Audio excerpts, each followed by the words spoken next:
Okay, here we go.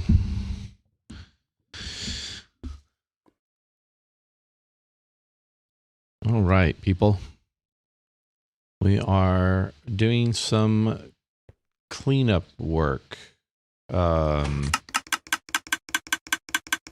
I need desperately shroom lights. And so that is what I am going to do. And after I get a decent quantity, I will go back and can resume building.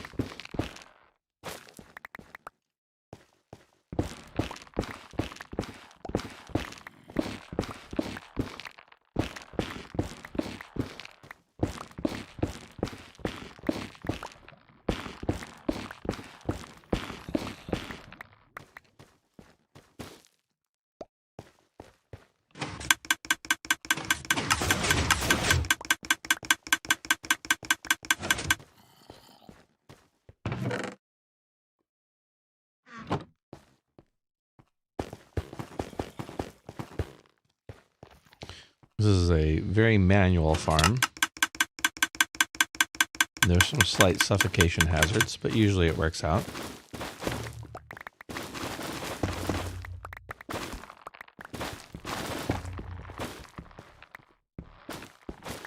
Grateful for the shroom lights I'm gathering. print some wood as a side benefit.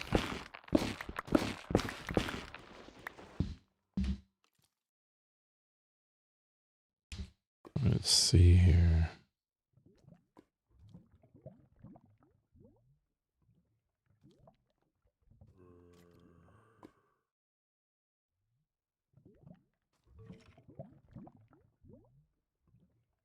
Do this. There we go. All right.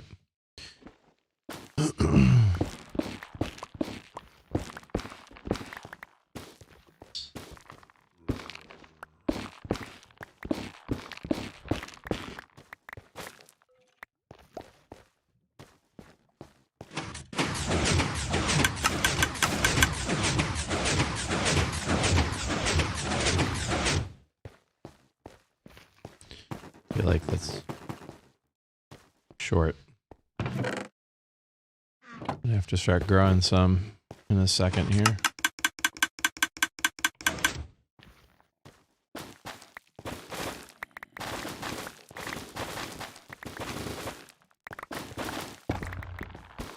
I really should set up a composting setup down here. The whole time I've been down here, I've been thinking of all these different ways I could improve this.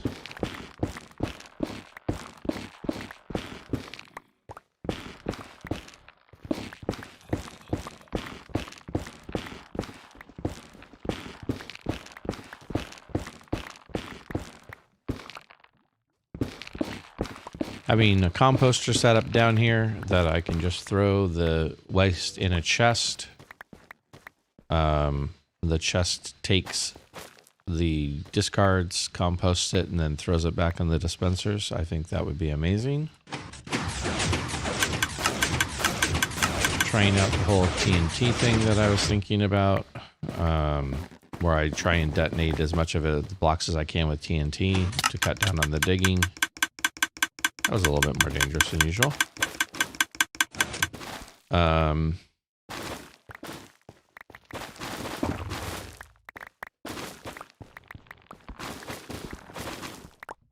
Other thoughts about like moving it so the dispensers move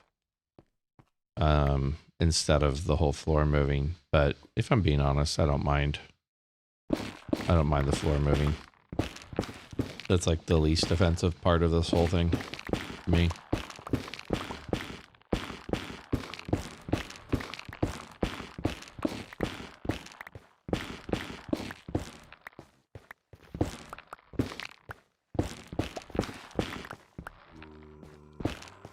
I hear a zombie. Where's he at?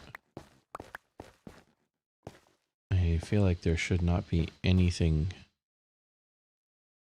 in my vicinity that is spawnable, so that's fascinating to me.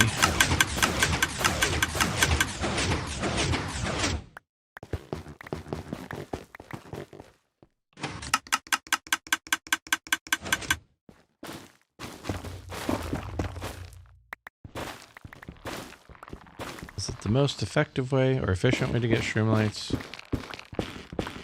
I don't know. There's a part of me that thinks that going to the Nether and digging up shroomlights would be faster. I don't know. Perhaps. Perhaps not. It's hard to say. All right.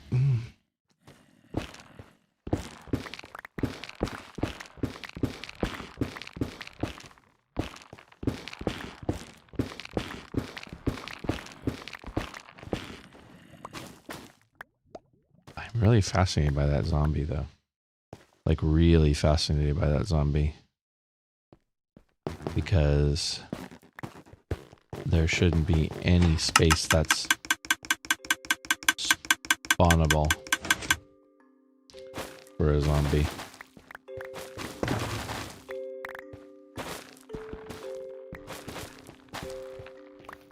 Nearby here. But who knows?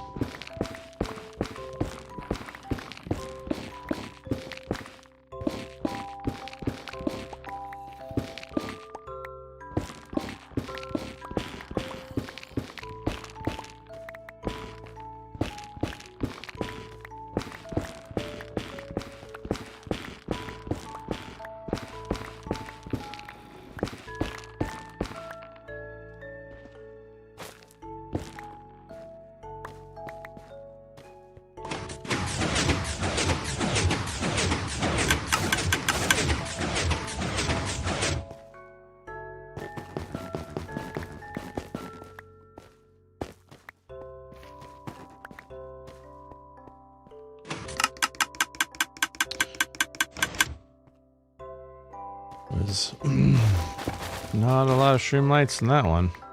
That's for sure.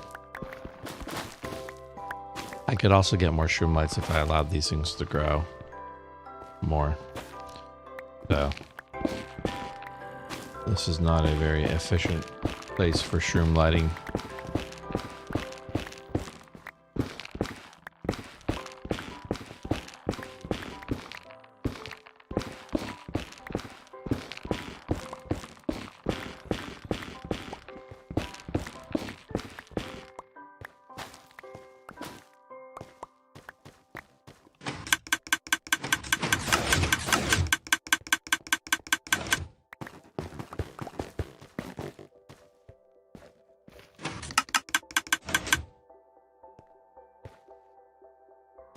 I love that. That is good.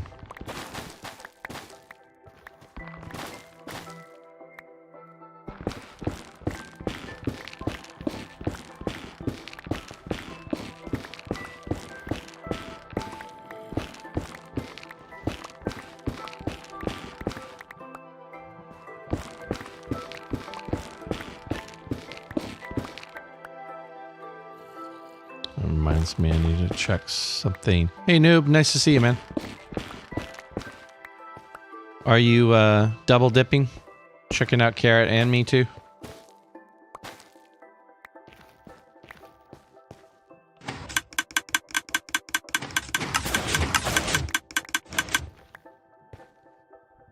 That's cool. Appreciate you being here.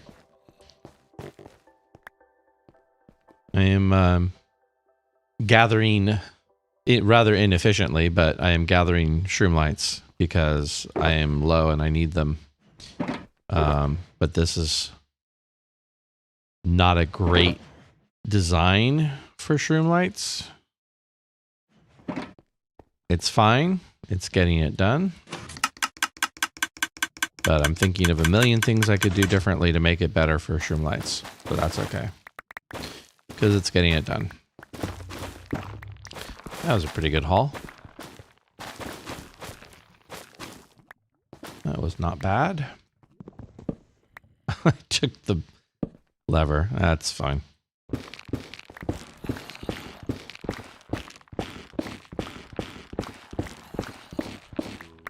Okay.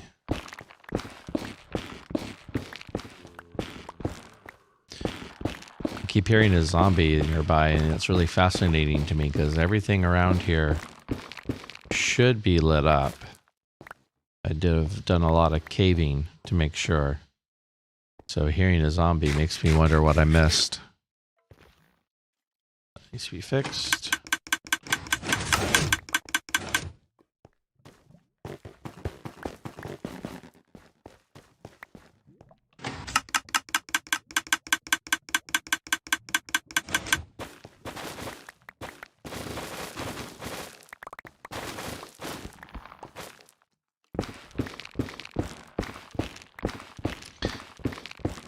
Goodness gracious.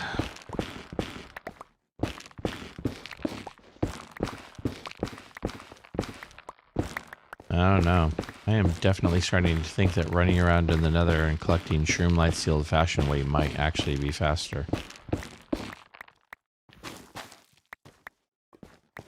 To consider that possibility.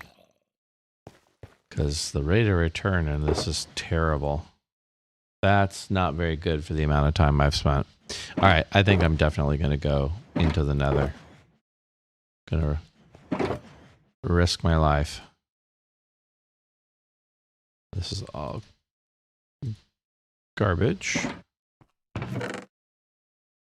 Keep these in here. Let's grab this just in case. Can I fit it? Yeah. All right, that should be fine. Let's reset it so it's good for whoever goes next.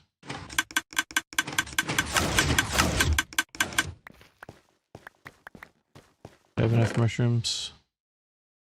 I do. Let's put them on here. There we go. Okay. Oh, missed it. All right, let's take these with me. Take that with me.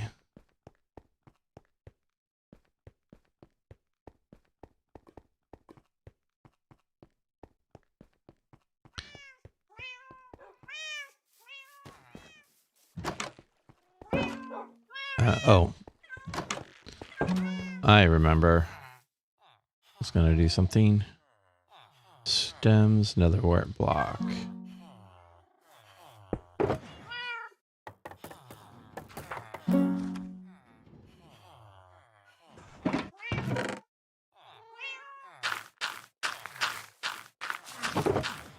Feeding the composter. Because I don't have any need for these blocks right now in my life.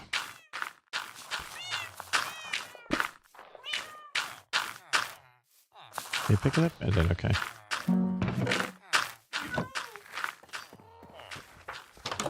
Alright. Excuse you. Hey. Did you thwart me? Streamlights, warp stems, shulkers. Alright. Let us go into the actual nether and do this. Because I really think this is going to be faster if I do this. Ow. Well, that was unfortunate. I'm not used to these length 1 rockets. Jeez. Life is rough without a regen beacon. There we go.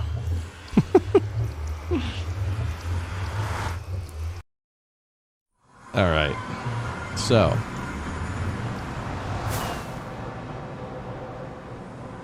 Turn that off for now. Do I even need to be here? I feel like I don't. Right?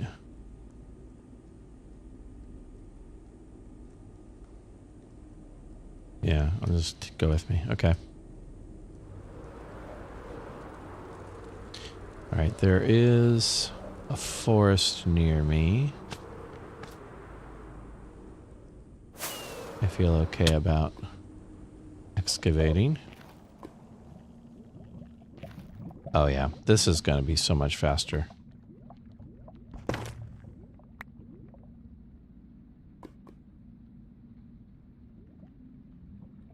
If I can reach the blocks. I should grab some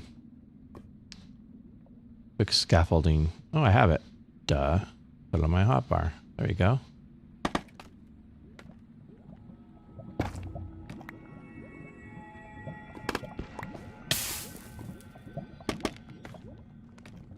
Oh, that is treacherous. That is treacherous. I don't have any ender pearls on me either. I really should have that.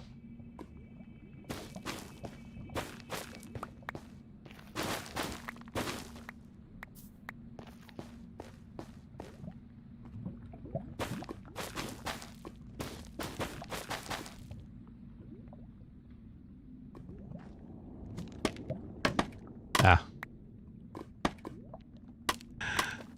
Sometimes I just can't get the placing of these blocks right. All right.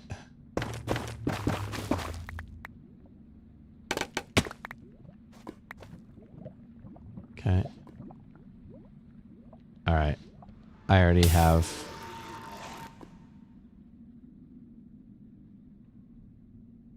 What was that sound?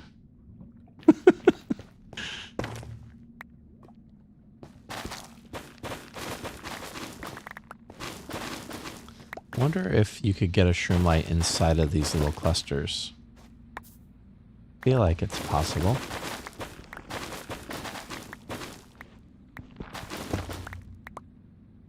I'm not sure if that was inside of it or not.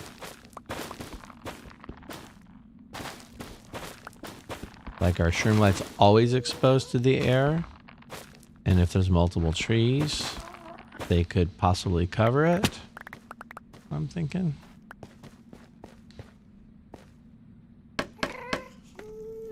I hear you, Mr. Gast. I gotta tell you, I'm not really impressed. If I'm being honest. That Michelle? Be quick, BRB.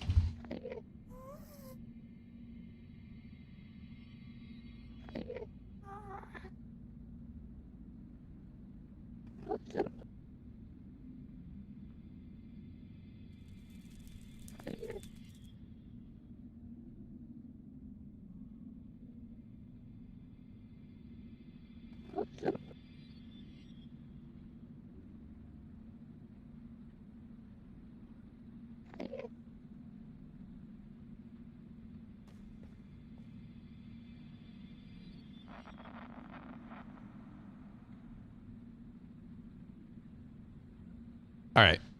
Sorry about that. Okay.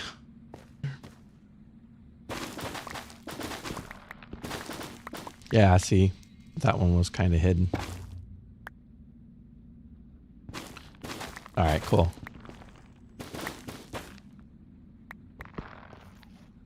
I really don't spend enough time in the Nether. It's such a beautiful place.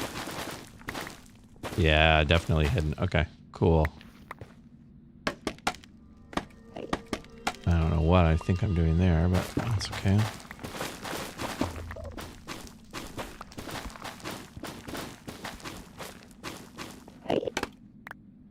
Excuse me, Mr. Enderman, but that's rude. No one asked you to come over here and jump underneath me like that. How wooed.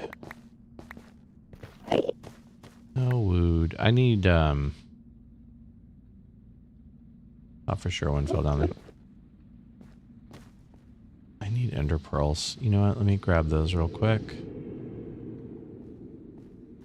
Spooky noise.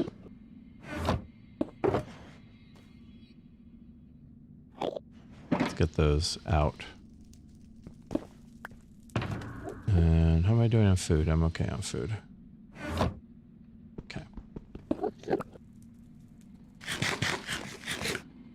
All right.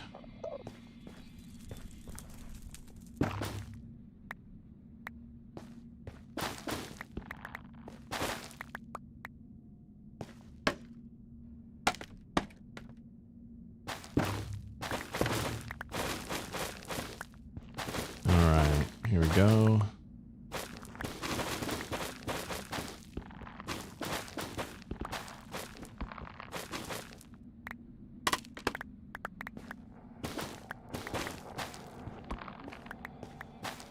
That should be fine.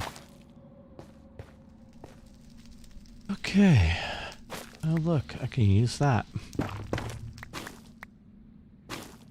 Oh, look, there's another one. Make a cool sound when you break them. I haven't really noticed that before today.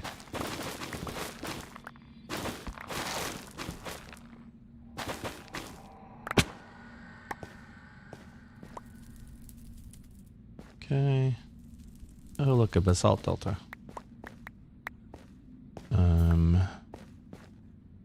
Doo-doo-doo-doo. Okay. Happy little trees. Alright. How are we doing here? Feel like...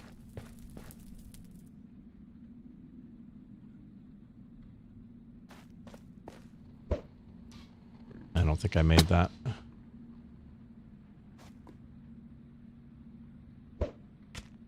That's okay. All right. Oh yeah, look at this. Oh yeah. This is good. This is good.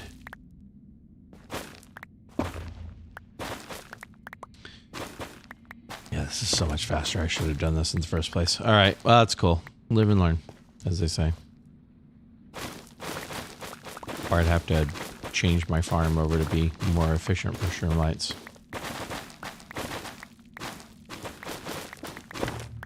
Okay. I mean, this seems precarious.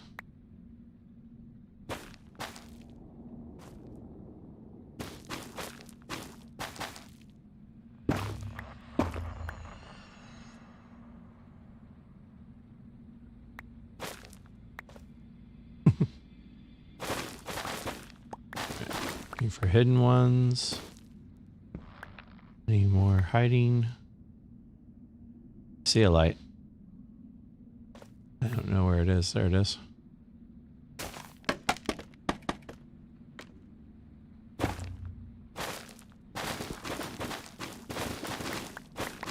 There's another one.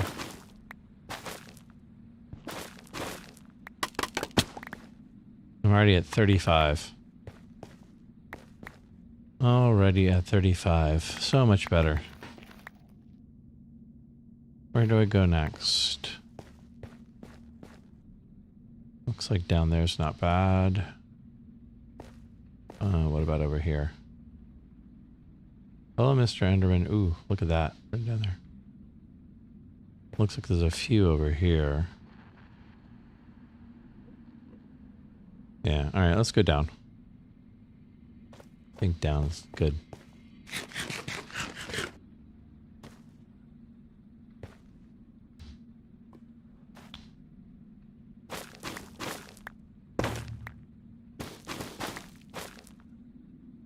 Okay.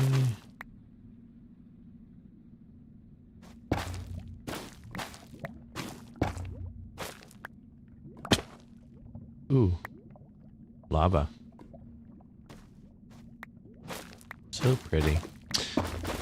All right. Ah, yeah, this is so much better. Okay.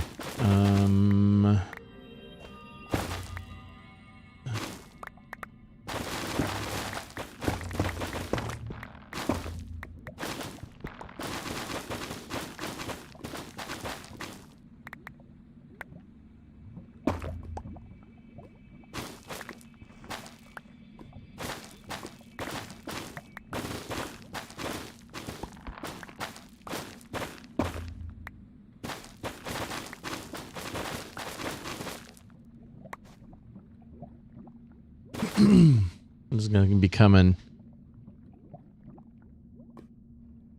Okay, doke. No problem, my friend. I am dootin' doo-doo.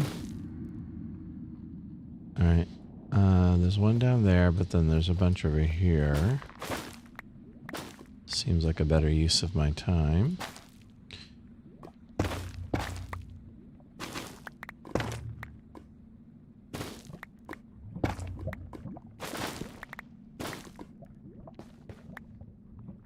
I hate lava in these areas. You know what? I want to stamp it out.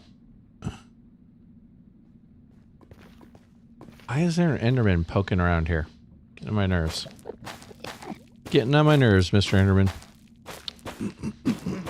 Phlegm, sorry. Yeah, look, there's one right there. You like that? How you like them apples?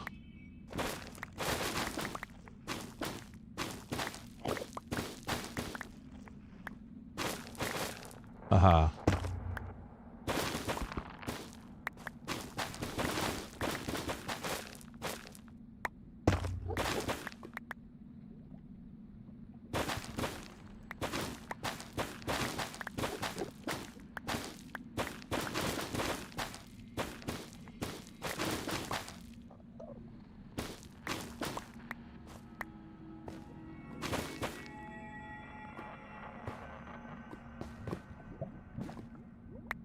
Still clearing up.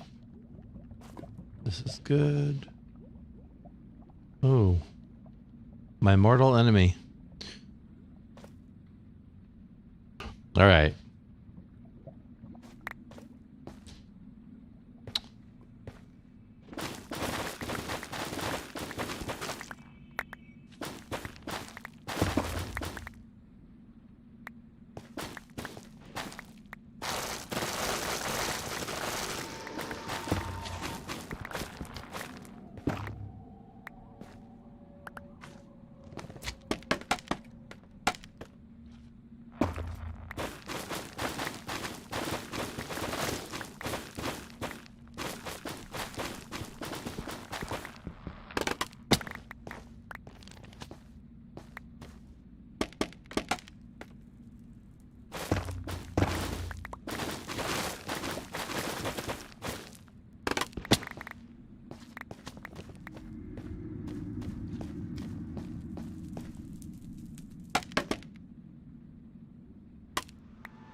Sorry. Clearing my throat in the microphone. So rude. Hello, Enderman. Why are you bugging me anyway?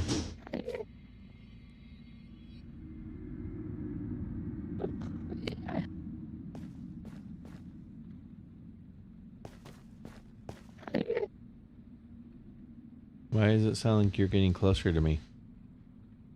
Hmm?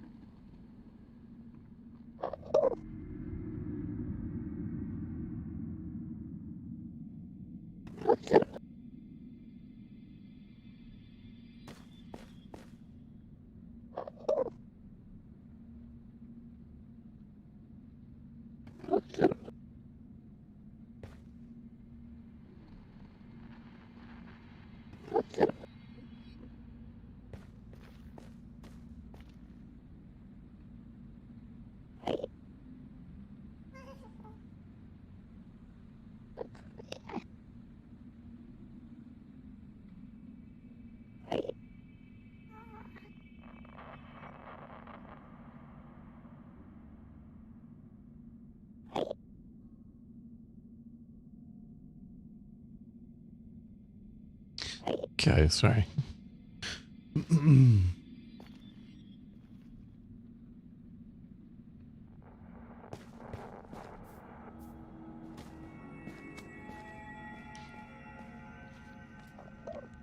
Okay.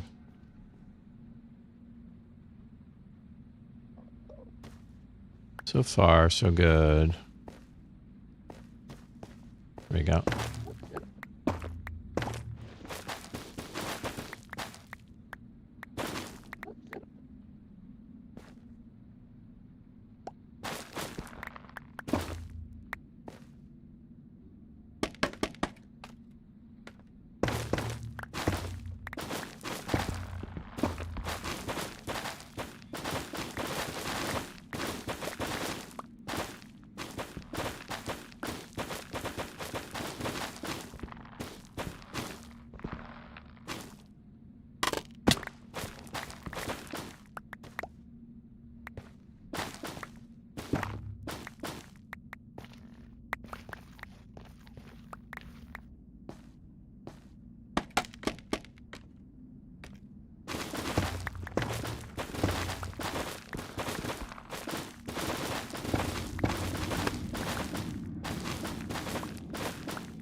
I mean, probably didn't need to leap for it, but I did.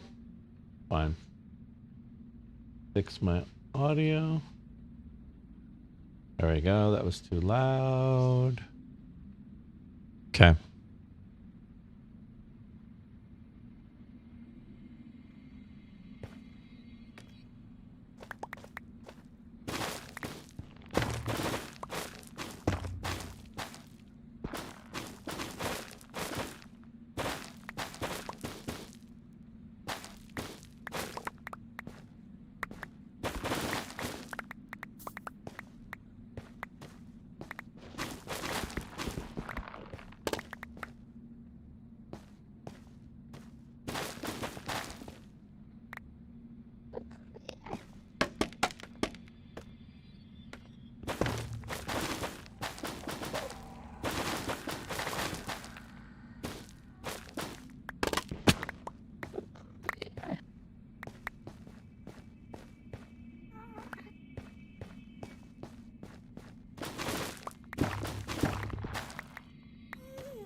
Okay. So phlegmy today. What's up with that?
It's a dark forest. Hello, Mr. Enderman. How are you?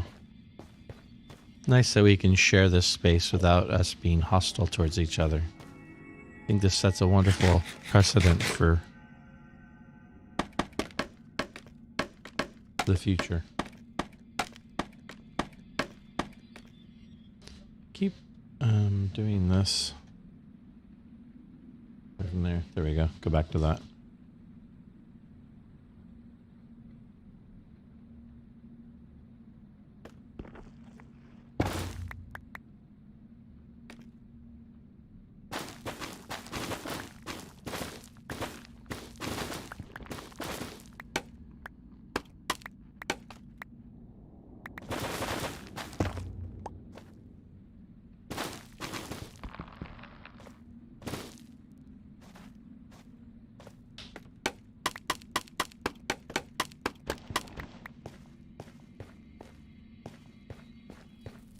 Ooh, this is a good one here.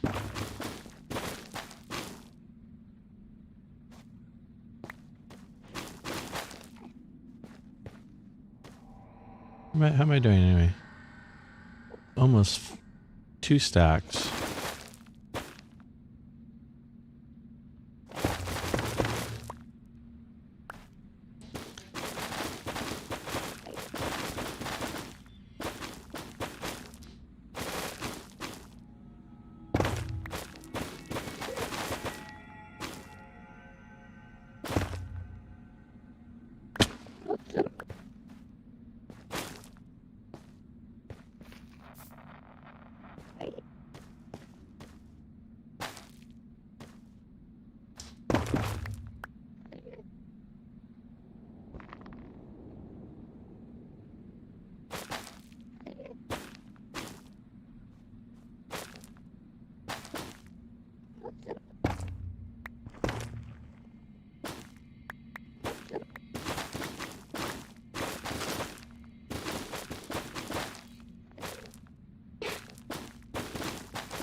Feel like 2 stacks might be enough.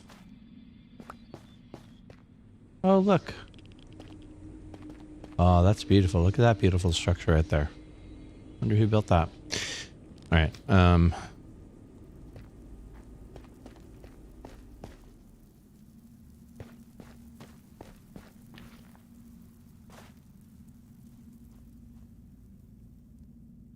Some over there. Some up there. Some down there.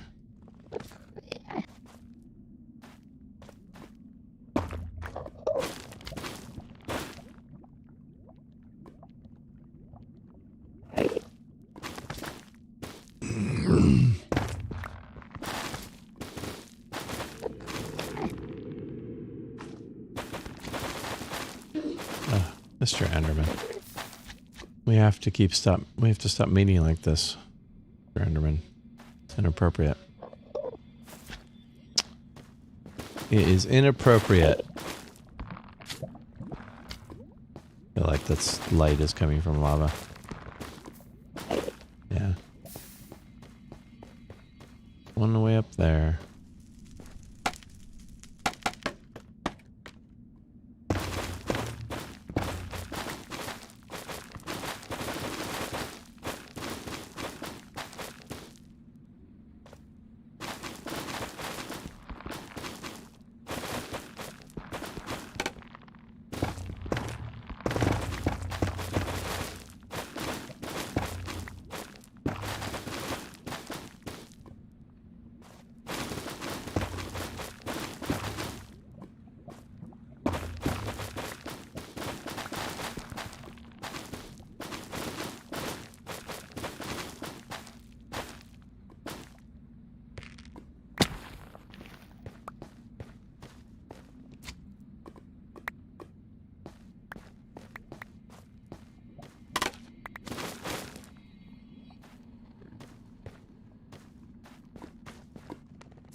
I feel like I want to take out all these little spigots.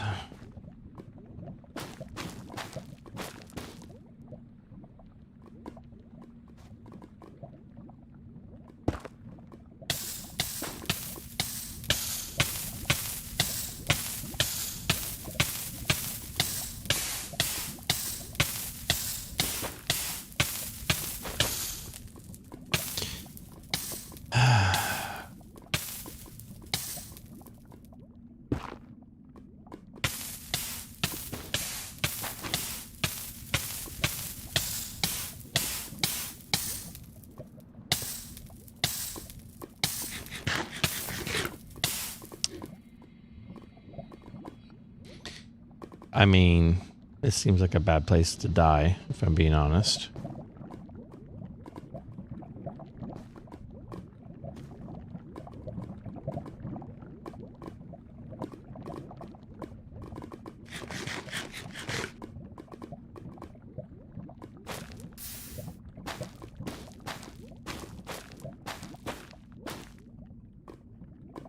Are you kidding me? It's fine. This particular lava spot has been especially dangerous.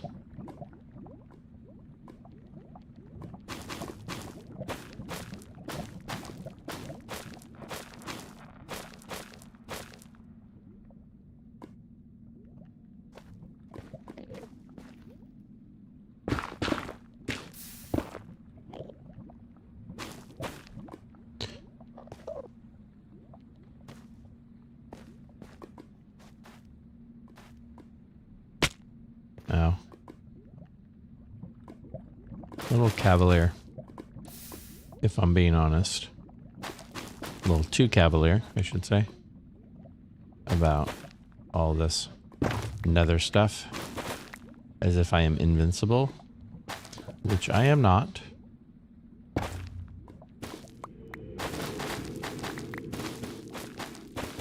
I live and work in the nether, but I am not immune.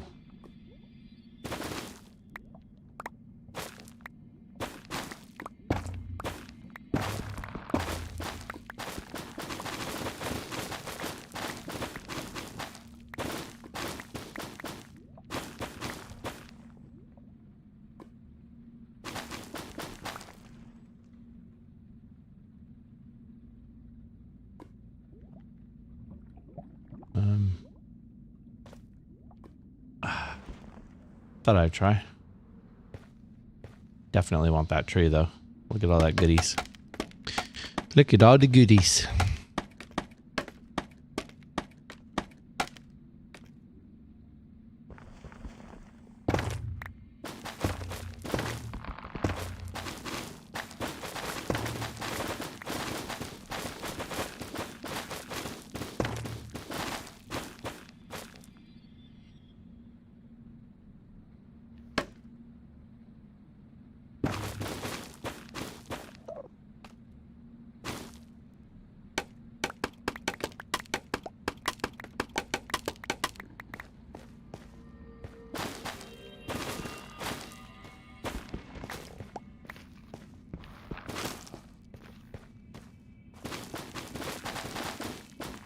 Hello, kitty.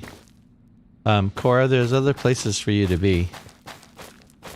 There are 2 human beings who can pay. Whoa, sorry. I mean to scare you. Jeez, calm your tits.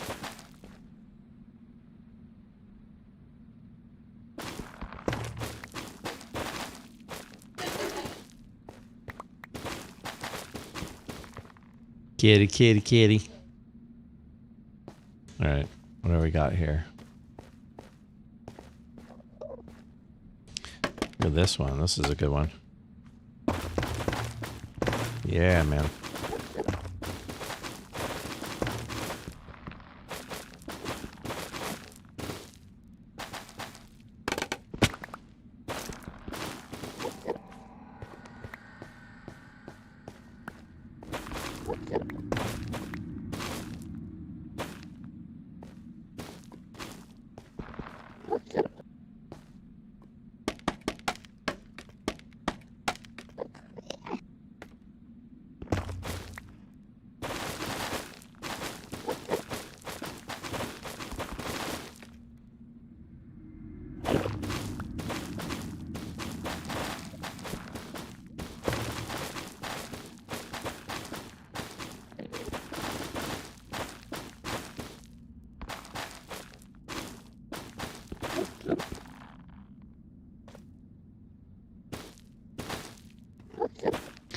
Okay, Mr. Enderman, really though. I don't really want you hanging out around here. If I'm being honest, you're kind of slumming up the neighborhood a little bit.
All right.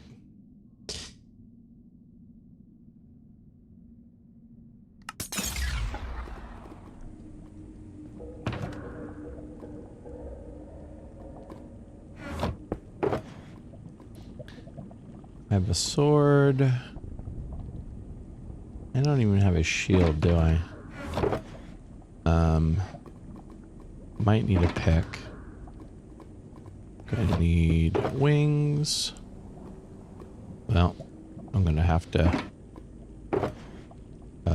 power this up.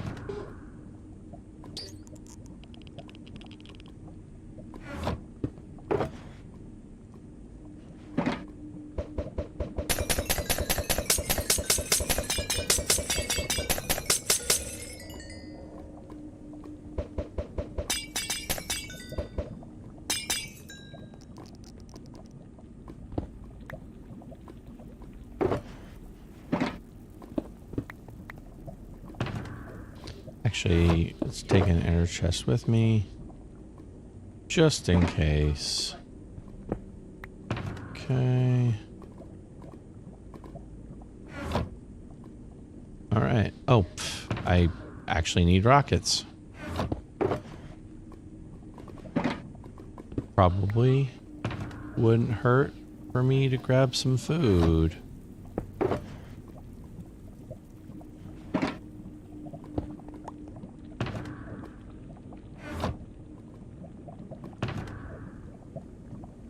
I'm also completely au naturel, so probably won't hurt.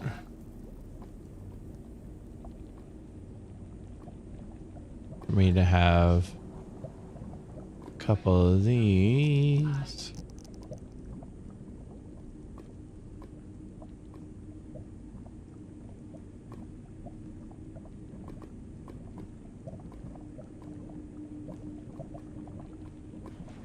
Couple of those just in case. Welcome back. You just missed a death. I was killed while my back was turned fighting a ghast by a zombie pigman who ended my fragile, actually it wasn't a zombie pigman, it was a regular pigman, who ended my fragile little life.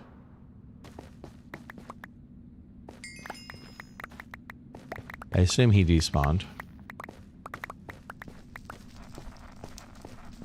Did he steal my, would he have stolen my golden carrots? I feel like he might have.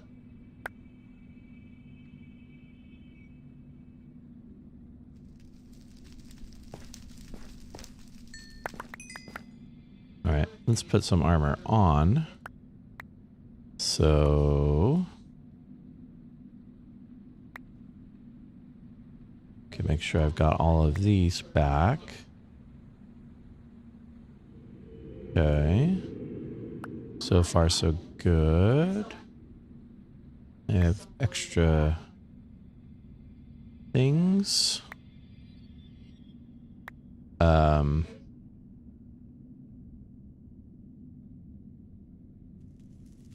Okay, I have my axe. And yeah, okay. No harm, no foul. I mean, these things happen. You know?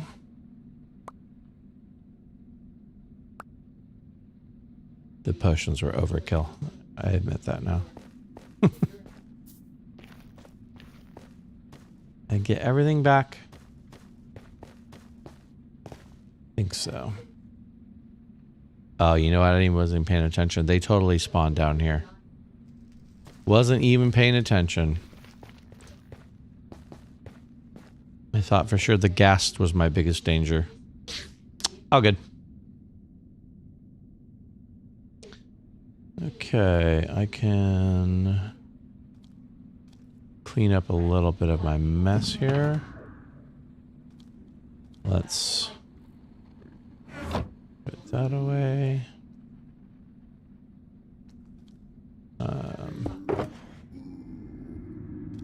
So didn't need to end up fighting for my stuff again.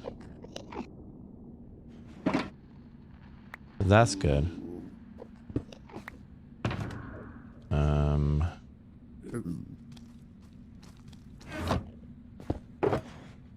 Okay.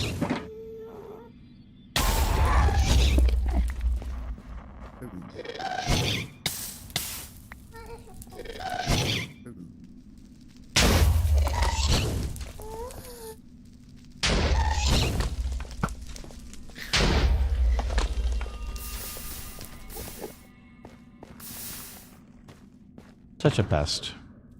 Such a pest. Okay. Which pick? Okay.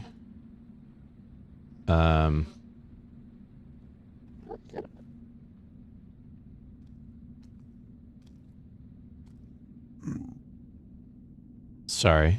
Brain fart. I think I've got everything in there that I pulled out.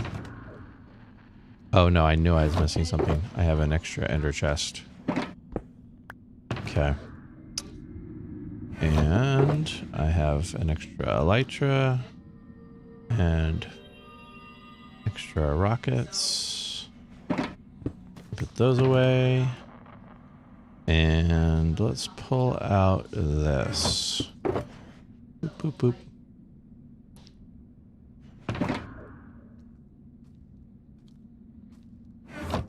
Okay.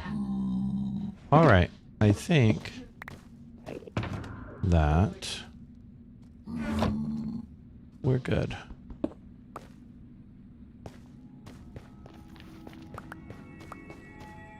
Okay. I'll grab a few more of these. Just to spite the zombie pigman, or the pigman who killed me. Clearly he was unhappy with my presence.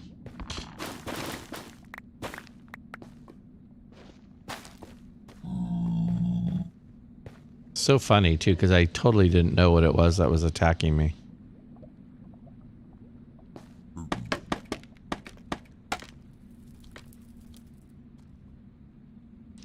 I also need to make room in my inventory for things like this.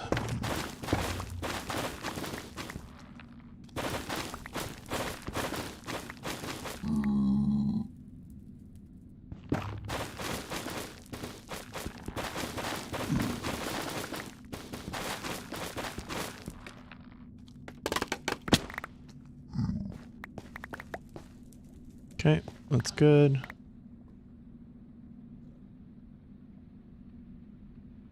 That was really weird. What was that up there? I don't know. I don't know.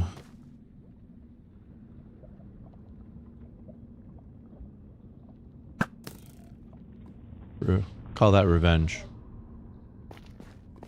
Well, I call that.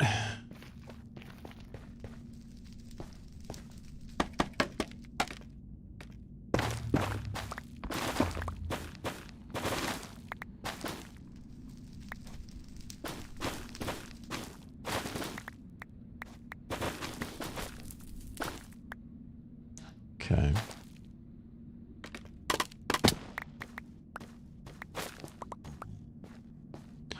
Feel like I'm good. I feel like I got that area. I feel like there's one or something up here. Am I wrong? An awful lot of light up here.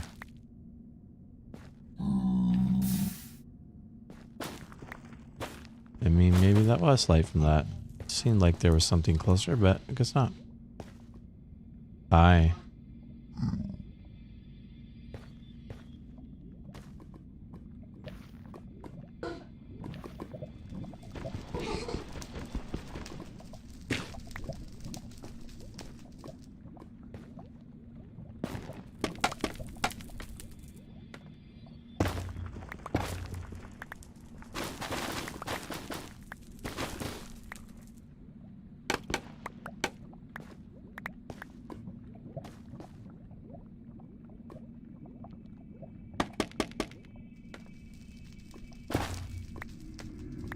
Of course it went all the way up there.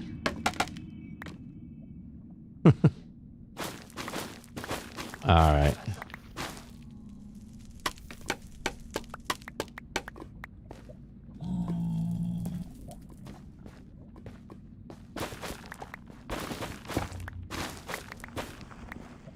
Where am I at, by the way? 12. I feel like the ones I have are probably enough. I probably don't need to gather any more of these, strictly speaking. I'll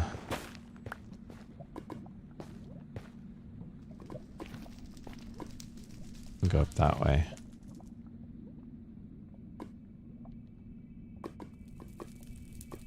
Too many tools in my hotbar. Too many tools in my hotbar. It's fine.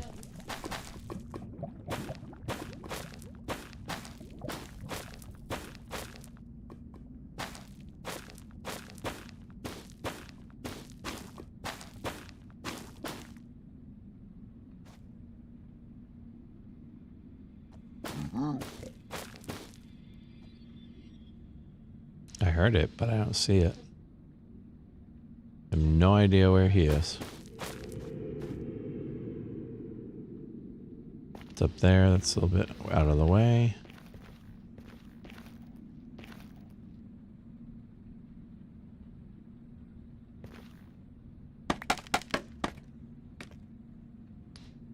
Okay.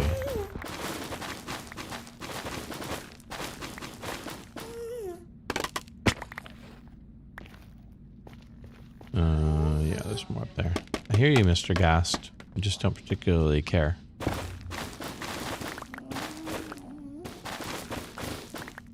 I feel like that might be that for there. Yeah, that's cleaned out.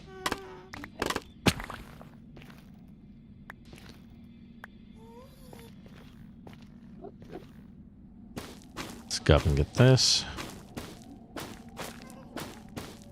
Okay.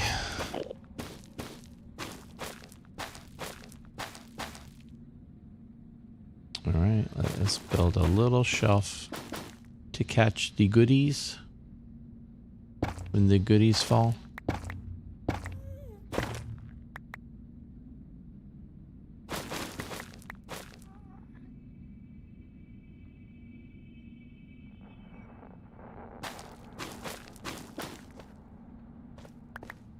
Oh, dead end. I see that one over there.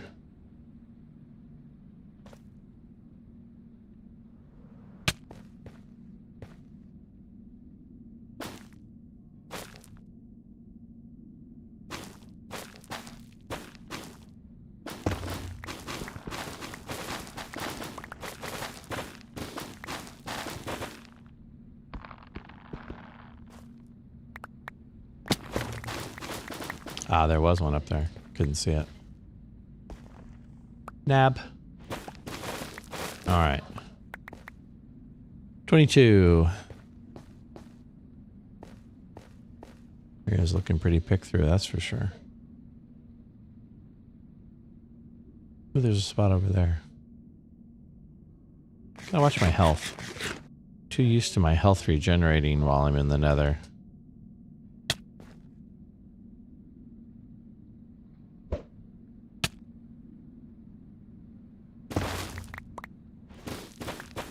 Too used to beacons. Too used to beacons. I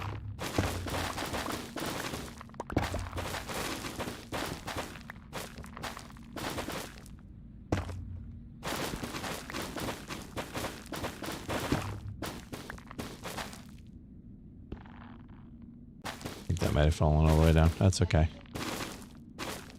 That's okay. We'll get it.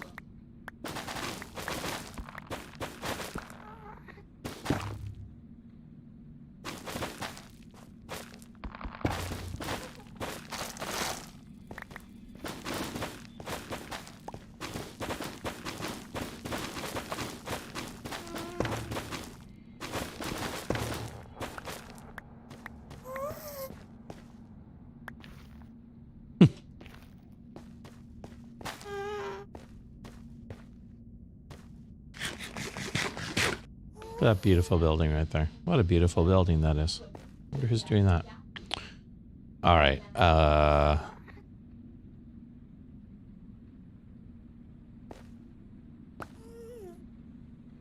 think that's it. I feel like there was more goodies up there. I kind of want to go back. Ouch. The big fall.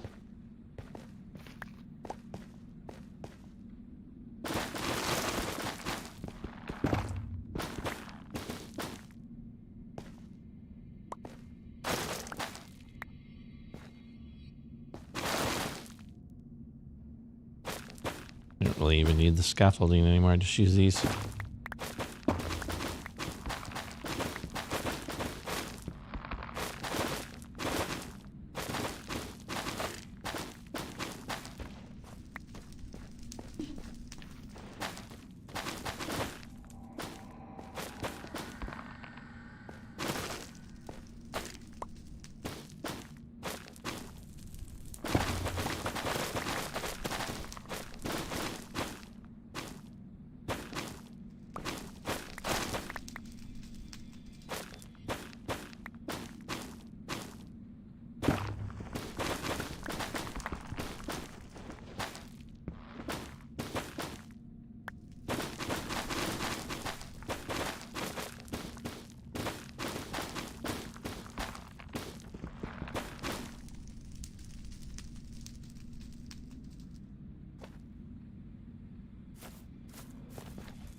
I don't use these vines enough. I forget that they're a thing.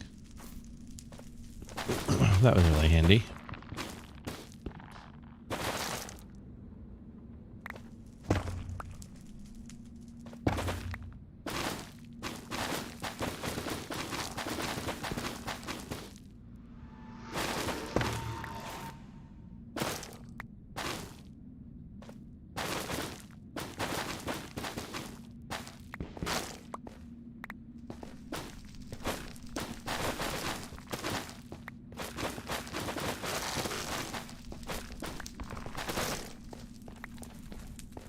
All right, that felt pretty good.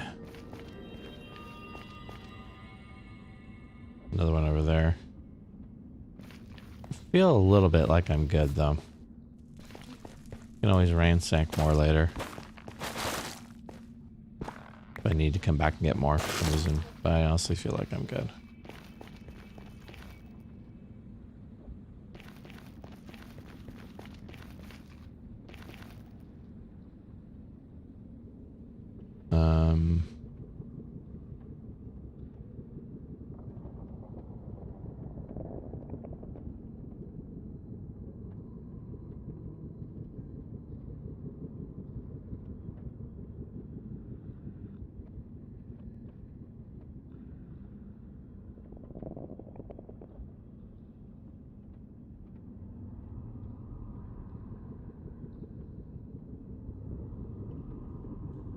Got a good amount. All right, I think you'll be fine.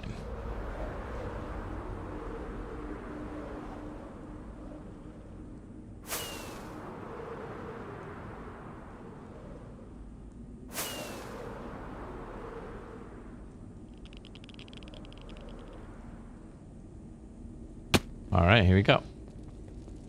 I feel like they should go in the light box, really. That's okay. Get my stuff situated here.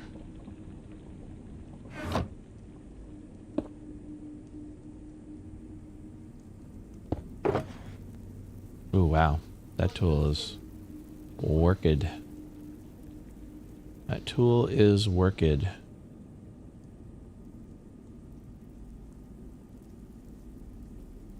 Put that away. I don't need that anymore.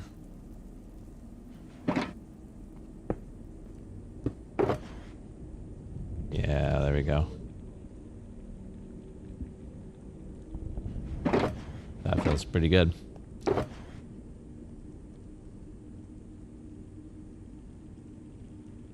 Okay. I'm just going to add this. I already have. I don't even have them over here, I don't think.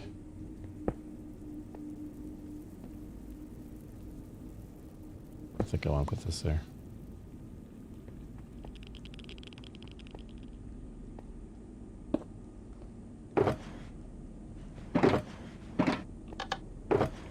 Yeah, okay. I do need that. Where did I put my stuff? That's a good question, actually. A solid question.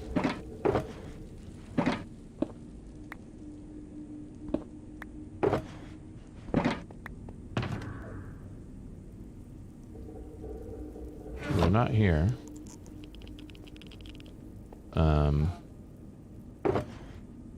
They're not in that box. I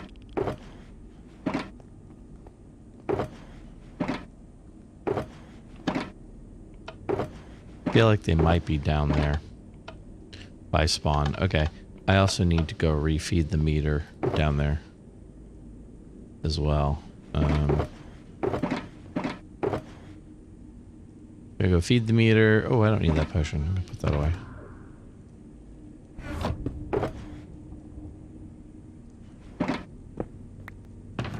Okay. All right.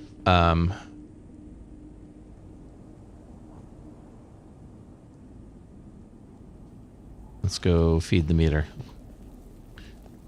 And go get my stuff back.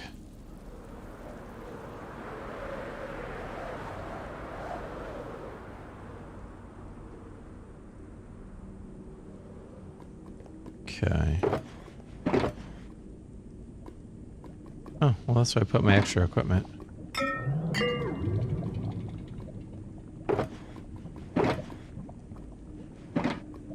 I feel like I want like a chest just for feeding the meter.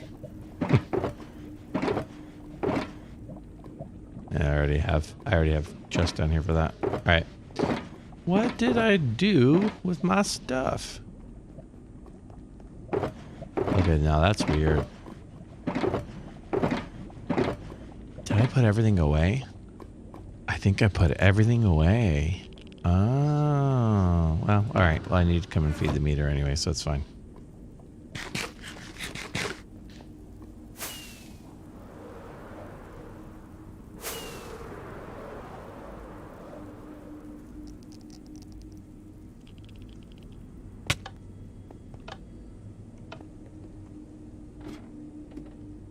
Okay.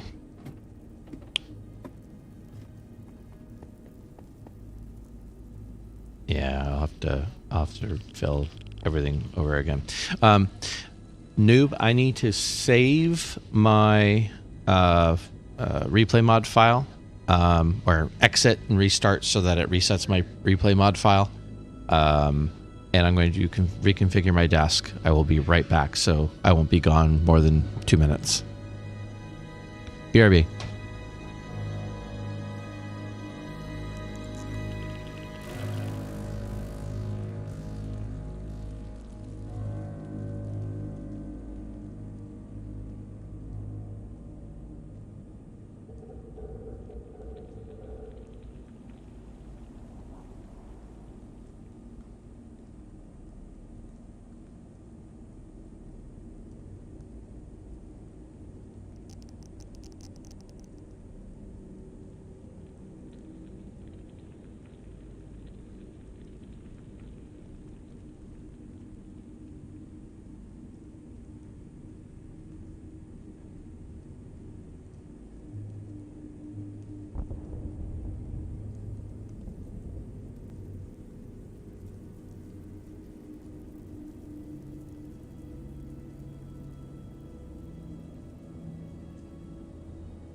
Get my microphone set up. Well, there we go. All right, I'm back. Book. I don't even know if you're even here, Noob. My Twitch numbers are still not showing me consistently what's going on, so I don't know if you're even still here. Twitch numbers is weird. All right. Oh, let's turn recording on, because that seems important.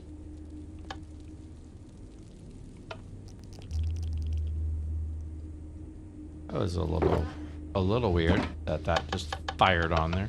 All right. Pearls away. I don't keep those out usually. Oh, I remember.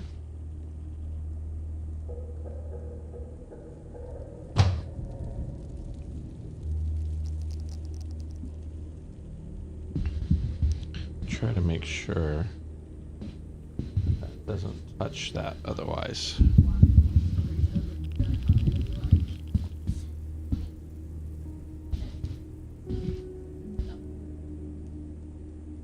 I feel like that's better anyway. Okay.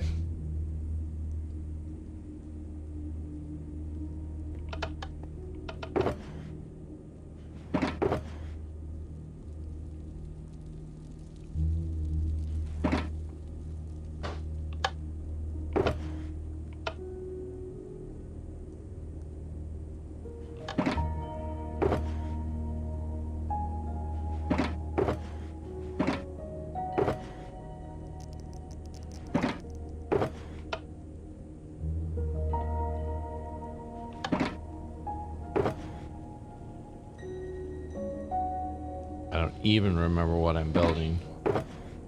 So off the top of my head, I don't remember what I need. I mean, I always need extras of this, I feel like.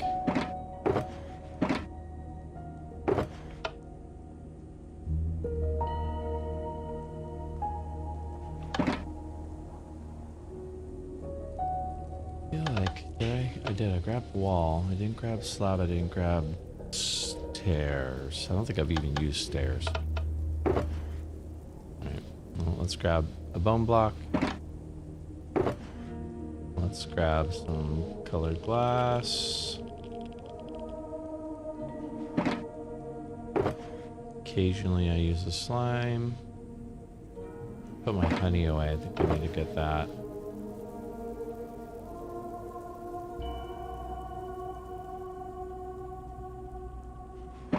And I will need some of these. That was the whole idea. I do need my honey block. Let's grab those.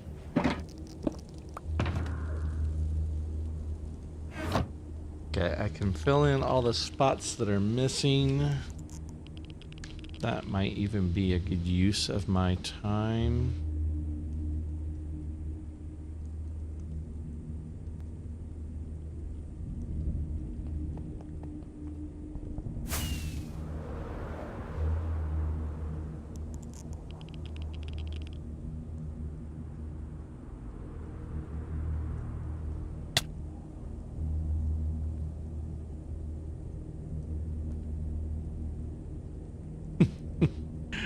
I wonder if it's going to be easier if I scaffold up to all these silly things.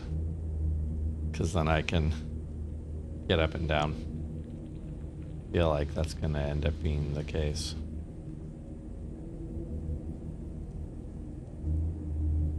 I can find a spot to scaffold from.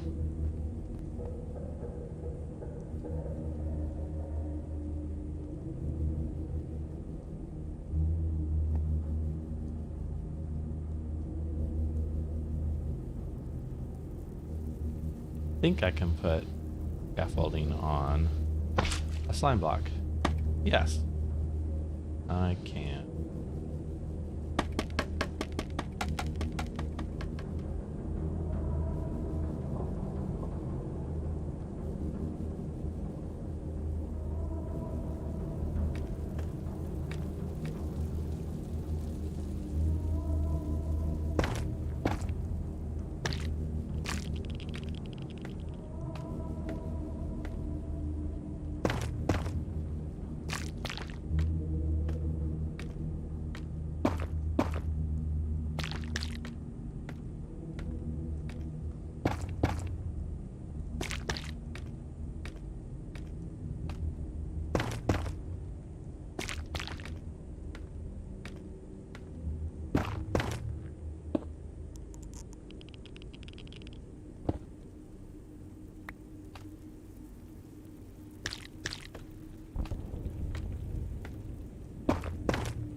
feel like...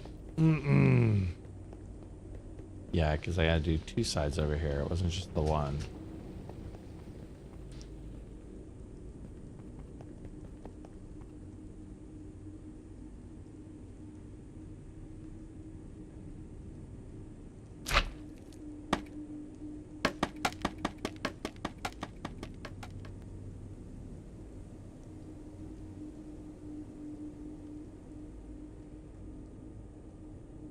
Okay.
Perfect.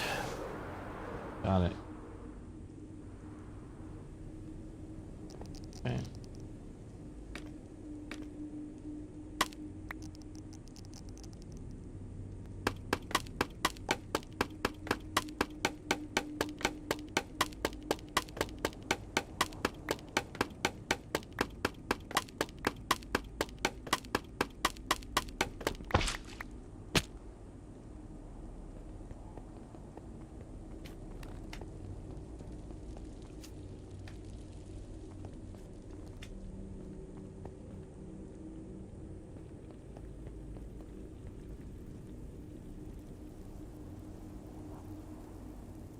Quick BRB.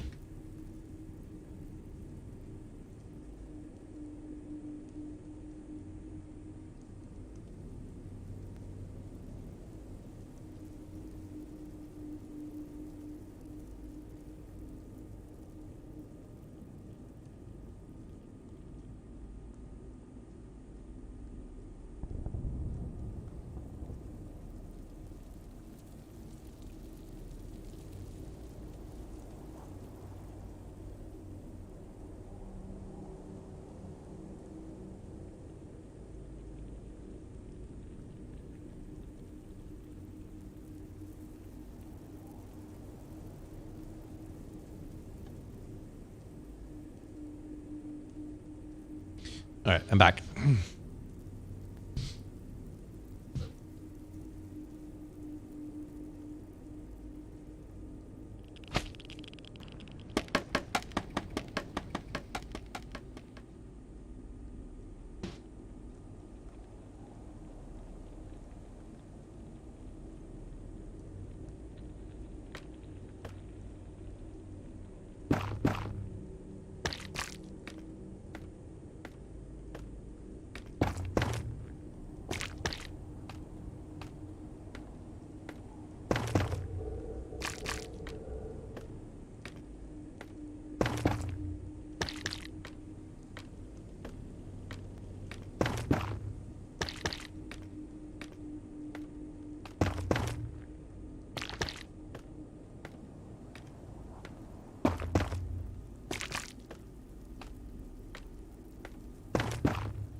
Oh, welcome readers. Look at that. My hero. Thank you so much, Carrot, for bringing your people. I appreciate it so much. Welcome, everybody. Nice to see you. Welcome, welcome. Hey, my friend. How are you? How was it? How was the beaconing?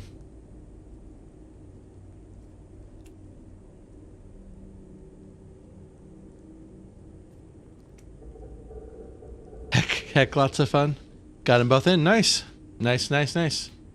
I'm looking forward to, I'll check out your next stream and see what you ended up doing with them. I was curious where you're going to go. All hallways off the storage. Yeah, I mean, you can always redirect it to, or redirect it. Redecorate it. You know? That's cool. I'm glad you got it all worked out, my friend. You haven't missed a ton. I started off in my overworld trying to mine, or not mine, tried to dig shroom lights using my farm, and I realized that my farm was slower than just going into the nether.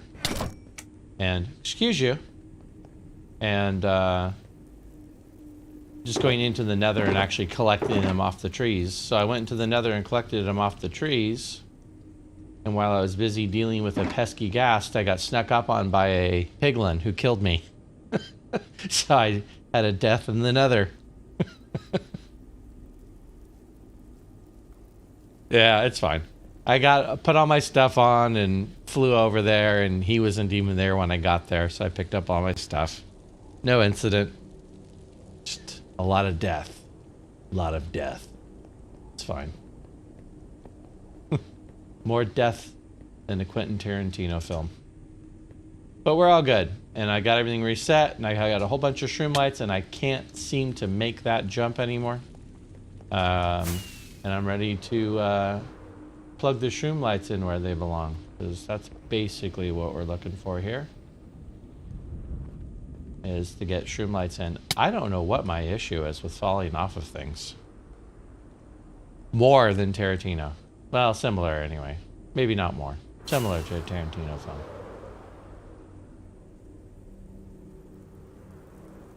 All good.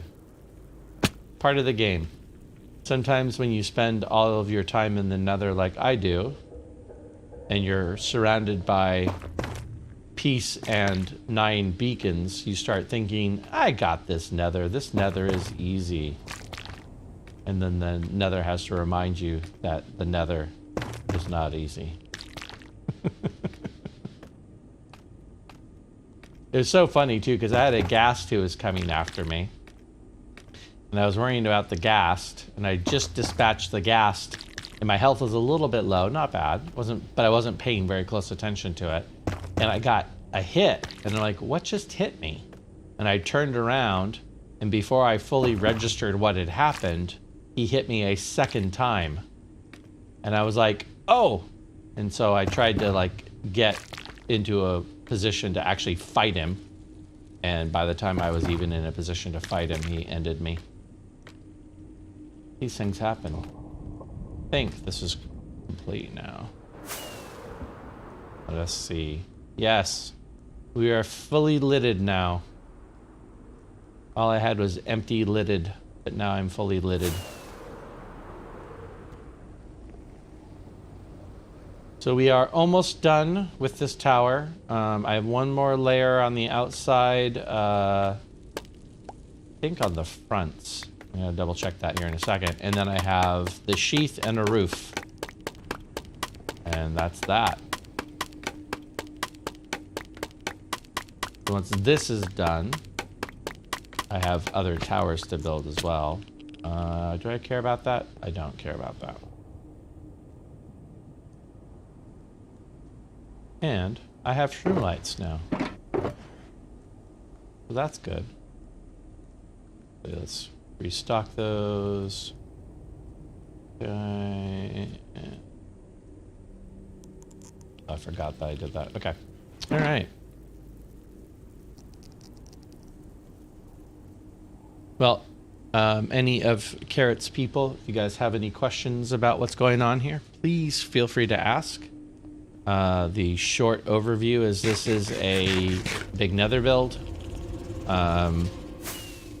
So I always forget to kind of talk about the whole thing sometimes. Dug out a basalt delta. Realized that the building I wanted to build was bigger than the bedrock ceiling, so had to tear out the narrow bedrock ceiling. This is survival, just a reminder. I didn't like go into creative and punch the blocks out. That would have saved me probably 2 months of my life, but I didn't do it. After I cleared that out, I built this big old wall structure here, slabbed the bottom so it's unspawnable, and then started designing buildings to put inside in creative. Used a program called Litematica to actually create the blueprint in creative and then transfer it to my survival world, which is where we are now building it. And I am using the schematic here. You can see the outline of it. And this is what the total lag. Falling to my death while lag. Anyway, this is what the total schematic looks like. This is what the whole build is going to look like when it is complete. We have 4 outer towers, which are actually identical. The 4 towers are the same build on all 4 sides. They join here at the top with this little walkover pathway, and they also join to the center tower through the walkover pathway as well.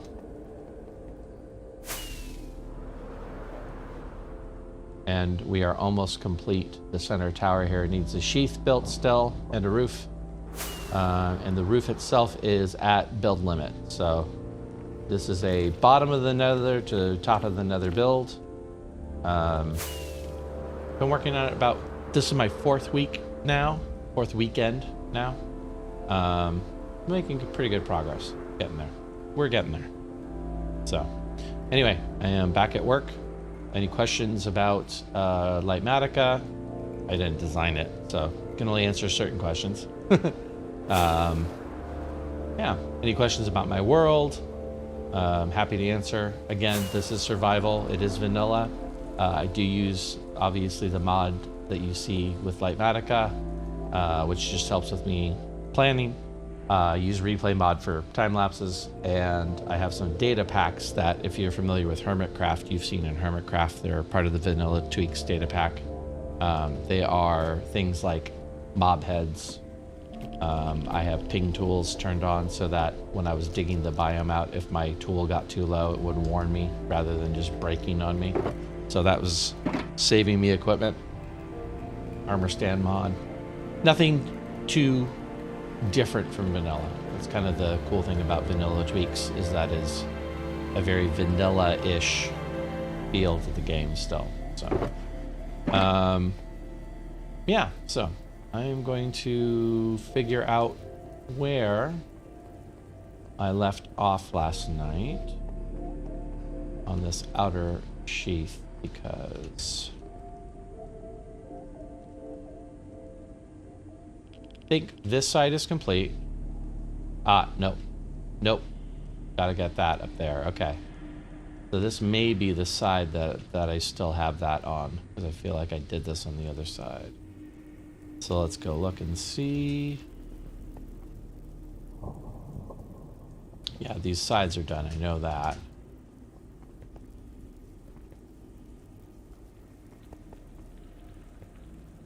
The shroom lights were what I needed to finish the side, and then...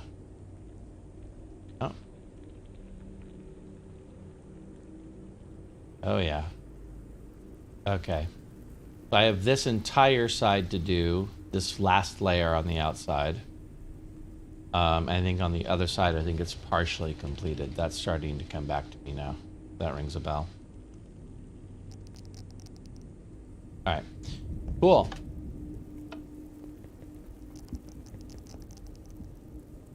I feel like maybe if I go up a floor, I'll be able to see better.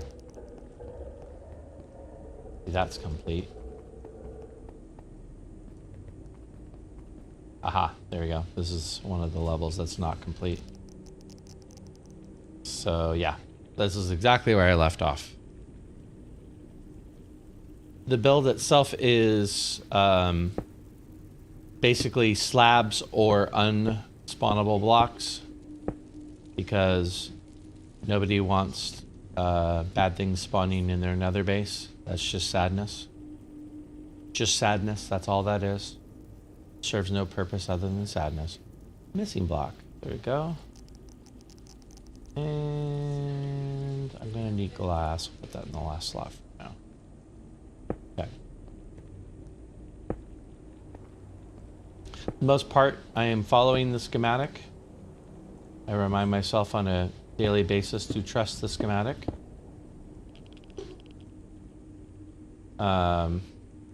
So I'm free to chat. I'm free to answer questions because I am not actively using my creative brain most of the time. Every so often I break that rule, but for the most part, that's right. Let's see. I think it works better if I do this. And then do this over here as well. I just lied also. I do have to use my creative brain periodically to figure out like the most efficient way of building sometimes. Because I am doing this in replay mod. I'm trying to record what I'm building. So I need to kind of think about like what that's going to look like at the end. And also just because of efficiency's sake. Oops. Rip. That is not the right block there.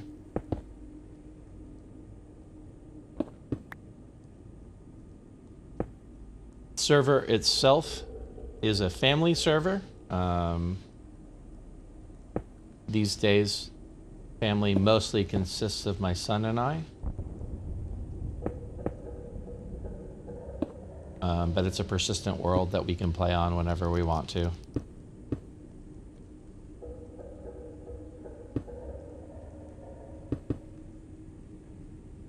And to date, it has remained a family-only server to prevent random internet griefing.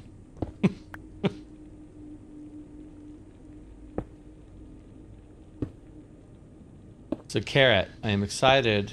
You've got beacons. You got your haste beacons.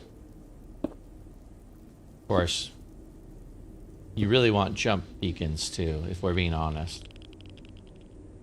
And with all the creepers, you probably should get some resistance and some strength and some healing regen beacons too. So, I don't know. I feel like maybe another trip to the Nether is in order, perhaps.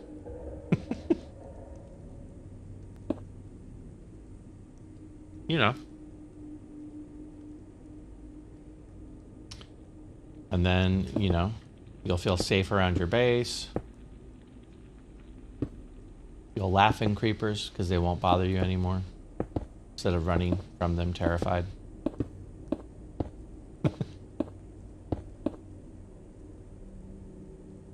And then it'll lull you into a false sense of security. And when you see creepers out in the world where you don't have beacons, you'll die to them instantly because you'll forget you're not immune to them in the real world. Just like I did just a little while ago when I was running around the Nether acting like, oh, all this lava, all these pigments, they're not going to bug me.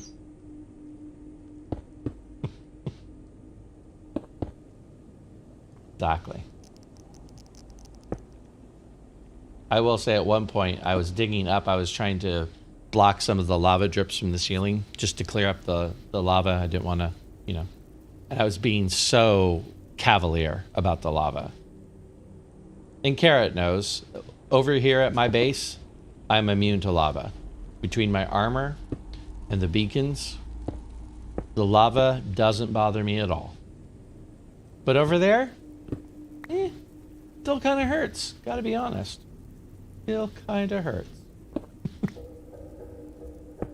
So I was being totally casual about the lava, just hanging out, swimming in it. And it occurred to me that my health bar was going down. Probably should be concerned about that. Poor guy. Right? Poor guy.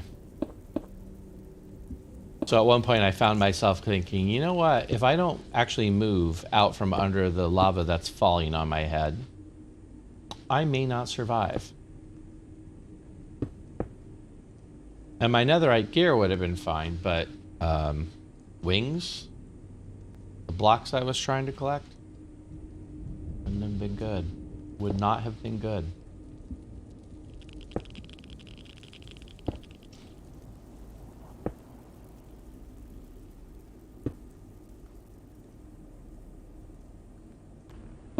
I actually meant to ask Carrot too when you were streaming earlier.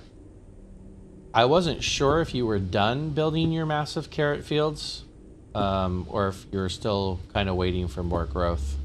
I haven't seen them. I've missed a couple streams after you first started creating them, so I wasn't sure how big they actually got.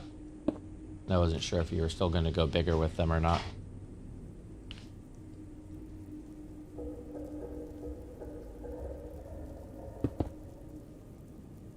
Okay, cool. So you're still going to expand it. More carrots. There can never be enough carrots. And with all that gold you brought back from the Nether, you can make your own golden carrots. You didn't even have to wait for the villagers to cook them up for you.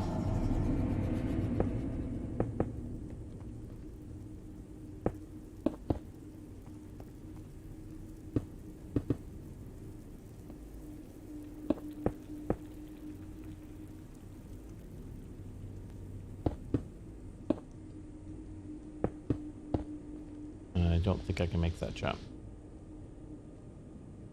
I don't.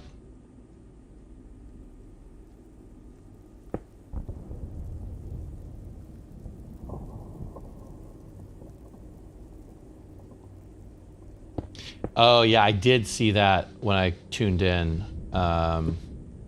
Yeah. Yeah, it was on you when the creeper got you, wasn't it?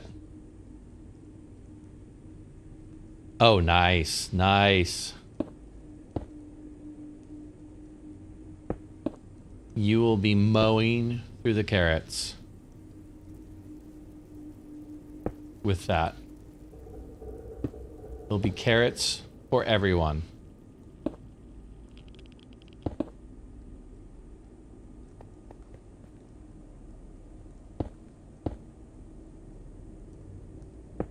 Did you get all your stuff re-enchanted? All the pieces that you were missing and all that?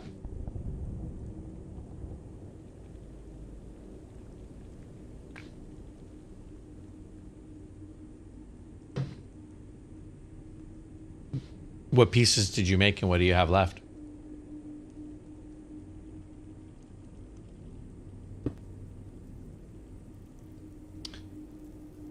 Lost a bunch.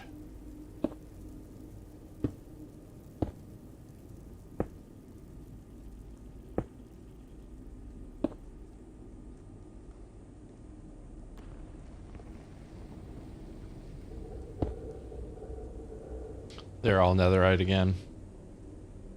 Oh, okay, cool. So kind of back to where you were before the Great Creeper incident of 2021. Nice.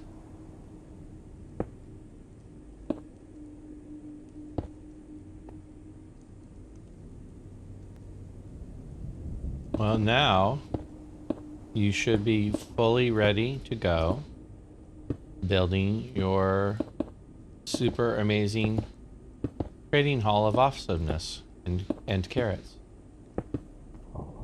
I feel like you're ready to go for that, right?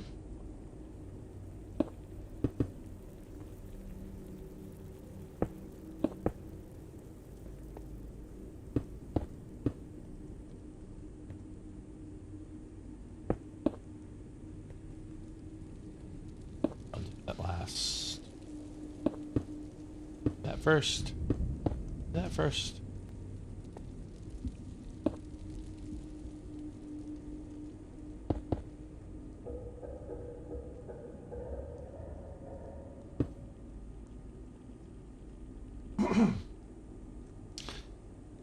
Super phlegmy today. He's fine. He's fine. I'm gonna run out, or I'm gonna fall down and die. One of the two.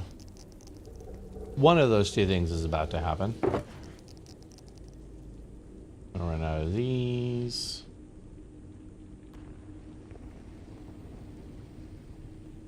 Like to play off the falling down to my doom like I meant to do that, but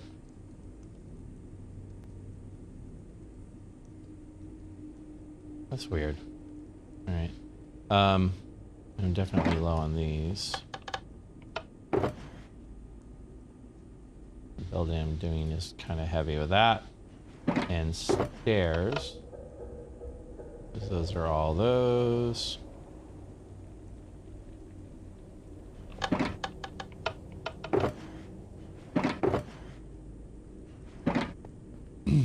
And I feel like that. All right. Let's see what floor I left off on. At least past the third.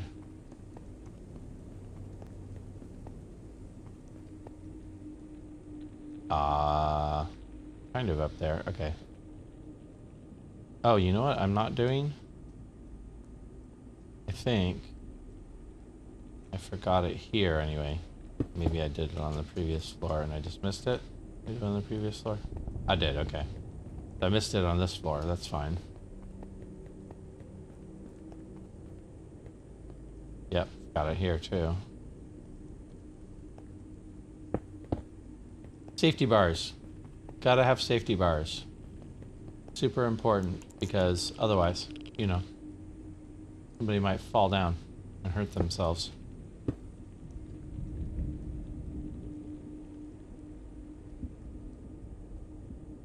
Perhaps.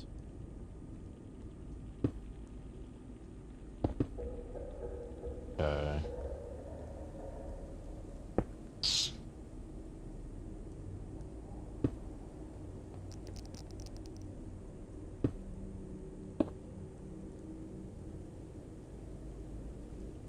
Gonna have to, I think.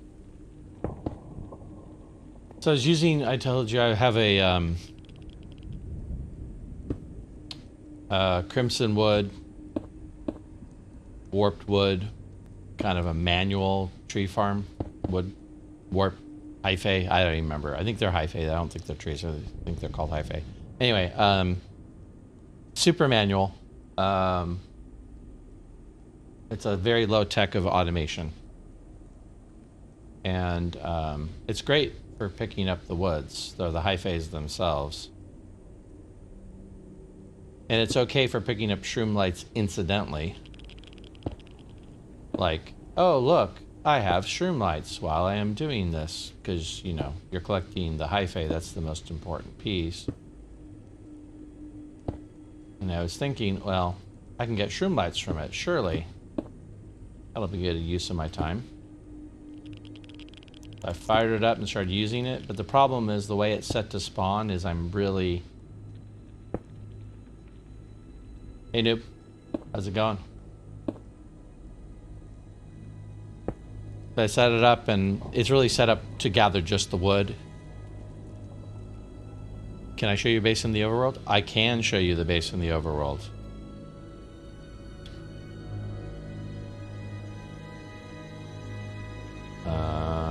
Let us try this today and see how this goes.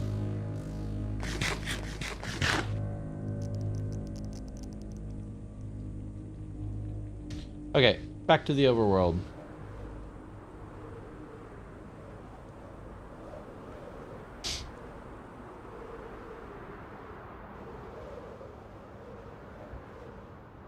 Hanging out on the roof of the Nether, like I do.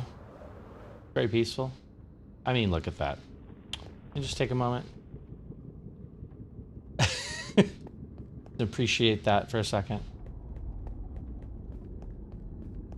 So, in the overworld noob, spent a couple of months in the overworld just to get kind of established because I knew I wanted to make a big Nether base, it being the Nether update and all. So the overworld doesn't have a lot to it. This is the biggest thing I built in the overworld. Custom basalt mountain with this on top and this just houses the portal that we just came through. That's its only job, is to house that portal. Kind of envision maybe having more of these, but we'll see if I get back to that or not. So this is the base. Spawn is actually out in the ocean, some few hundred blocks. It's a little framey over here, by the way. A lot of entities over here, and glass and recording and OBS and all that. So it's a little framey over here. I apologize for that. Anyway, spawned in the ocean. I like ocean spawns because you don't have to worry about treating your spawn area for like mob, making passive mobs go away or blocking other mobs or whatever.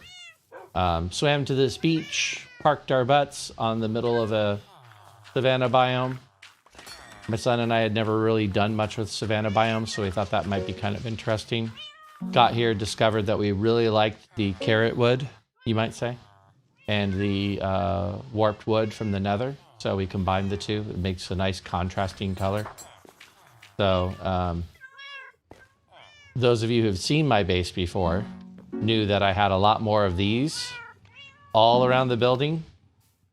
Don't know if that was contributing to entity lag or not, but I went ahead and I took a lot of them down because if they were, I figured that would help a little bit. But you know, these are project trophies. These are project trophies too. This is the number of raid parties that came by as we were building. Original Nether portal built there. When we came and we parked it on this beach, we plopped some stones down to say, okay, this is where we're going to build our house. It's a lovely place for our house. We're very happy with it. And while we were building, all of a sudden realized that kept hearing these skeleton noises nearby. So I thought, well, there's probably a cave underneath. So I dug underneath to go look for, you know, what the cave was and go light it up. And it turned out that actually underneath here is a spawner. So I think this is one of the, let's see, I'm trying to think of the fastest way to poke my head in here. Everything is so blocked off in this place. Okay, hopefully I won't lose any blocks. There you go, this is it. So, found out there's a spawner 10 blocks below our house. Skeleton spawner. So, with that happy information, decided that space was in the perfect spot to turn into a persistent skeleton grinder. So, as you can see, the skeletons take a little trip. They come here, the doggies say hi to the skeletons, and we get to just persistently earn XP and repair our tools and whatever else. The dogs are not immune to, like, if the skeletons have thorn armor, the dogs will take damage. So I can give them a little quick hit of the rotten flesh to heal them back up. But if I miss it for some reason, we have extra doggos waiting in the wings, just in case we need to replace some doggos. But yeah, happy little farm here. Early game source of armor. Bows. Hey, Carrot, remember I was telling you about early game bows for me? These are all like bow combinations where I would grab the best bows and I would like a couple power 3 bows with unbreaking, combine them, throw them together, throw them in this chest, you know? So if you ever if you're ever desperate for a bow, this is a great place for me to go and grab some. Some of them are ready to go. Some of them just need some other enchantments thrown on them. But I haven't made a bow from scratch this whole world. Extra bows, extra armor. Kind of saved, like, early on in the game, saved all the best bits of the armor that was coming off from the skeletons. I don't have any great plans for this armor now. Although I always find that if I get rid of all the armor, then all of a sudden I want an armor stand. I want, like, armor stands in a hallway with, you know, armor on them. So I don't try not to get rid of them now. But basic storage. This is like all the stuff that we got from the overworld when we first came here. This is the common treasure chest.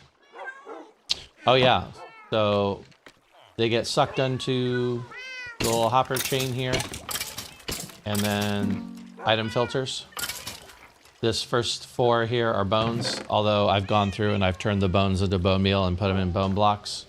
So right now, most of these are bone blocks. Originally conceived of when I was going to build in the Nether, I was like, ooh, I'm going to use bone blocks in my Nether build. I haven't really used a lot of bone blocks, not compared to the number of bone blocks I've got. So anyway, it trails off about here. This is where the fresh bones are coming in. And as they come in, I turn them into bone meal. Put them in bone blocks. These chests are all arrows. I will never, ever go through all these arrows. Now that I've said that, I probably will, but every so often I have to dump all the arrows out of here and get rid of them because this will fill up. But these 3 chests, these 3 rows are all already full. Overflow chest. This is everything that is not a non-stackable item that happens to come through the skeleton farm. It's dark enough down there that I think there's a spawning spot. I think on top of the mob grinder, in fact, of all places. But there may be some other spot in there that can spawn other mobs. So I get creepers occasionally, witches occasionally, zombies occasionally. A spider? Oh, I had a spider jockey spawn in the skeleton farm once. That was entertaining because the spider would climb up the wall and the skeleton's head would poke through the floor. I killed him, but then the spider was in there for an eternity until I got sick of listening to it hiss at me, and then I broke up the thing and got rid of the spider. There's a non-stackable item sorter here. So what's left goes in these chests, and then all the non-stackables, that is armor and bows, goes down here. There's a non-stackable sorter right here that sorts the bows out. And so all the bows go into this chest, or these chests. And if it hits an overflow, the overflow gets pushed into some hoppers and gets pushed into lava. So these last 2 rows will never get full because of more bows. There's a bow there, and if the next one goes in, the next bow will cause these 2 to peel off and go get burnt in lava. So I never have to worry about bows overflowing. The bows also get fed down into a furnace array, and I sort the armor as well. So the only thing that trips me up in this system is leather can't burn. So I have to pull the leather out manually, periodically. Again, this is all early game stuff, so it's like nowadays I don't care as much about this. I have other sources of all this stuff, but sometimes I take the leather, throw it in here, disenchant it, throw the leather in here. This is the dropper that disposes of the bows. Otherwise, the armor and the bows end up in here. See, the hopper line in the back is powered by, ooh, there's some weird equipment in there. I must have had an overflow that I didn't clear out. Let's fix that. Get all that. The only reason there'd be armor in this chain is if it overflowed up top there. I'll show you both of those actually. So armor down in here, hopefully the good stuff. All I have to do is pull the leather out of these furnaces and it will smelt all the armor. So good early game source of iron and gold. Let me show you the trading hall. Also, I have garbage. Not a whole lot of garbage, but a little bit of garbage. There you go. Okay, over here on the other side. So those nuggets that smelt will end up actually over there in that chest. They mostly just accumulate now. I don't need it for golden nuggets anymore, but trading hall right here. I have this many farmers. 8, 9? I don't know. I lost count. 3, 4, 5, 6, 7, 8. 8 farmers. These guys are all maxed out already. They've been specially trained. I have a manager. I'll show you in a second. But I have a manager who trains them. See ya, Carrot. We'll see you in a sec. Special manager who trains these guys to be really efficient in their selling. So they've all been treated all the way down to golden carrots and such. This is where most of my emeralds comes from. This is the best source of XP and emeralds, is these farmers here. A couple clerics, good source of glowstone, ender pearls, and enchantment bottles. 4 of those. Some Fletchers. For the most part, I was using them initially because I thought, ooh, you know, I can trade bow stuff, but you can only get arrows. You can't give them arrows, which messes. But then you can get tipped arrows from them. So this one's fine. Not great. That one's fine. That one's fine. But this here is my favorite. Because he has arrows of harming, so his arrows do a little extra damage. And as you can see, I carry his arrows with me. I'll show you that in a second. And then a couple enchanters. These are basics. This is my on-site supply. I have Mending Book. I don't know, Sweeping Edge and Piercing. I don't know what else he has. It doesn't really matter. And Unbreaking. Those are the 2 most important enchantments as far as I'm concerned. Mending and Unbreaking 3. So I have my own personal dudes who'll supply that. Masons for various blocks for trading. Shepherds, various blocks. Cartographer, weaponsmith, you know, just in case you need to pull some gear from them. And there's these little paths below, or behind, each of these little pods. No, let me introduce you to their manager. He's a little bit particular. And I have to be really careful because I don't want to make a mess. But here's the manager here. As you can see, he is ready to go. He, oh, come on, show me your... I knew that was going to happen. See, this is why I had a thing out. Did you see how fast he killed me, by the way? Oh, I'm back here. Rip. Let's see, what's the fastest way to get home? Whoa, right? His sword has sharpness 5 on it. I normally don't let him out, but I wanted to show him, so. Right? Okay. Doot, doot, doot. So basically, his job is to train the villagers. He's very good at training the villagers. He's very good at that job. And I have all the... Right, exactly. I have all the things set up behind so I can get them in there. This is going to be interesting, actually. I may have to dispatch him. That may be a thing that happens. Now that I'm thinking about this, because he may grab my equipment. It's fine, because I can get a new manager down there if I have to. Do you think he's sad about him? Speaking of weird spawns, there was a zombie that just fell down there. I don't know why. Let's put that in there. Let's put that in there. All right.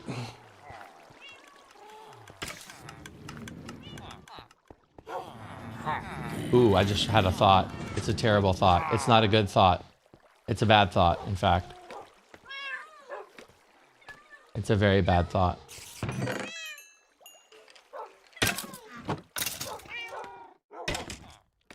Let's see if I can get down there fast enough to fix this.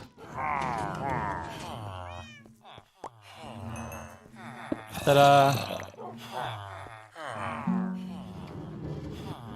Oh, I did close it. He's trapped in there with my helmet on. Look at that. He's trapped in there with my helmet on. This is the discounter. That's his job. He is the discounter. All right, give me a second here. Let me assess what's about to happen here. I'm surprised all he grabbed was my helmet. I think I'm going to have to end him. I don't see a way to recover, because I'd have to get him to get rid of my helmet. And he won't trade anything under... Well, he shouldn't take another helmet because he's got the best helmet right now. And I don't have a lot of time. So, yeah. That's okay. I don't want to lose all of my stuff. Ouch. Come on. His armor's pretty good too. Alright, problem solved. Crisis averted for now. I have too much crap in my inventory. Let's see. I can get rid of that. And his pants. That's his sword, by the way, his slash. That's the sword he has. I'm not sure, you may be right, Noob. The problem I was facing is that running out of time for things despawning, and didn't want to take the chance of, you know, losing the stuff that was there in an effort to try and get that equipment back. Yeah, I'm getting there. I'm getting there. He just dropped it, so we should be good for a little bit. I don't need that. I'll save his stuff, though. He will be back. He will be back, and he will be better than ever when he comes back. These things happen. I feel like these are better chests to put his stuff in. So this is the equipment he wears. That's his sword. And all of that was, he has that weapon because it makes him faster to convert the villagers. That's really the only reason he has all that equipment like that. Alright, let's just dump some stuff off here for a second. I believe he ended up giving me a carrot. Strange. Anyway, so he runs around back here. I can let him out. I have a lever that allows him to see access to the villagers. It pushes a piston up, and then they're on the same level, and they're able to take the villagers out. And then I can come along and heal the villagers. So that's the basic idea for that. I feel like... There it is. I feel like that too. That's why I have extra blocks, because I forgot I got this. Bees. Okay. Yeah, so like I said, I'll get him sorted and get him back at some point. Honestly, I haven't used the dude in a long time. These guys are already all... That's good. These guys are all healed up, so I don't need to actually lower them anymore. The only reason I would need that zombie again is if one of these guys died, or I chose I wanted to expand the hall. And I don't see myself doing that anytime in the near future. What's more likely is that I will move some villagers to the end base. Once I get the end base set up, I'll actually move villagers there. Slime chunks. Happened to park it next to 1, 2, 3, 4, 5 slime chunks. Haven't done a thing with it other than dig down and slab it. But that's where I got what slime I do have. But honestly, I'm kind of overloaded on slime, and I never made a farm out of it. Normally I would. Bamboo farm. Basic bamboo farm. Kind of my own design. I throw a dispenser at the bottom, so when it breaks the bamboo, it fires off a bone meal at the bottom, which could cause it to break again. It gets caught in these like little loops of dispensing bamboo. Pumpkin melon farm up top, cactus farm over there, bamboo farm output. You haven't seen my base, right? Okay, I'll show you the iron golem farm too. Still sorting out my mess. Not that any of this is important at the exact moment, but whenever you stare at the bamboo, it doesn't work. Anyway. Iron Golem farm underneath, Creeper farm underneath. That's an overflow chest. If anything isn't compostable and overflows, it goes into this chest. Everything that's compostable that overflows goes here and becomes yet another source of bone meal. Which is good, because I use bone meal in a couple things in the farm. The dispenser underneath the bamboo farm, for instance. So, let's go this way. Have some bulk storage set up over here. Oops. Problem with these things is sometimes it's hard to stay down. There you go. Bulk storage. This is actually the total contents of everything I dug out of the nether biome I cleared out, except for when I stopped wanting to collect. At some point, I just basically said, I don't need this much netherrack or basalt, but this is all my blackstone. I still have more of that. Basalt. Basalt goes all the way. I have a lot of basalt. I have more basalt than you could possibly ever want. And netherrack, too. A little bit of netherrack. Iron blocks. Just extra bulk stuff. Nothing impressive. I actually brought you back here because here's my iron golem farm. This is... Oops, let's go in front of the fence. That'll be easier. This... How many diamonds? I'll show you in a second. I don't have a ton. I have enough. This is a scare-based villager farm. The pillager bounces up and down in the water. His bouncing allows the villagers to sleep because sleeping is a necessary component. So obviously it's daytime right now because it's always daytime in Minecraft. And yeah, he's a pillager.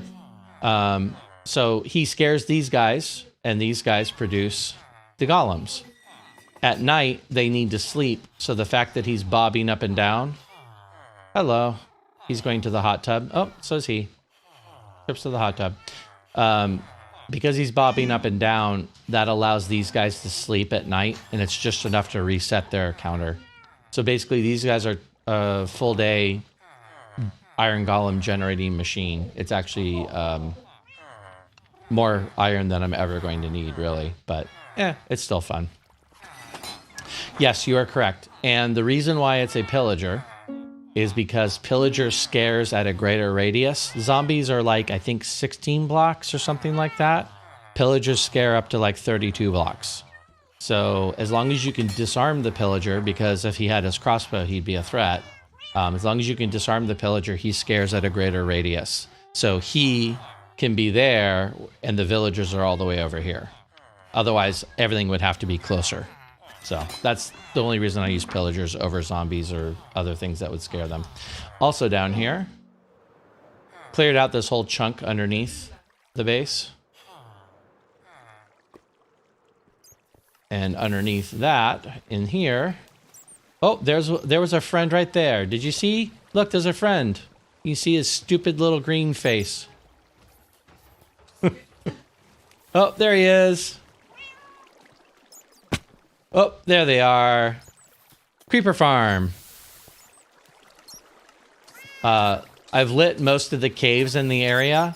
So during the day, this thing is crazy efficient. During the night, the mobs still spawn on top and take the mob cap. But during the day, this is about the only place creepers can spawn or anything can spawn. So as long as I'm not in the area, because I'm causing mob problems. Mob spawning problems right now. But it's a cat-based farm. So you can see the spawning layer there. I could block up if you want to see it. How about a regular block in my inventory for a change? There you go. Cat-based farm. Creepers spawn on the thing. The cats scare them. You know the deal. Unfortunately, it's a bat farm down here too, which it's fine, whatever.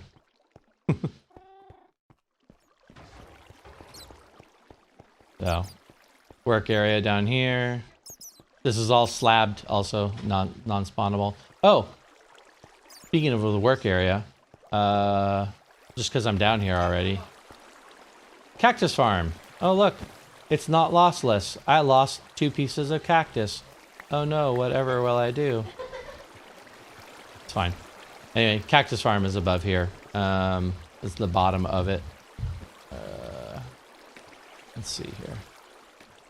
Not very exciting cactus farm. Your standard run-of-the-mill cactus farm. It does go all the way up to the surface of the world, though, so.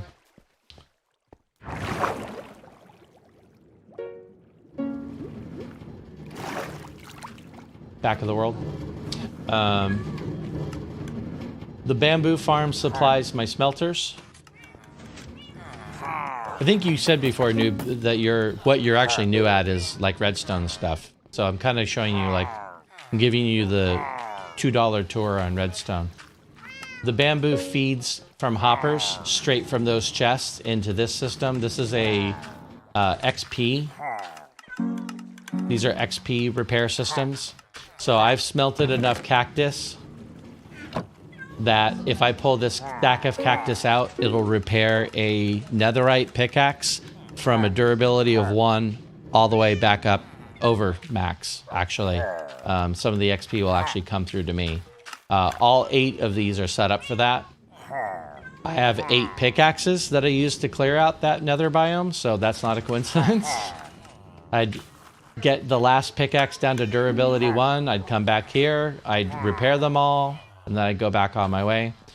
The cactus chest also feed, that's where I get my cactus farm.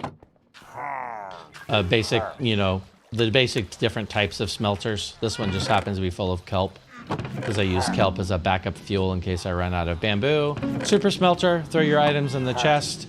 After a few seconds, they start getting spit out the tube. Friends. Special friends. They're like, they kind of spend all day like that, really. I have those just in case I need another pillager for some reason. As it is, like, because I lost that zombie, I'm going to have to go gather a zombie, punch a hole in the floor here, lead him down here, get him gathered down there, get him... Yeah, it's going to be a pain, but it's not a big deal. Super simple kelp farm. Like, super simple, bone meal in the chest, dispenser underneath. Look, kelp! It's about as low-tech a kelp farm as you can get. But it works. That's about it in the base itself. Like, here's like, this is the first level of bulk storage. Diamonds you were asking about. So this is the common chest. This is what my son and I dug up when we first started playing the game. Again, as you can see, not a lot, but also, you know, I mean, at this point, I'm fully geared out, so I don't need a lot. Me personally, since then, that's my own stash of diamonds. Not a lot more than what we have in the chest here. This is more of a prize to me than the diamonds are at this point. This came from actually digging out the nether biome that I dug out. So I'm ready to go as far as gear goes. I don't have an economy on here, so the diamonds are only... The only value the diamonds have is the equipment that they can make, or the tools that they can make. We don't buy and sell things here, being a family server. So, I think if there's anything else. Yeah, see, I don't know what spawns these dudes, but there they are. They fall high enough that they're a one punch, which helps the doggos kill them faster. Unless they have armor. If they have feather falling armor, then they'll have higher health. That's really where the dogs are in danger. We get the night away real quick. I was slain by the discounter using slash prices. These are project cats, by the way, just in case you were wondering. These are cats that were spawning because I have a village underneath. These were cats that were spawning, so all the cats that are over here are project cats. If the cat spawned and I had fish, I'd go get them. Pumpkin melon farm, basic stuff. Just a piston firing downward when it detects them growing. Top of the cactus farm. We don't ask what's happening there. We just accept that. That's just life. Basic farms. All early game stuff, you know. That was full. I actually culled this herd not that long ago because there was a few hundred sheep and cows and pigs over here, and it was actually, and chickens. It was really impacting my frames. Hey, Carrot, are you here by chance? I have to make sure Carrot's not here.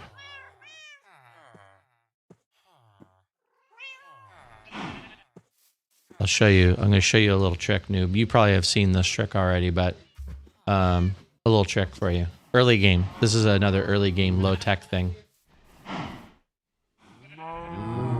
I have a secret. You have wheat, you feed them, and they entity cram. I assume you know what all that means, and if you don't, ask, and I'll be happy to explain it to you. But that's not the right spot. We don't talk with Carrot about this. So that's where all that goes. Again, early game. I do golden carrots now. I don't need the leather for the most part, so you know it's there. It's there if I need it. My beacon is carrot colored. That is a coincidence. I didn't make it carrot colored because of Carrot, although he'll tell you otherwise. Basic enchantment room. I mean, it's quick and dirty. It gets the job done. You know, again, early game stuff. Oh, I was going to show you the other thing. So you saw my trading hall, and the trading hall's fine. It works. I'm not going to fly over there this way because that'll take forever. Where I'm about to take you is a couple thousand blocks away in the overworld, which is where I found it originally, but I have much faster ways of getting there now, so we're going to take the faster way. You follow the red mushroom road here.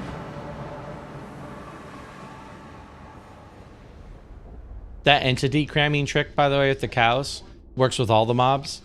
It's a great way of early game getting a lot of food quickly. Because you can breed them out in the open, that works too, but you have to go through the process of gathering the stuff and all. It's just easier to come along with food and feed them all.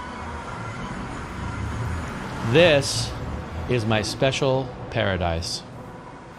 Is it late? What's happening? No, it's middle of the day. Why are they acting like they're gathering? Hello, everybody. It's nice to see you all. It's been a little while since I've been here. If you notice, there's an overabundance of one particular type of villager, one particular style of villager, and overabundance of workstations. This is where all of my enchantments come from. Not really well organized. Silk Touch for 6 emeralds. I like that a lot. Fire Protection 4 for 14. Really important when you're digging in the Nether all the time. Thorns 3 for 24. I could come along and like zombie them up and reduce the prices, but the truth is, because of the villager trading hall, emeralds are not an issue, books are not an issue, so I don't really care.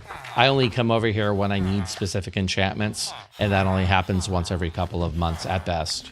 I haven't made new equipment in probably 6 months now. But all the equipment, all of the stuff you could possibly want is over here in these dudes. Ready to go. Just got to find the one you're looking for.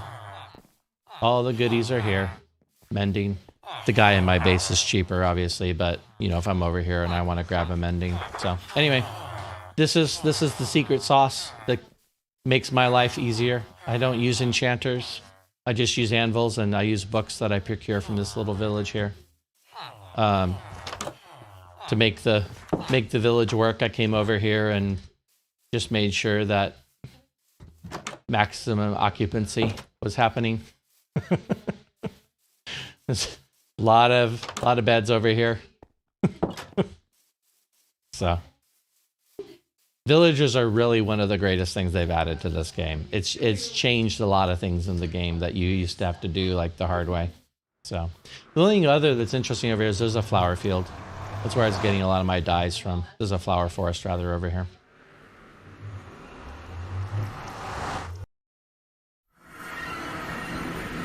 Wrong way. Follow the red mushroom road. The other road goes off to my stronghold. It really is not remarkable. It's not a especially nice looking stronghold. And I haven't done anything in the end yet. This little contraption is kind of fun. It is automatic minecart dispenser. This goes all the way over to a mushroom biome. One of my kids likes to live in a mushroom biome because of the mobs that don't spawn. So all this does is it takes a 3-minute cart journey in the Nether to the mushroom biome, the closest mushroom biome. In the overworld, it's 13,000 blocks away or something like that. Something ridiculous. On the other end of the system, an automatic system, boop, drops you off, takes the cart back, resupplies. In fact, I'm actually... No, that'll be fine. So, again, like I said, you like redstone, so I thought I'd show you. I don't know if I showed you the zombie pig farm. Cool, man. Enjoy that. That'll be fun. So, you know, for all your gold needs, you got your little average zombie pig farm. Zombie pigs love the turtle eggs. They try and get them. They can't.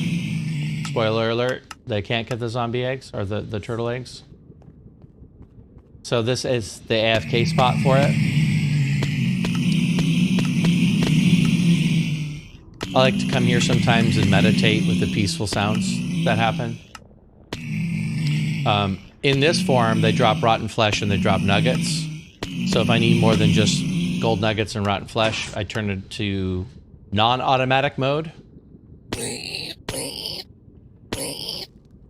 Now they're at a half a heart of health. And you step up to the bar with the looting sword. And now you're getting gold bars, you're getting heads, you're getting armor, you're getting greater quantities of nuggets. So this is where I get all my gold before I even dug in the nether, because the nether is actually a fantastic source of gold. But that's all the goodies that come from them.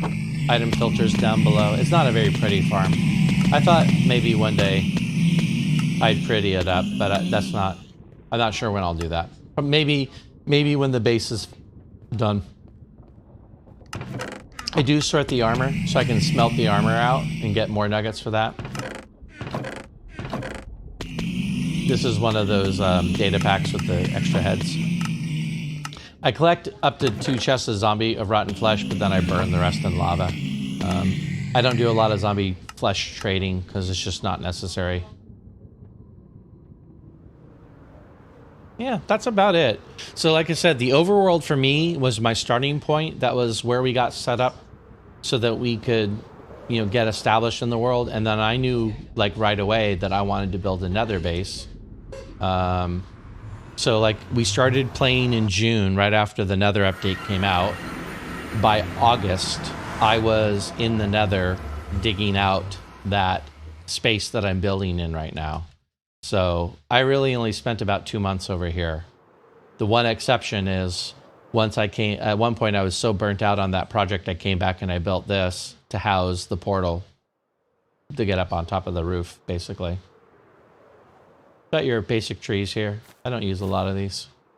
Honestly, the netherwood's better for...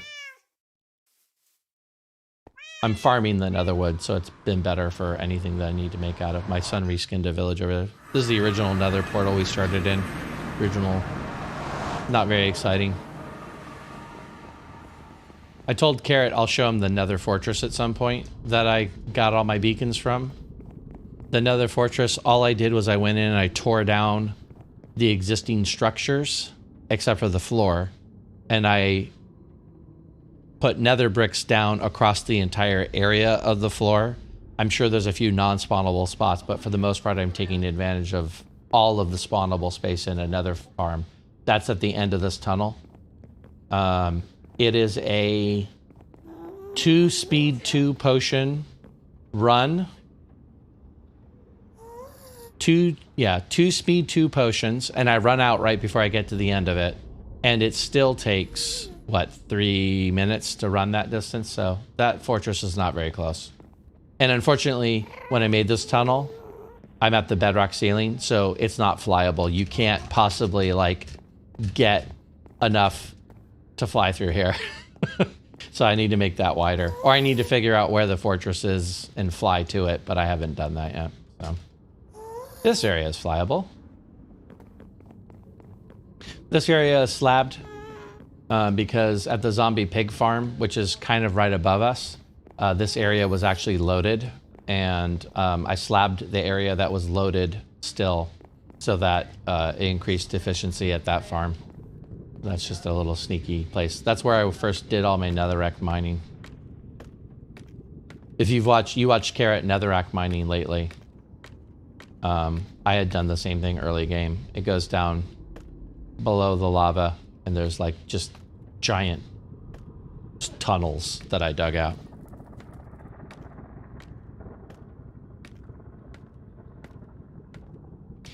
All this stuff you kind of, I always intend to like, oh, I'm going to do this and I'm going to do that, but all of that has taken a backseat to the actual build itself, so I haven't done any of it. This, do I have everything I need to go back? I think I do. This was my original construction road here. This goes all the way over to the build area. Oops. Taking advantage of soul speed, of course. Not that far. In fact, right up here is about where the beacons kick in. There they are.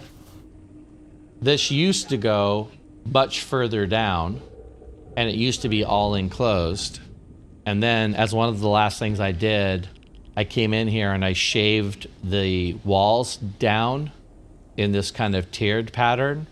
And as I did that, I had to tear down basically where I used to store everything, where the whole structure was. The only thing that's left over from that early thing, besides that tunnel, is this little structure here. If I can get in here without killing myself. There used to be a real long staircase that led up to this from down in that area. That's the tunnel we came through. And this is my special, half-decorated, very special wither killing area. This is where I made all of the beacons from all of the wither guts. This area of bedrock is pretty much impenetrable. So I build the blocks on top of here. The wither is trapped in the bedrock ceiling. I choppy him. I get my star. I move on with my life. Yeah. Again, haven't used this in a long time either because I haven't had a need to make the beacons. But yeah, that's it. That's the totality of my excitement. Like I said, 2 months into the Nether update, I started digging out this biome. Finished the dig by the end of the year. I was done.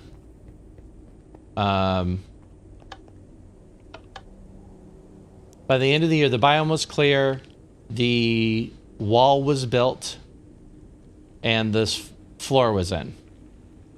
And then I went into creative mode and I started designing this fortress. And I realized that all the designs I had made were so much bigger than the space I had because of the stupid nether ceiling. And January 1 of the year is when I said, you know what? I think I need to take the nether ceiling out.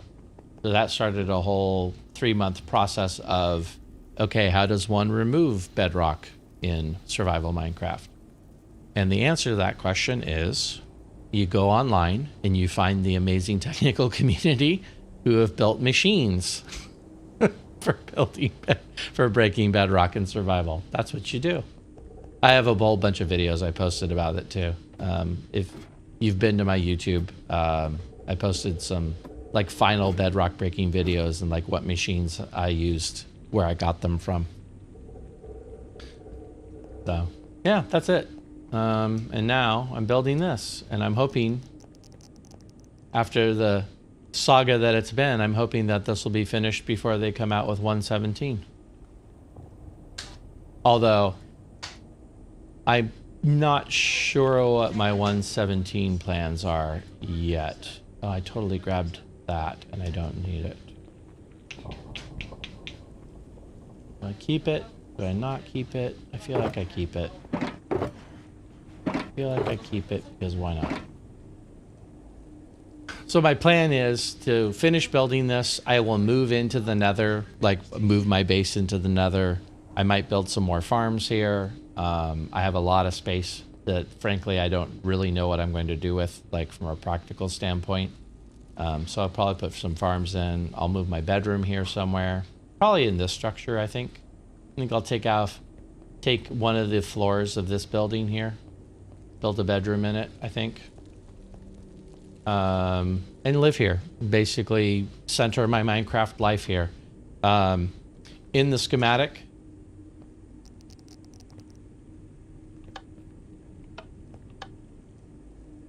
in the schematic, I have portals that are set up that are going to be like so far apart that in the overworld they're like a few hundred blocks apart from each other. And I think on the other side of the portal I might like build some civilizations or something. Almost like those civilizations feed the nether portals or feed the nether base on the other side or something like that. That's kind of what I'm thinking.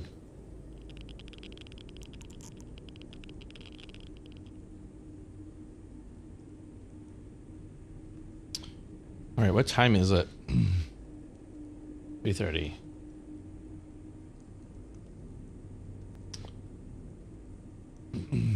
Anyway, hope you enjoyed that.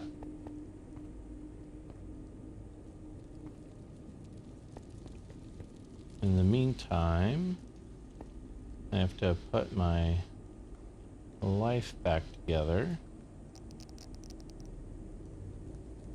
Inventory management in Minecraft is a full-time job. Blackstone brick wall. Blackstone wall. Blackstone brick stairs. Polished stairs. And then probably glass in that spot.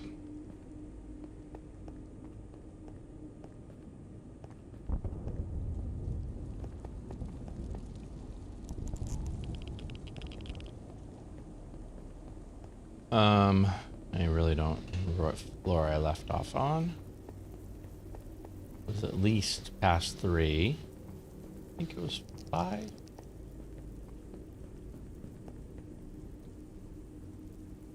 Well, it's definitely above that.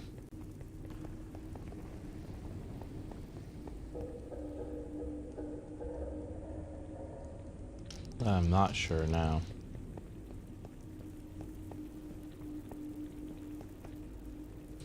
Yeah, it's right here. Okay. All right, I need to clear this. So bear with me here. I'm going to do a quick BRB. Actually, I don't need to do a BRB. I'm going to save my replay mod file so that it resets since I made a trip to the overworld.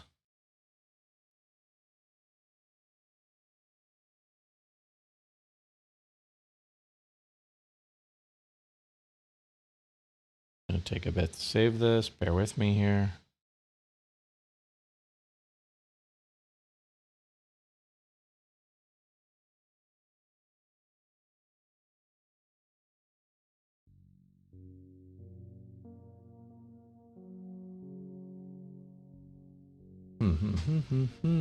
While I'm waiting for that, I'm going to check this real quick.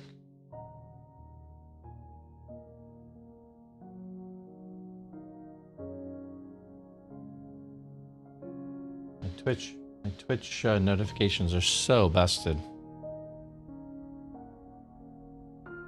So busted. Oh, cool. Save file already. I'll trim out the overworld trip on that, because the overworld trips really mess with that replay mod. And boom. Back to work.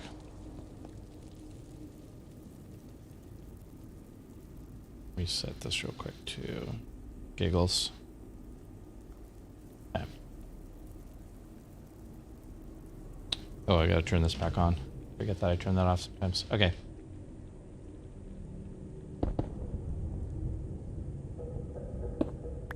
All right.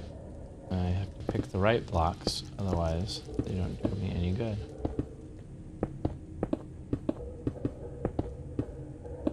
Once this layer is done, I have a sheath that exists around this hammer building that you're seeing right there.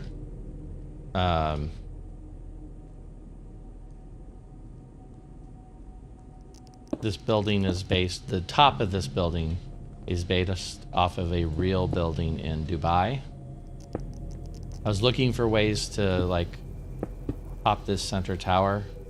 I was looking for something unique and different, and I came across the Hamra Tower in Dubai, and it's just kind of a cool looking structure. There's a built-in asymmetry to it that I kind of dug. And so I decided to pattern the top of this building off of the Hamra Tower. So I just call it the Hamra section of my tower. But in the real Hamra Tower, there's kind of this fold in the building that goes around the outside of like a little center building. And their fold is functional. It actually has rooms in it. It's really trippy looking.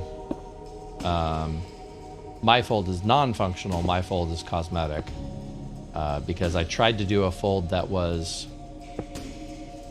functional, but the problem was it was so big and it stuck out from the building so far that the top of the tower was bigger than the rest of the tower. So I ended up having to evoke the idea of it without copying it directly, which I'm okay with, because it felt appropriately Nether-y. It felt different, and it felt like something that, you know, some twisted mind in the Nether would build. So, also, Blackstone, gotta say, one of my favorite new stones in Minecraft.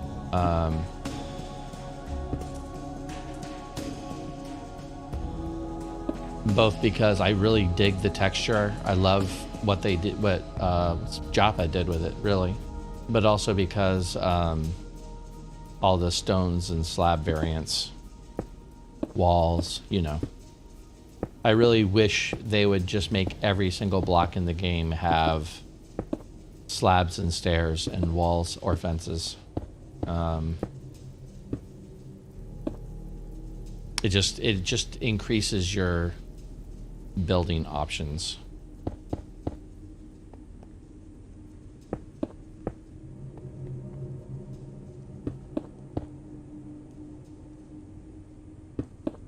Like one of the things I struggle with is the limitation on which blocks that you have in the game that are actually given the full stair and slab treatment, because it feels like when you're building something in Minecraft, you're kind of stuck with one of those blocks as your basic palette. You know, your basic block that you're going to build with, unless you want whatever you're building to look like a giant box. Or you want to build on a scale where it doesn't matter how big the blocks are. You're kind of stuck with one of the basic ones that represent all those different types. So having more of that would open up which blocks you can base your builds around. Especially concrete. Concrete would be amazing as the Stab and Slayer variant.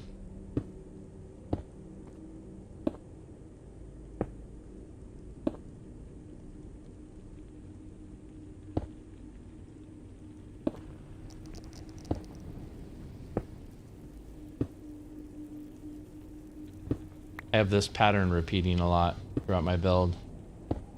I have kind of a reference image that I go off of that inspired this whole build. Not a copy for sure. If I were to show you the reference image, I don't know that you would clearly see how I got what I got. Mostly it was shapes. It was scale and shapes that I pulled from it.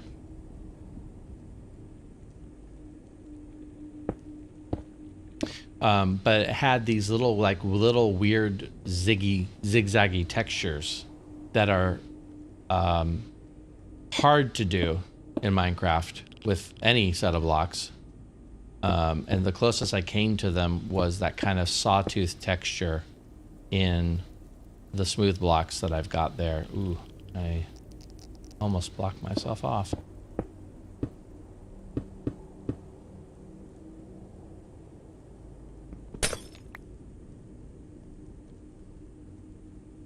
So, mean, there's not much to it. It's not like a really glaringly obvious texture.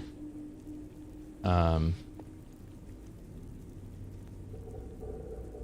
it's a little something something. A little something something when you're just looking for a little something somethings.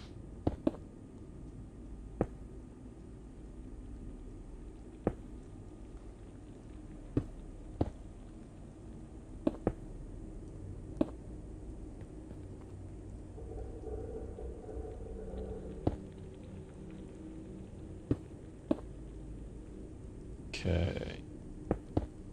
And this gets another stair thingy on top of it.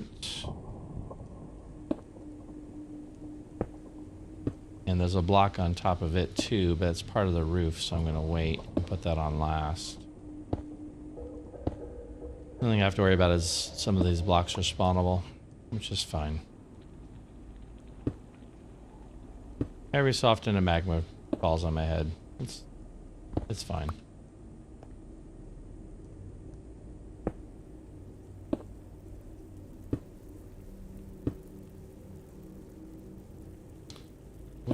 There we go. Get it so that I'm not overlapping the block I'm trying to place. Yeah, anyway, this cool little, kind of a little sawtooth pattern. I kind of dig it. All right, roof it. This side is now done. Except for the sheath. Looking good, looking good. A little bit more perspective here. Yeah, looking good. Pretty happy with it.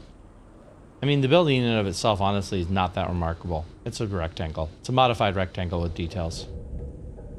That's the truth. The sheath on the outside is what makes it kind of different and interesting.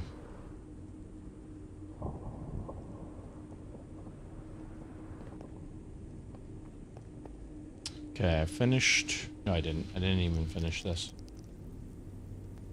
I have the glass on the edge, but I have none of that. So let's do that. Actually, let's double check my resources because I'm sure that I'm low. I don't even use those.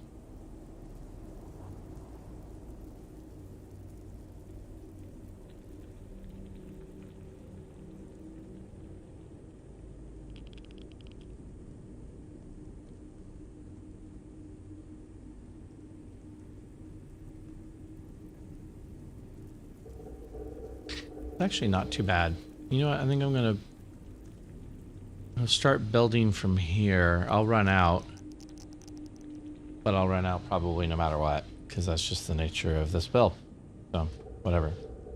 We'll start with this, and then we'll go from there. All right. That is not right. That doesn't go there.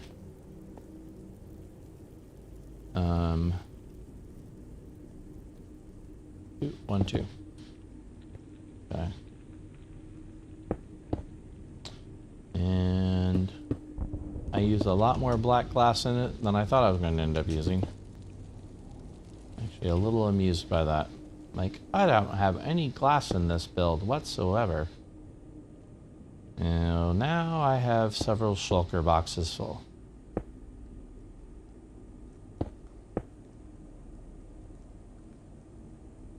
Now I'm wondering if I ever didn't have a lot of glass or I just had that perception.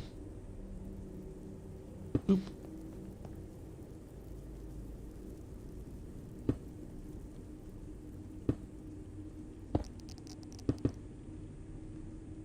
All right.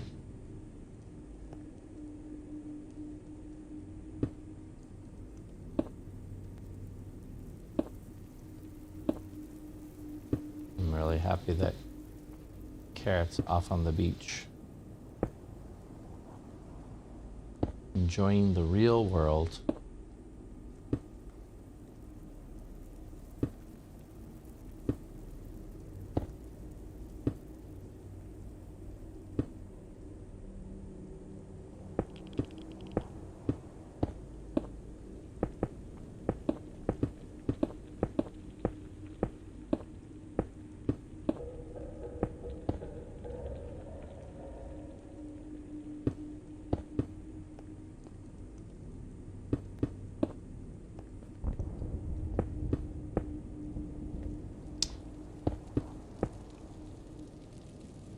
I am going around the glass before anything else. In fact, right now, let's go get more glass.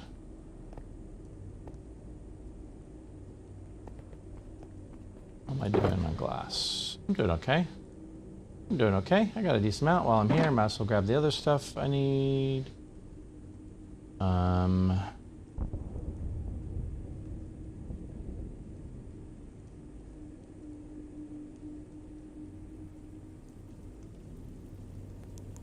Wait. Oh, that's polished. That's why that's not stacking. I'm a bonehead. That's fine. Okay. Polished is what I use. I don't really use the other kind. Stairs. I'm using these stairs. I'll grab an extra stack of that. And really, the rest of it is just these. So I feel like that's a good restock. Okay, that one's done. This is the one I'm on. All right. I'm going to take a quick BRB. I'm going to reconfigure my desk back to sitting mode. So give me one quick second to do that. Hold on one sec.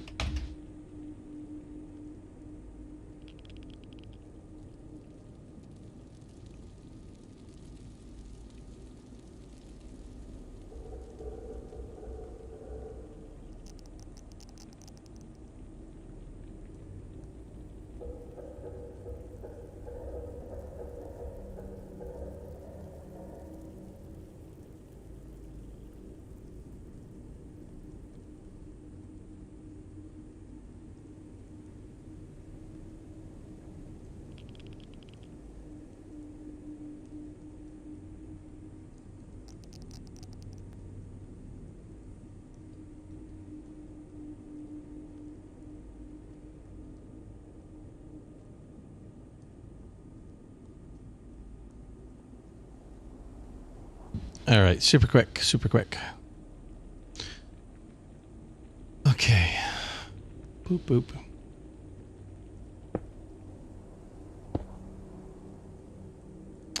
All right.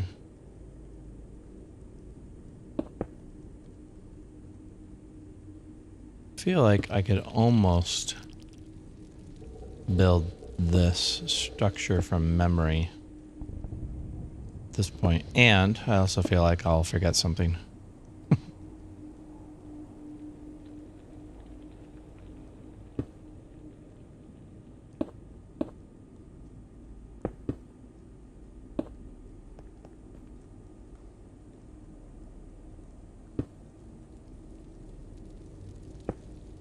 Oh man, where did that block come from?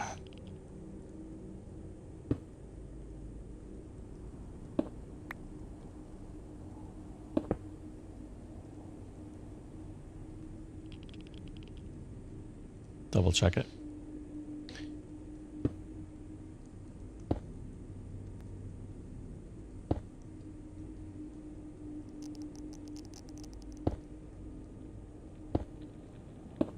Oh.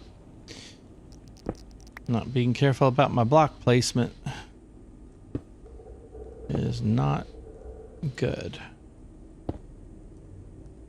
A little bit of a waste of time. Which is fine. Sometimes you're in the way and you can't place a block because you're in the way. Like that. That's effective.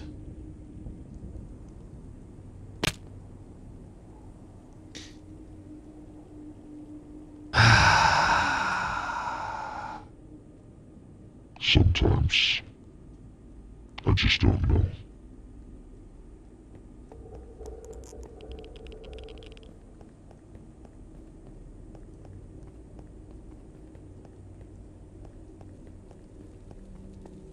I think I'm up another floor here. Yep, I was.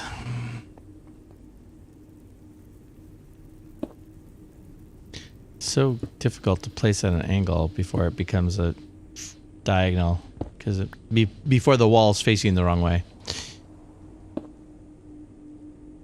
All right.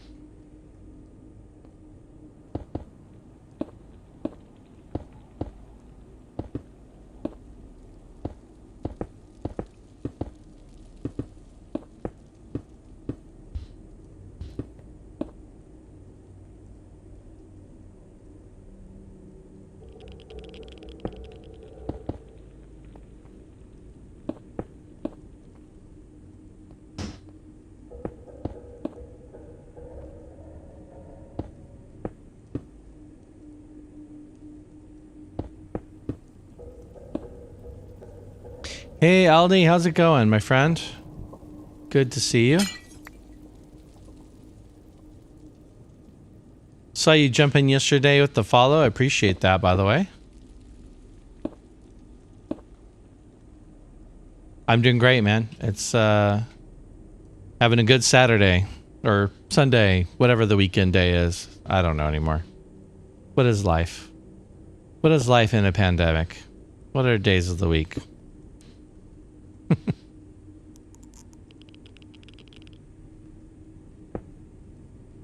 Hope things are going well for you over there, my friend.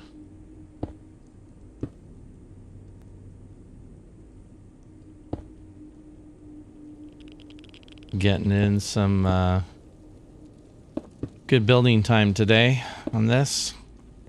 Almost done with this tower. And then I have more towers to work on, but at least this one.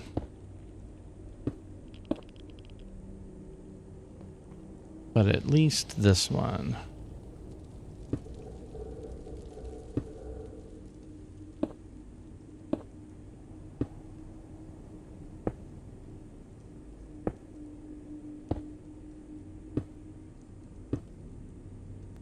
Every so often I get a good rhythm on placing these things.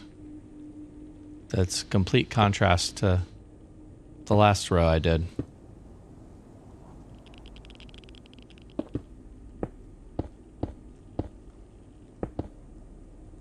You up to anything special today, Aldi? Didn't know if you were planning to stream, finish the stream.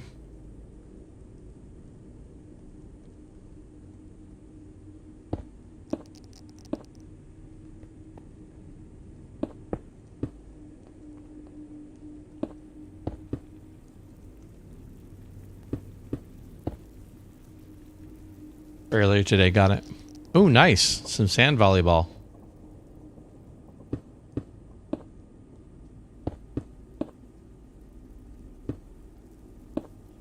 I gotta be honest with you. Sand volleyball is one of those things I always wished I was better at. I live by the beach where I live. Don't go to the beach nearly as often as I probably should, considering I live by it. Like, by it, relative. I mean, it's like a 20-25 minute trip to get to the ocean. But there's always people playing beach volleyball, and every time I see them out there, I'm like, yeah, I always kind of wish I had made the effort. Obviously, never too late. Could make the effort now. And I'm definitely not as young as I was when I first had the thought. I have a longer road to climb back to that idea.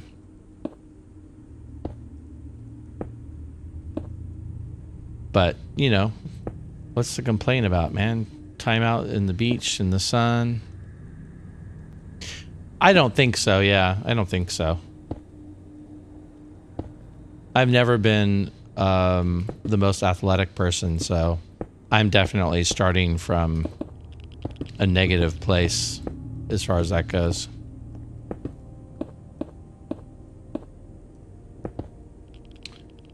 But as they say, who knows? You know? Last time I played sand volleyball, I was probably just out of high school. We used to do these beach parties during the summer. And we'd always be by these volleyball courts so we could set up volleyball if we wanted to and play. That's probably the last time. Truthfully. Like I said, you're out there, you're in the sun, enjoying the weather. I don't know. Feels like there's a lot worse ways to spend your time, that's for sure.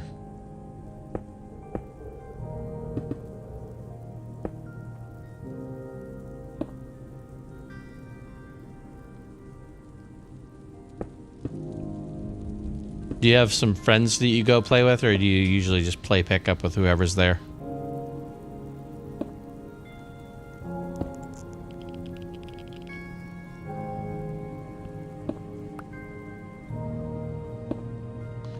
Oh, that is not the right block. As the glaring red color reminded me.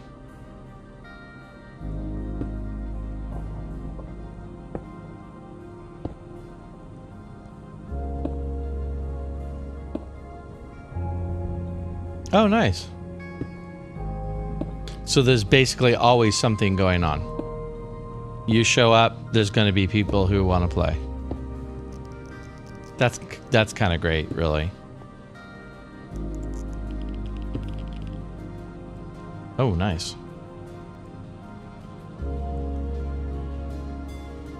Boy, I cannot get off of overlapping that block. There we go.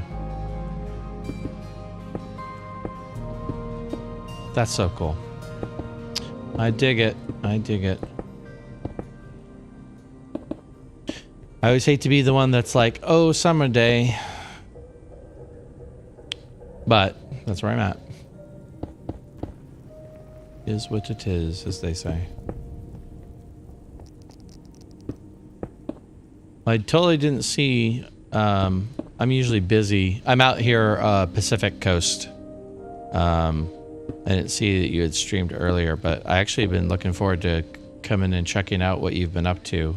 Really dug your world and your vision for the world. Like, really inspiring building style. I love the storytelling. Like, I'm really looking forward to coming back and seeing what you're up to over there. And I'm not just saying that because there are a lot of people who play Minecraft and I don't necessarily want to go see what they're doing. But yeah, I really, really dig the whole aesthetic you've got in that town. Every time I see like somebody who's got a good lore going, I'm always thinking, I really want to, that's something I want to do more with, be better about, is adding lore. Because I just feel like it adds so much personality to whatever it is you're working on. Absolutely, absolutely. I am, I'm a technical player. That's my, I forgot what layer I'm on. That's my proclivity in the game. I like the technical stuff. Not that I don't love to build, but yeah, no, I get that. I get that.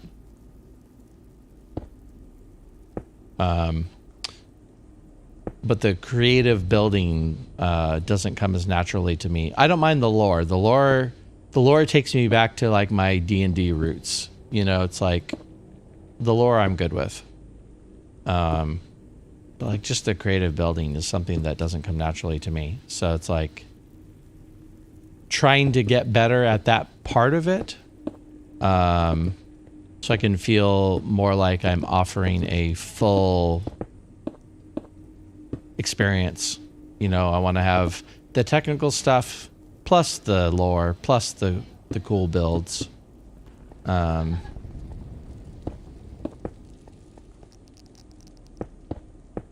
Try to push myself when it comes to building, for sure.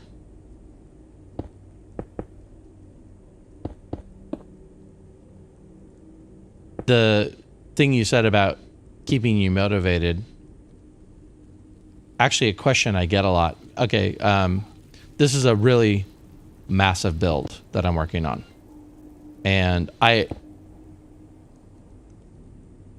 get it. And for some people, they're completely content with like not being great with it. I mean, you can follow a lot of tutorials online these days and get most of the farming stuff that you ever would need in the game. Honestly, a certain percentage of the farming in the game is gratuitous. You know, you do it just because it's there. But this is a big build, and I get a question periodically from people. They're like, how do you stay motivated?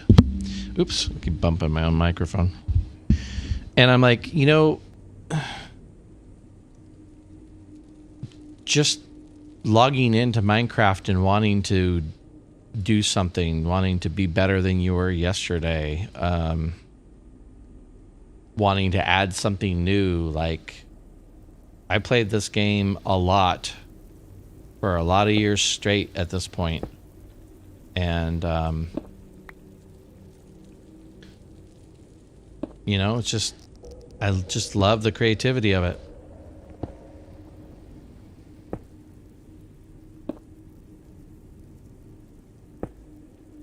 Sharing it with people is a big part of it. I mean, that's honestly kind of why I started streaming. I had dabbled a little bit with streaming previously, but I really felt like, I don't know if I'm doing anything terribly interesting. You know, does anyone really out there want to see me build the world's 50th iron golem farm? But this particular project is so big. I've never done anything like this before. I mean, this is definitely stretching me, and I just felt like it was big enough that I could share this process. If nothing else, it would be interesting because I'm the scale of it, and because I'm pushing myself, you know.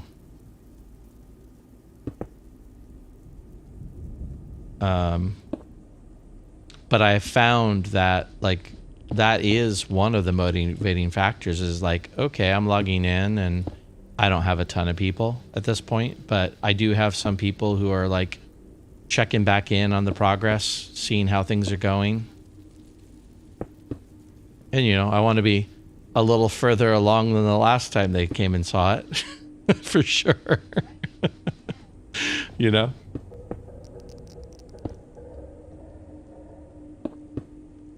They come back, check you out, and you're like, yeah, I'm still working on the same row. Sorry. Been busy. That is not the right block. I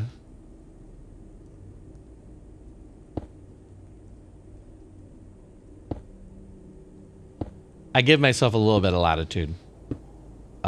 It took me a month of designing and creative with creative tools to speed things along, to like finalize the design. I can't believe I ran out. I mean, I can, because I run out of blocks all the time because inventory management. Oh, you know what? I always forget this is a faster way to do this. Inventory management's always a problem, but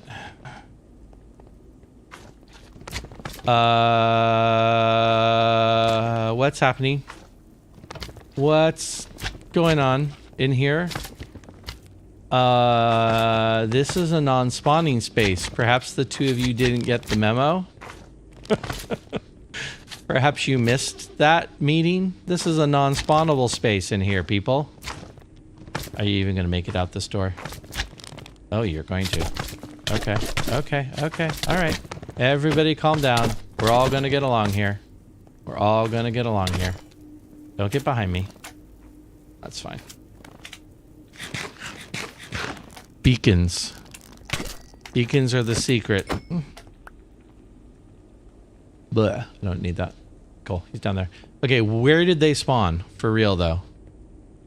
There's no way they spawned on that one block.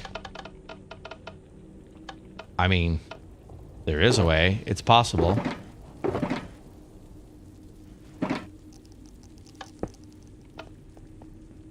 One of the great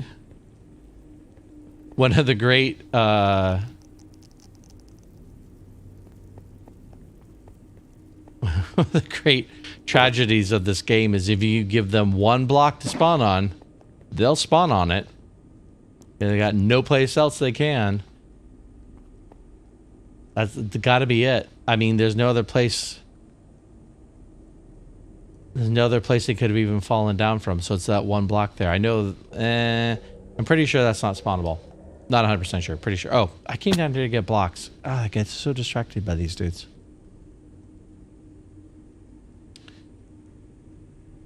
Yeah. Anyway, Aldi, have you seen the whole thing that I'm working on here? I feel like the last time you popped in, you were only here for a little bit. Okay. So, survival Java. I have a few data packs, but otherwise this is all survival Java. I'm not employing any cheats here or anything like that. Came into this area, started digging out a basalt delta. The basalt delta looked a lot like this basalt delta here when I came in, although there were a lot more elements of it that actually went up into the ceiling. I guess more like this area here, where it goes up into the ceiling. Originally, I was going to build within the basalt delta, and then as I was like coming up with some sketches, I realized that I needed the basalt delta gone. I just needed a clean canvas. My brain couldn't wrap around building structures within the basalt delta. So, cleared out the basalt delta all the way down to lava level, which is here, and then pushed it all the way down to bedrock here. Built these walls to house the building that I was going to be in. Got a slightly different design for the top than I do for the bottom. You know, it's kind of a Colosseum-esque tower or wall structure with the lava in it. And then realized as I was doing sketches that the buildings that I wanted were going to be far bigger than the nether ceiling. In fact, I was working in creative mode and I didn't have a nether ceiling. And then as I was doing all these sketches that I was happy with, I was like, oh, that's right, there's another ceiling at like 123. How am I going to fit what I'm building in that space? And the answer was I couldn't. I tried to condense it. I tried to compress it to make it work. And every version of compressing it looked terrible. My whole goal was to build this enormous nether base. I wanted this to be a mega structure. So the bedrock had to go. So January of this year, I embarked on a how do you break bedrock in Java Survival? The answer to the question is it's not easily, but it's getting better. This is the very first block I broke here. And I broke it in the wrong spot because it was the wrong coordinates. Anyway, the technical community has some amazing automatic bedrock breaking machines now that work in version 1.3 and above or 1.13 and above. Basically using headless pistons and a little bit of trickery. The one cheaty element of those machines is they use TNT dupers, which I kind of resigned myself to because I generated all the TNT. I came up here and I was going to break everything manually. I'm like, I'm just going to power through and I'm going to use the manual bedrock breakers, and each bedrock takes 2 TNT, and I'm just going to do it. And I went through so much TNT, and I realized that this project was bigger than I was going to accomplish through 100% non-cheaty methods. So the bedrock breaking machines employ TNT dupers, but they're fantastic. So through using those machines, cleared out the bedrock, finally got that done, ended up shaving back the sides because they were vertical originally. It looked terrible, so I shaved them back so it gives me a little bit more breathing room, especially around the base. Started designing the tower in creative, and I'm using a mod called Litematica, and this is the whole thing. This is the schematic of the whole thing. So this is done in creative. Created the schematic from what I built in creative and then imported it into Java, and this is where I'm building it for real now. So a lot of the structure that's here is like using... Okay, cool. Yeah. So Litematica is great because it like gives you the whole copy paste functionality that you wish sometimes you had on Minecraft. Like I would focus on, I would design one side, and then I would be able to copy and paste it to the other sides, basically. And it saved a ton of time. But now I have to build it for real. So Thank you. I really appreciate that. I got to be honest. I'm really proud of this design. Proud of this in a way I've never been like so happy with what I've created before. So as you can see, the center tower is almost done. I have a sheath that goes around the outside of it. This is based off of a real world building in Dubai called the Hamra Tower. Mine's a modification of it, but it's the same basic idea. You know, it's a building with a weird looking sheath, an asymmetrical sheath on the outside. These buildings are all the same. I'm about to run out of rockets here, so I have to be mindful of that. These towers are a copy of each other. So they're big, but they're also going to be the same thing over and over again. I also have very little of the interiors done in these. Kind of leaving the interiors open to, they might be some technical farms, they might be living spaces. I don't know yet. I mean, honestly, I've always built in the past with a practical mind. And so my builds have never been as big as I want them to be, because I'm always like, well, I mean, I only need a 20 by 20 foot room for this structure. So why build 100 by 100 foot or bigger, you know? So this is the first time I designed something that is 100% just meant to be big and not practical in any way, shape, or form. And I'll try and do my best to figure out the practicality of it all later. These towers connect. I have this little walkover feature here, and they connect to the center tower through the walkover and to each other. And I'm going to have to go get rockets. This is the right side. Yeah. They also connect to each other here at the bottom. There's kind of a grand hall in each of them where they connect to each other. I have a lot of work to do on interiors. I'm not sure where I am, actually. I'll find out. But I'll do that later. I'll figure out, you know, what I want to do with them once I get the thing built. I mean, honestly, if I get the exterior built, I'll be pretty satisfied that I accomplished, like, the primary thing I was trying to accomplish. Problem with running out of rockets is you got to remember where you are. And I don't remember where I am. I think I'm a row too high. Am I a row too high? I don't know. We'll find out. When I was doing the little circles around the tower, I lost track of where I was. The problem with having them all the same.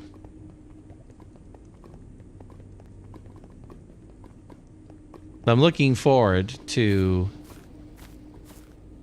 Oh boy. Tell me it's the last one I went into. Maybe it end up being the last one. I have a little supply of an energy chest and some shulker boxes. I can get rockets from there, so that's what I'm looking for. There they are. Of course, like I said, the last one. Anyway, so like I said, if I can get this exterior finished shortly, I'll move my butt into the Nether full-time officially and start figuring out what I want my interiors to look like. Where are you there? Why are you not there? I have questions. I have questions that I don't have answers to. It's fine. Put them back. Yeah, so anyway.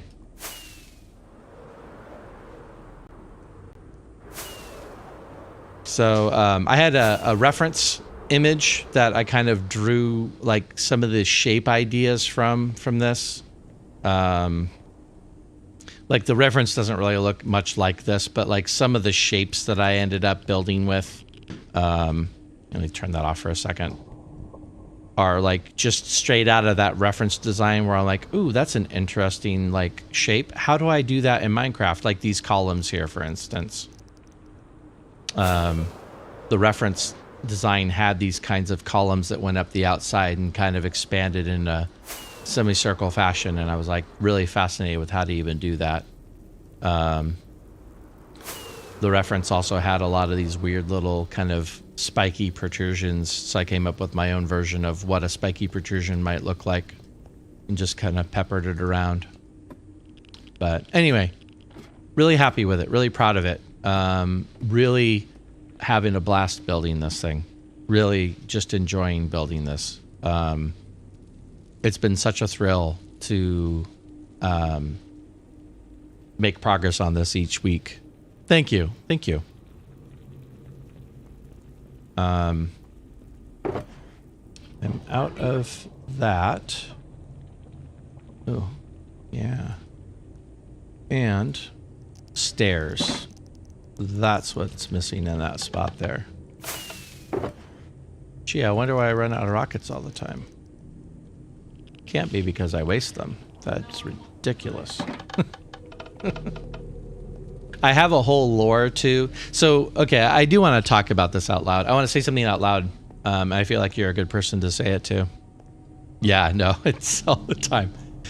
I haven't implemented this yet. I came up with this sketch while I was in creative still, and I liked the idea, but I felt like it needed to be fleshed out further. So I decided what I would do is I would put off worrying about interiors completely, and that'll be a later problem.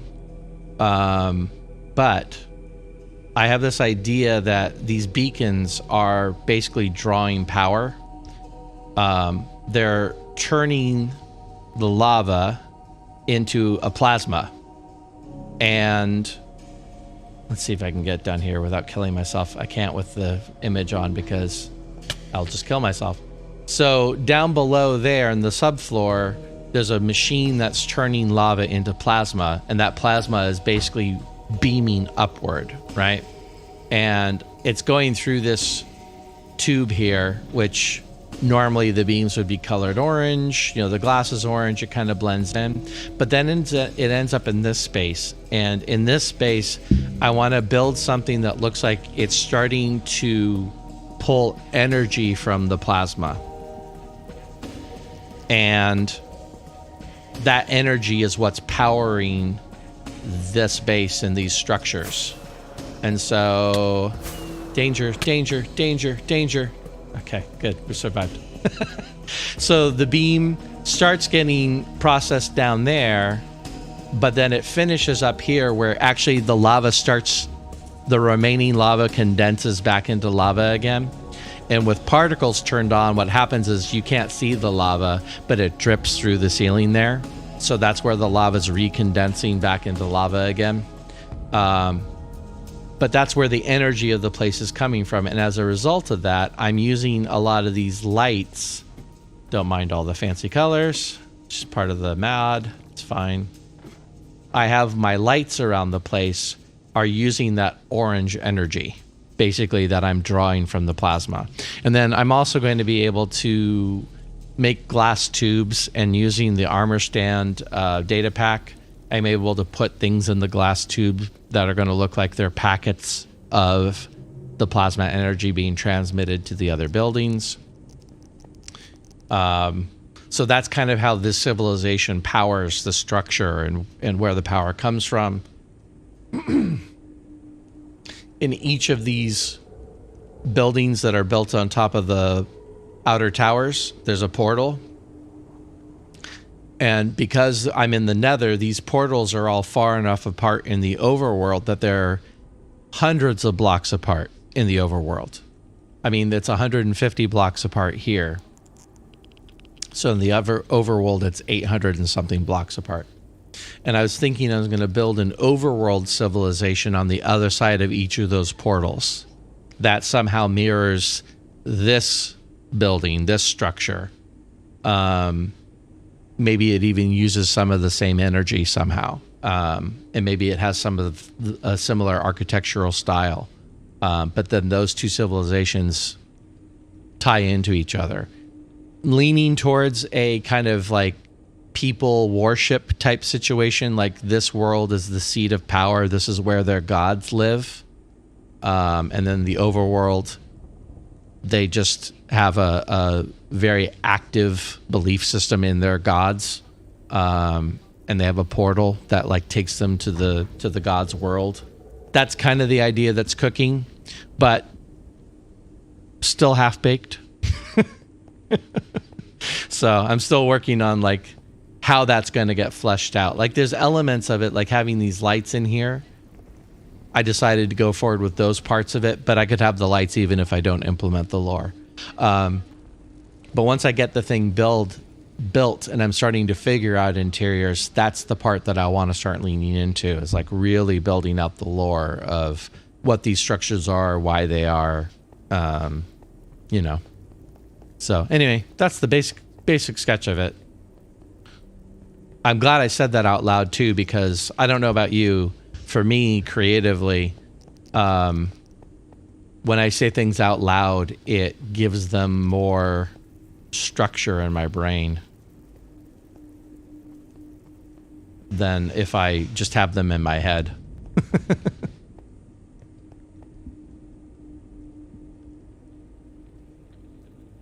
Yeah. I feel like it's got a good, there's a lot to build off of from that. There's a lot to design additional buildings. And I think getting back to like what you were talking about earlier with like having a good lore, the lore itself helps get the creativity flowing in me and also helps motivate me, because now I'm like, ooh, I really want to build that temple on the overworld side. What does that temple look like? And it's motivating to want to build that, you know? Yes. Yeah. That's what I'm saying. It's like, I know for me, you know, just in life in general, that I'll have these ideas kicking around my head and I'll drag my wife to the side eventually and say, you know what, I need to say some of these things out loud, because until I say them out loud, I don't honestly know if they make any sense.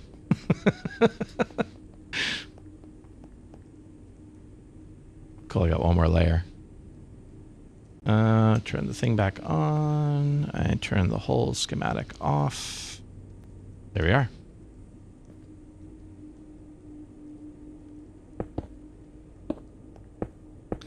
A little bit of concern. I mean, I'm a big believer when it comes... Oh, I didn't finish this. That's where I left off. Okay, that's fine. I can finish that. I'm a big believer in, you know, Minecraft is a creative tool. You play the game how you want to play it. Everyone's got their own thing.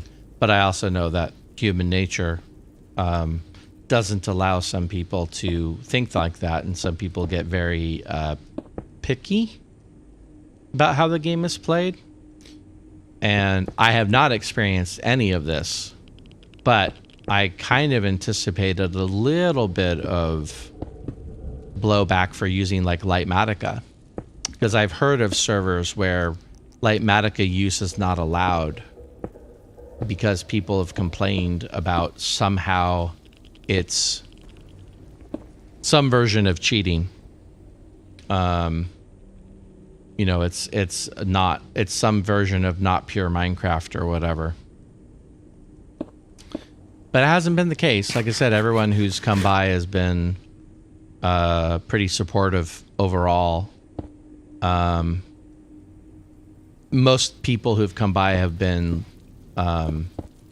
very gracious about complimenting like the design and the idea, and don't seem to be too fussed about how I'm doing it, or they're being polite and they don't say anything. But the point of all that is to say that I know for me, just because of my creative process, I couldn't have even built this without using Litematica rather. The iterations I went through in creative mode to like design the face of the building and to decide that's crap, I can't, that's terrible, and tear it down and rebuild it again. And in the scale that I'm doing. And like I said, a lot of times with some of the lower towers, since their faces are all the same, I would just design one face and make sure I was happy with that one face. And if I wanted the other faces to be like that, I would just copy them. And obviously when I go to build them for real, it's going to take a lot more time, but it shortened my creative schedule down. by a lot, I'm sure. I mean, it took me a month in Creative with all the tools available in Creative, fill commands and clone commands and all that, and using the schematic for copy and paste. It still took me a month to design. And it's been almost a month of building in survival, and I've only got the center tower just now almost done, so yeah. And I say all that because I know you weren't asking me to defend using Schematica. Just the thought had occurred to me. All right. I have a roof to build, and I have the outer sheath to build. And this is a done building. Yeah, I agree. I agree. To be honest with you, the opposition on that one server, I won't name the server because that gets too close to gossip for my taste, but I was really surprised that there was an opposition to something like Litematica on that server, just because that server is full of a bunch of people building big things. I feel like it would be a benefit for people to be able to use it. And I guess I could understand someone saying, I don't know what this is and I don't understand it, so I don't like it, but that's where that being open and accepting thing that you were just talking about comes in. But anyway, that's why I was like, I mean, I feel good about my choice, and I do wonder if I'm going to get any blowback from making the choice at some point. But, you know, normally I just build ugly technical things, so that's usually my whole thing. Okay, I think if I'm remembering correctly, all I need for this sheath is the polished wall and black glass. I do need a lot of black glass though, so I need to think about that, because I definitely don't have enough black glass currently in my possession for that piece. And inventory management in Minecraft 1.16 is a real problem. Feel almost like I could probably dump off a lot of, I don't need these. And I don't need these. And you can go there. Oh. Oh wait, no, that's polished. That's right, it wasn't stairs, it was the wall that I grabbed. That was the regular blackstone. Oh no, that's what I need. That's the block I need. I don't need the slabs. Okay. All right. And now, I think I'm about to run out of dye, in fact. Oh no, that's the wrong box. Dyes, that's what I need. 16. I am able to turn these two into black glass, and then I will need to go get more dye, which I'm pretty sure I have back in my base at home. Pretty sure. Pretty sure. I need more of that for sure. Oh, welcome Raiders. Oh, that's so awesome. Epidemical, thank you so much for bringing your friends in, man. I appreciate that. Welcome, Raiders. Welcome, welcome. Thanks for stopping in, man. Unleash the plague. I have been good. I have been good. Getting some building in today. I am...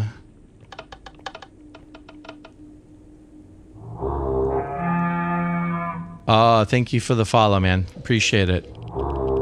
Thank you, thank you, thank you. Shooting for 50 follows here in the next couple of weeks. I appreciate it.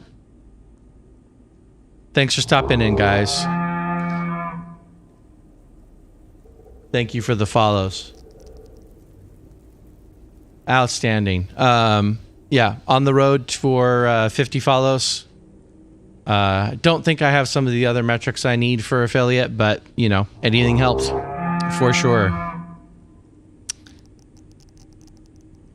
So real quick, before you guys scamper off, anyone who's interested, anyone who just followed, this is what we're working on. This is Java Survival. I always like to point that out because I have broken bedrock. I have done it through legal means or illegal means, depending on how you look at it. I'm going to do a tour here.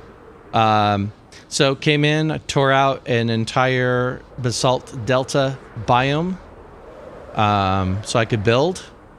Pushed it all the way down to bedrock at the bottom of the Nether. Built a little Colosseum-esque wall on the outside that helps keep the lava back. You know, keeps the Desians of the Nether in their proper place. Unspawnable, of course, because we definitely don't want any of that nonsense here. And then started working on a structure to fit inside of this place. So designed in creative mode, I have a schematic that imports it over to the world in survival. This is the center tower here. I don't think you've seen this even recently, Epidemical. This is a bottom of the Nether to build limit building. Let me get some height so you can see it. I'm gonna run out of rockets again. I have one more piece I need to build on this to put a sheath around this building, and then this center tower is done. This is the center tower of the structure. Probably the most detail I feel like in the center tower. I still have a lot of things to do. I have entire interiors in this place that haven't been done yet. You know, the interiors are blank canvases still so far. I was just actually chatting with someone who's in the stream about that. But in the long run, we are going for this. Let me turn the layers back on. Framing while it loads. This is the total build. This is what this place... Oh, thanks for the buying followers. Appreciate that. I'll deal with you in shortly. This is the total place. This is what the whole structure looks like. Got 4 towers on the outside that are mirror images of each other that are duplicating. They connect to the top tower here through these walkovers. These are kind of fun. I love this little thing here. You have this kind of columned off area, and then you have a little walkover area that goes into the other tower, but it also connects to the center tower through the walkover here. And then out the other side connects to the other towers. Have very little interiors done. That's going to be done basically once I get the exteriors finalized. I have floors planned. I have scaffolding set up for where I want the floors to be, but still got to work on that part of this design. I have giant interiors that have very little in them. Working on some lore. That's what I was just chatting with one of the other people about when you guys came in. That I'm going to work on to try and tie all these buildings together. But yeah, this is the structure. 4 weeks so far just to build this center tower. The total structure is 600,000+ blocks. So yeah, I mean, this is the monster. This is my big project. I joined this world back basically June of last year when the Nether update came out. Spent about 2 months in the overworld, you know, establishing basic resources, armor, weapons, you know, home base. And then I moved into the Nether, started excavating, finished the excavation sometime late fall, got the wall built sometime winter. First of the year, decided I needed to break the bedrock. 2 months later, the bedrock... 2 months? 3 months later, the bedrock was broken. And spent the month of April designing, and now have spending the month of May building, and probably into June. Definitely a long play world. I mean, I'm fully kitted out. Excuse me, guys, a little phlegm there. I'm fully kitted out. This is end world stuff for me. We've already beaten the Ender Dragon. Obviously, we've already taken care of the Withers. So, this is the part of Minecraft I love. I love early game grind. I love coming in and, establishing a new world and like figuring out where I want everything to be and what I want to do. But I also love when you've got the elytra and you've got the gear that you want, and then you can just start creating what you want to create in the world. Never, ever, ever have I built anything this size before. I mean, this is something I've dreamed of doing probably the last 6 years. My builds, each of the last 6 years, have gotten bigger, but never this big. I mean, this has exceeded my capabilities. Not really, but this is definitely pushing me. Just wanted to have something impressive, something large, something I could be really proud of, and something that I wanted to stream and like share with people, just because honestly, this is one of those situations, it's so cliche, but it's one of those situations where I feel like if I can do this, literally anyone could do this, because this kind of stuff doesn't come naturally to me or easily to me. This is months and months and months of sketching and planning and designing and redesigning. So really just wanted to share this process with a streaming community. Wanted to kind of record it as I go and show the process that got here and show the build process. So anyway, hope you guys like this. I could take you to my overworld base, but I gotta be honest with you, not really that impressive. Like I said, I spent about 2 months there. I mean, Epidemical, did you see my overworld tour or my overworld base? I feel like it's fine. It's a little building. It's orange and blue because, why not?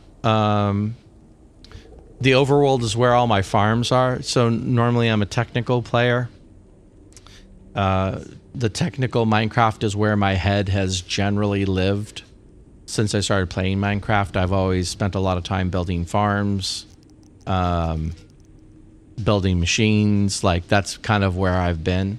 But with all the technical stuff, I've always wanted to be able to build creatively alongside of it. And the creative part of it is the part that I've always struggled with.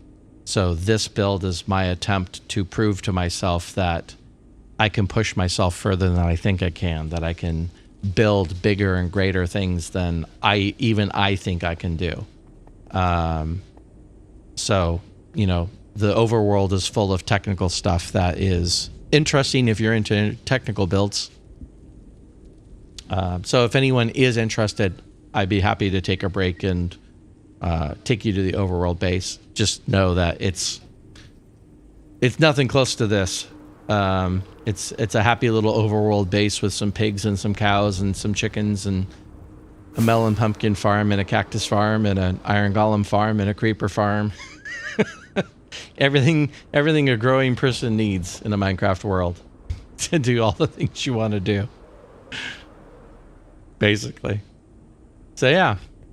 But also, thanks for stopping by, Epidemical. Thank you for bringing your community. Give me one quick sec to, if anyone wants to chime in, I am going to do some maintenance on my famous follow dude here. There we go. Gonna report in a chat message. Give me more options. Spam. Bot. Into chat with a by followers link. Get one more bot removed from the world. Oh, cool. Thanks, Aldebar. Appreciate that. I appreciate that a lot, actually. Thank you for doing that. Oh, hold on. I see what you're saying. Never mind. Disregard what I just said. I see what you're saying. Yeah. You know what? That's a smart idea. That's a very smart idea. You know what's really funny about that? Yeah. No, I totally understand what you're saying now. I misinterpreted what you said, but now I get it. I actually subscribed to, there's supposed to be some list or some block list or something that I saw posted on Twitter the other day. And I did a little bit of looking into it, but it looked like it was kind of a, like ad blockers are. It was kind of a universal block list, and you could contribute to it by adding more people, so that basically if someone shows up as a new bot, they will automatically be blocked in anyone else's stream that subscribes. But I haven't seen it work yet. So I need to go back in and look at that again and make sure that A, it does what I think it does, and B, that I'm properly signed up to it, because I mean, I only get one a day, but still. I love the idea of it because, like I said, it functions like an ad blocker where the community reports and those people should automatically be added and automatically be blocked from anyone who subscribes. So I'll let you know. I gotta, like I said, I gotta go back in and reread it again because it's not doing what I thought it was going to do. So I need to see if I misinterpreted how it was set up. But I always go in and I report them so Twitch can remove the user. I know it doesn't win the war, but it at least stops someone else from being affected by that particular bot. It causes the bot manufacturer to have to come up with another bot account and another username and all that stuff. So that's my thing.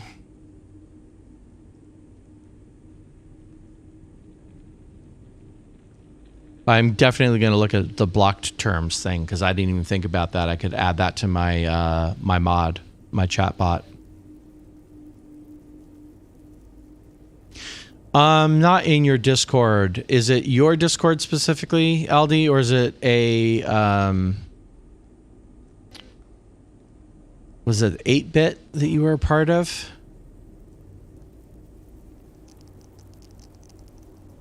Noah Mike. Okay, yeah. So that's the one that you guys were streaming the other day when Carrot brought us over. Okay, no, I am definitely not in that.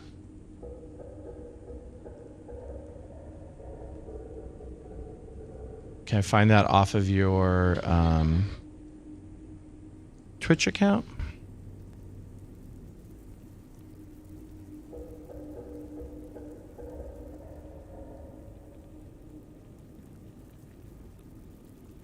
Pull it up here.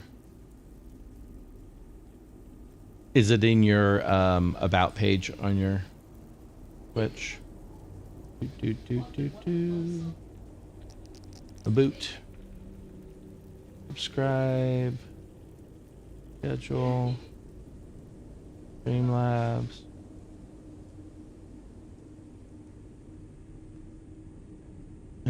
Discord. There it is. I should have looked in the links. I was looking for a link in the text. There you go. Okay. Boom. Now I'm in. All right. Now I'm in. Yeah.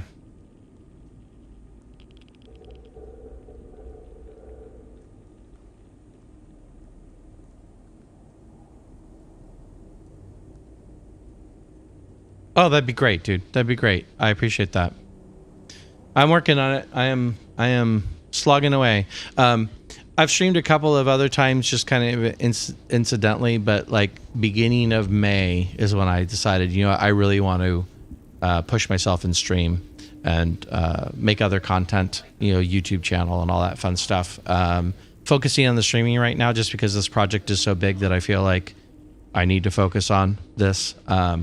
But I am sharpening my video editing skills too and trying to add some YouTube content as I go.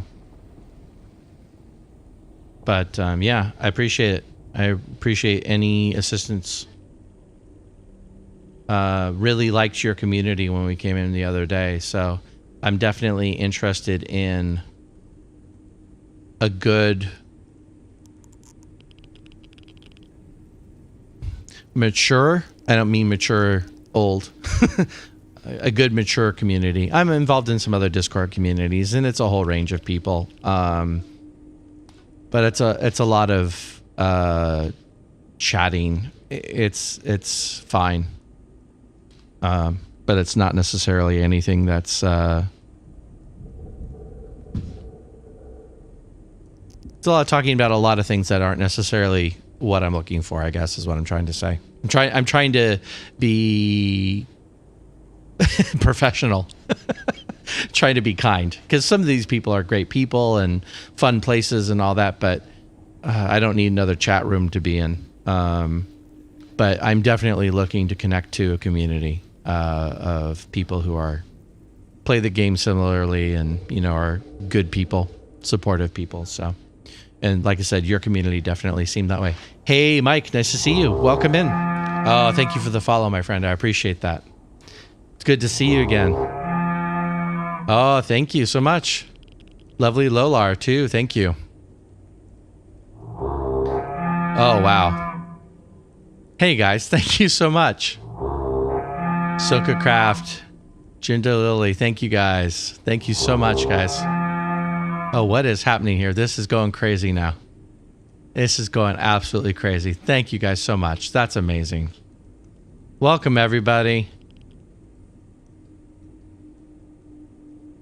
Look at that. That's so cool. Welcome in, everybody. So glad you guys are here. Really appreciate that. Thank you, Aldi. Feels really nice. Feels really nice. Thank you for bringing your community in, man. Where are we? Let me do... Boy, I feel like I've given the nickel tour so much that it's down to 2 cents now.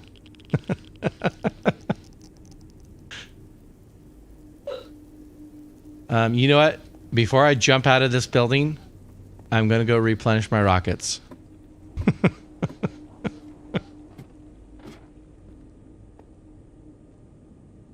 Ah, so close. So close. So appreciate it. All right, let me grab some rockets. Hold on. Where's my rocket box? There we go. That's what I need.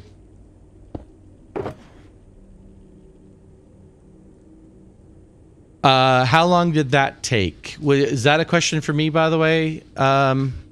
Miss Hot Cheese? That's a great name. That may be one of the greatest Twitch names I've seen in a long time. This, you know what? I'm going to grab one more stack just to be on the safe side. I ran out of rockets twice today. Anyway, so this is a long play world I'm in since June of last year when another update came out. This corner of the world has been since probably about last August when I came in and basically tore out the biome down to bedrock. Broke the bedrock ceiling, and then started working on a design to fill this big glorious space here. This is what I've got so far. This design is already done in creative mode. I went in through creative and spent about a month coming up with it, and then I used Litematica to import it into my world.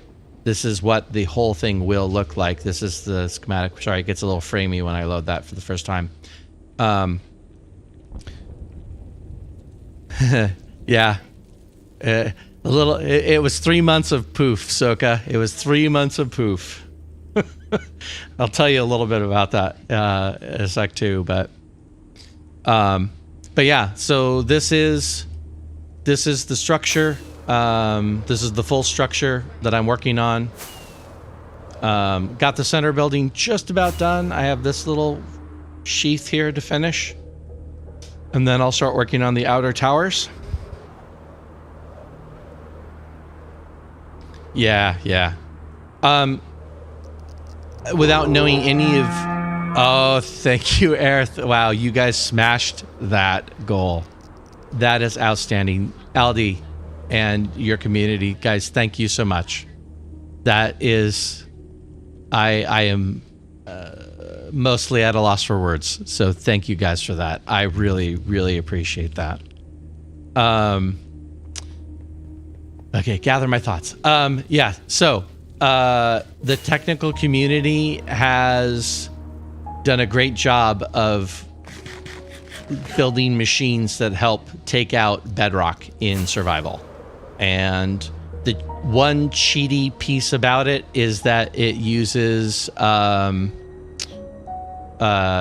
duping to do. I literally could not have made enough TNT to supply this. I tried. I had 3 shulker boxes of TNT, but it does use a TNT duper, but the machines are just glorious to watch. So I did a bunch of it breaking manually. I've actually got some YouTube videos of me like finishing off the build with manual breaking. I think I have one video that shows one of the late machines. Yep, I'm up to 50. I got there. You guys took me right past that goal today. Yes, same. I would go so far as to say, as long as I don't derp it up, I could do it 100%, but sometimes I derp it up.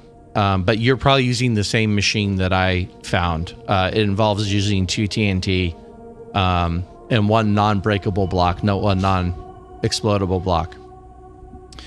But I broke about 3,000 blocks that way and realized that it was going to take me probably 5 months to do it.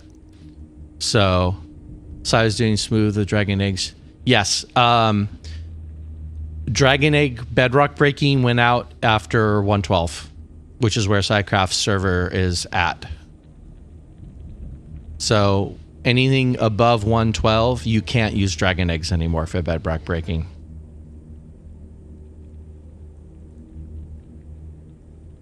Yeah, Soka, the machine would have been great if I weren't trying to break. It's my dimensions are 175 by 150, so it's an elongated square, a rectangle, you might call it. And it was going to be roughly 80,000 blocks of bedrock. That's a rough estimate because it's the layers of bedrock and they get thinner as they go down. So I kind of tried to fudge the number a little bit, realizing that like level 123 is not 100% bedrock, whereas level 127 is. But it's about 80,000 blocks in total, you know. It's not like Minecraft tracks that statistic for you, so.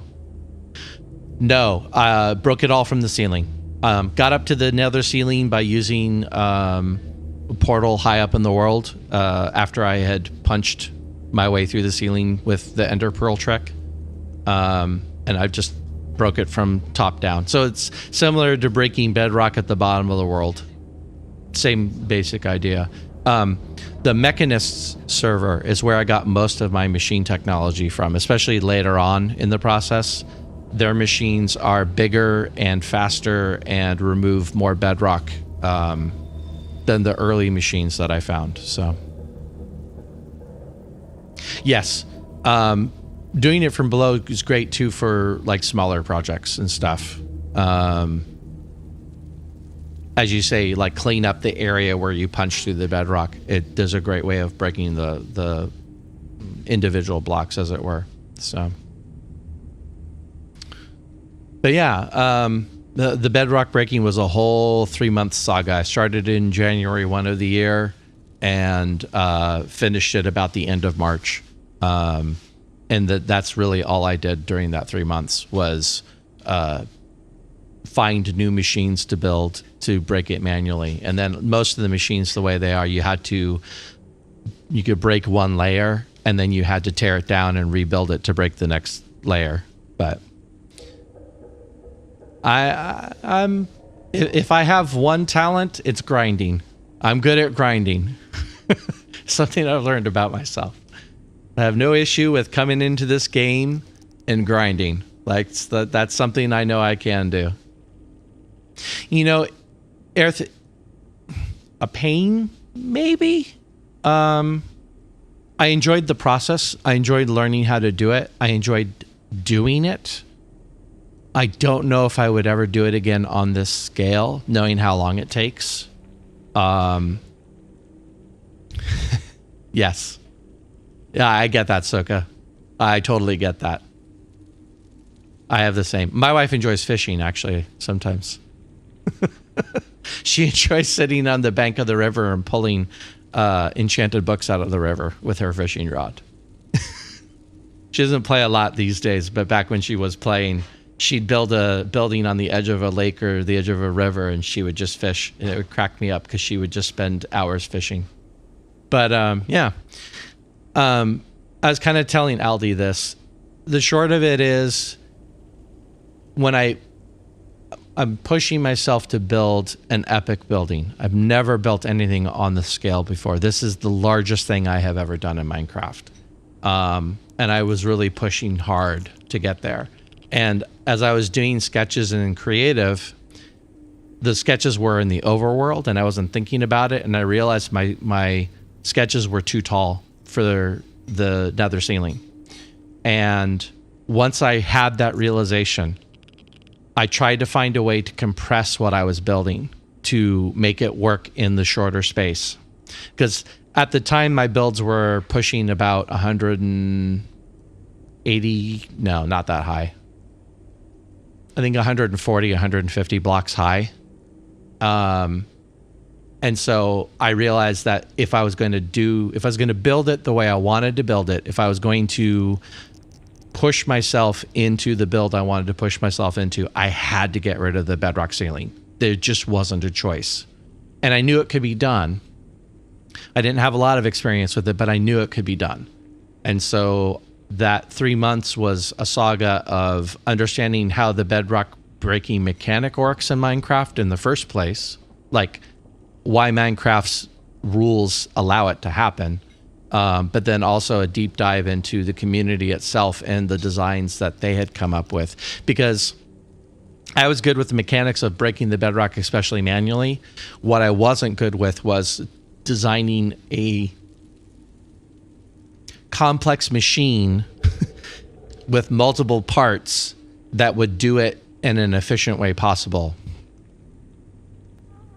Like, I feel like I could have honestly taken 6 months just to learn how to build the machines, and my machine wouldn't have been as good as the machines that I ended up finding. So the technical community is the MVP here with the machines. It does have build height, same as the overworld. Yeah. So this building actually does go to build height.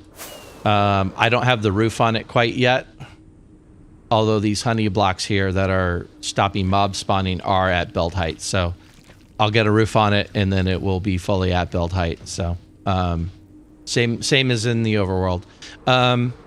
Yeah, so the building itself, kind of saw the structures of it. The overworld is not honestly that impressive. I spent 2 months in the overworld. I have completely lost my way. Hold on here. I look like I'm flying around endlessly because I am. There we go.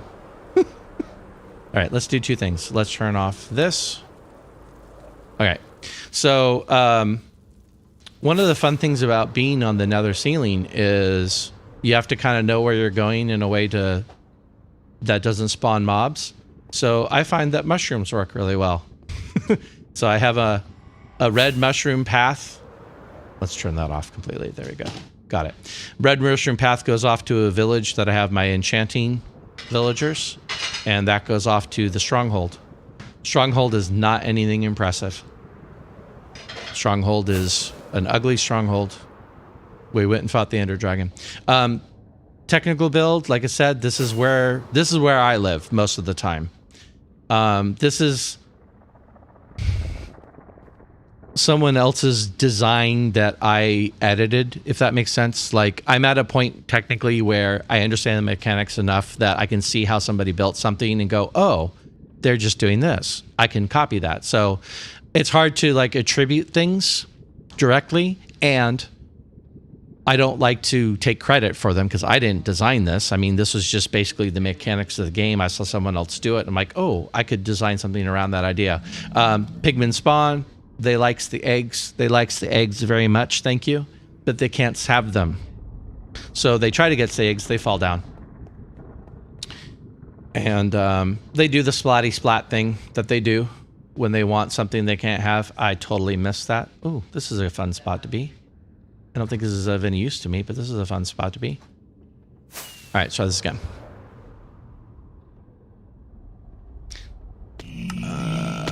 Oh, wow. That's twice. All right. So you can hear them. They come splatting down.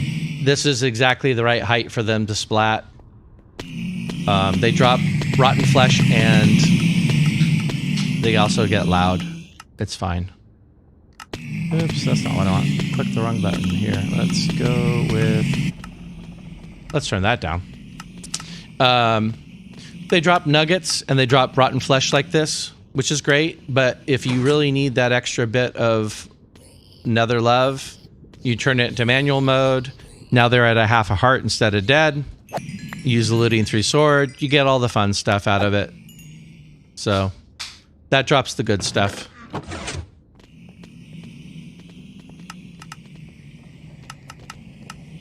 How many blocks between the eggs, between the edge of the ledge, as it were, or between each layer of the eggs?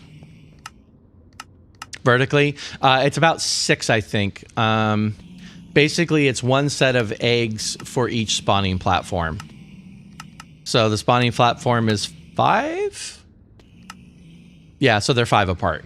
So the eggs are really just directly in front. My understanding is I could have done this with 1 set of eggs, but they'd still be visible. But I didn't trust that at the time, so I just threw in... I had the eggs, so I just threw them in. So there's 1 set of eggs for each layer. The eggs are directly in front of their eye light. So as you can see, each of the layers, when they look in that direction, the eggs are dead in front of their face.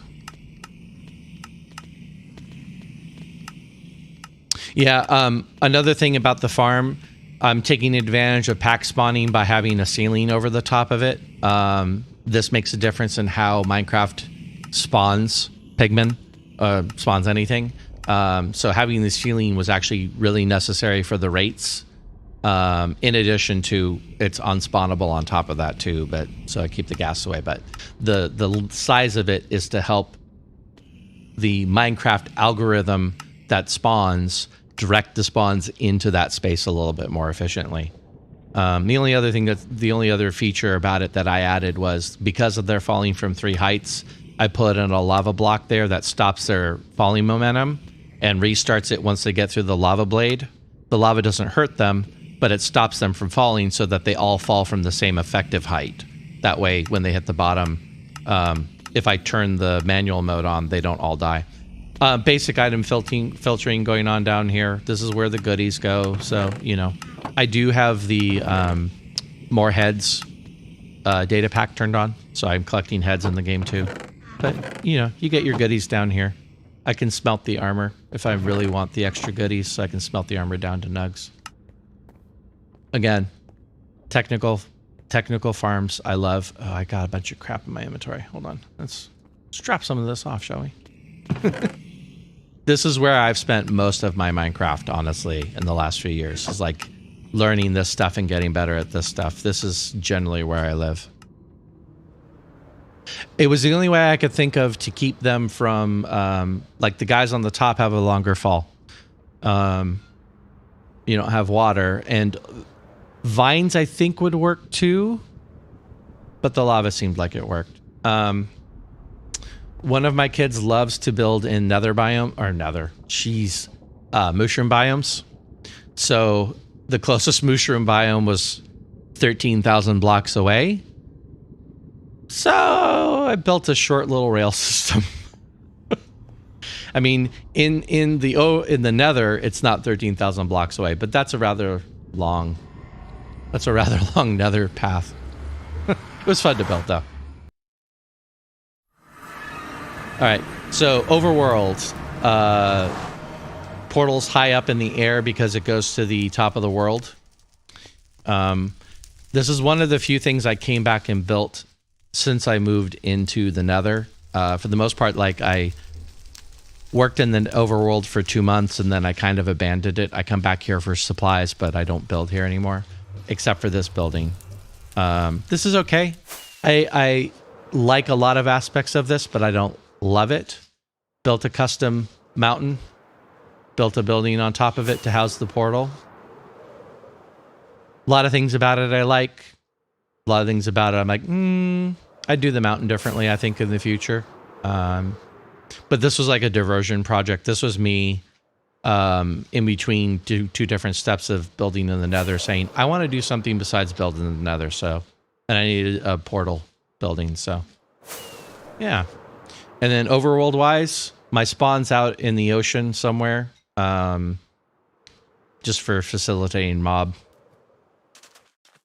So things don't spawn at your spawn. We washed up on this shore. My son and I decided we wanted to be in a acacia biome because neither one of us had built a lot with acacia. So we thought that'd be kind of fun and kind of different. It gets a little framey over here too, just because there's a lot of things happening in my computers. There's a lot of entities in this area. Like there's 150 entities in this area, so it gets a little framey over here. But anyway, using the acacia wood, brought in the... Oh, dude. Sorry, I gotta kill this guy. I just have to. I mean, I admire his pluck, but it was just funny. He was taking out the zombie for me. Anyway, decided we really liked the acacia wood with the warped wood. Just kind of a fun contrast, you know. These are what I call project trophies. I used to have a lot more of these. I'm sorry about the cats. The cats are very mad about the phantoms up there. More project trophies. Anyway, this simple starter build. So we washed up on the shore. We built a basic base. We were running around in here. Kept hearing persistent mob noises. So I was like, oh, there's a cave down below. Turns out it wasn't just a cave. It was a spawner. So down here is a skelly spawner. 10 blocks below our base. Didn't know it was here. One of the happiest coincidences I've ever had. So, decided that this was going to be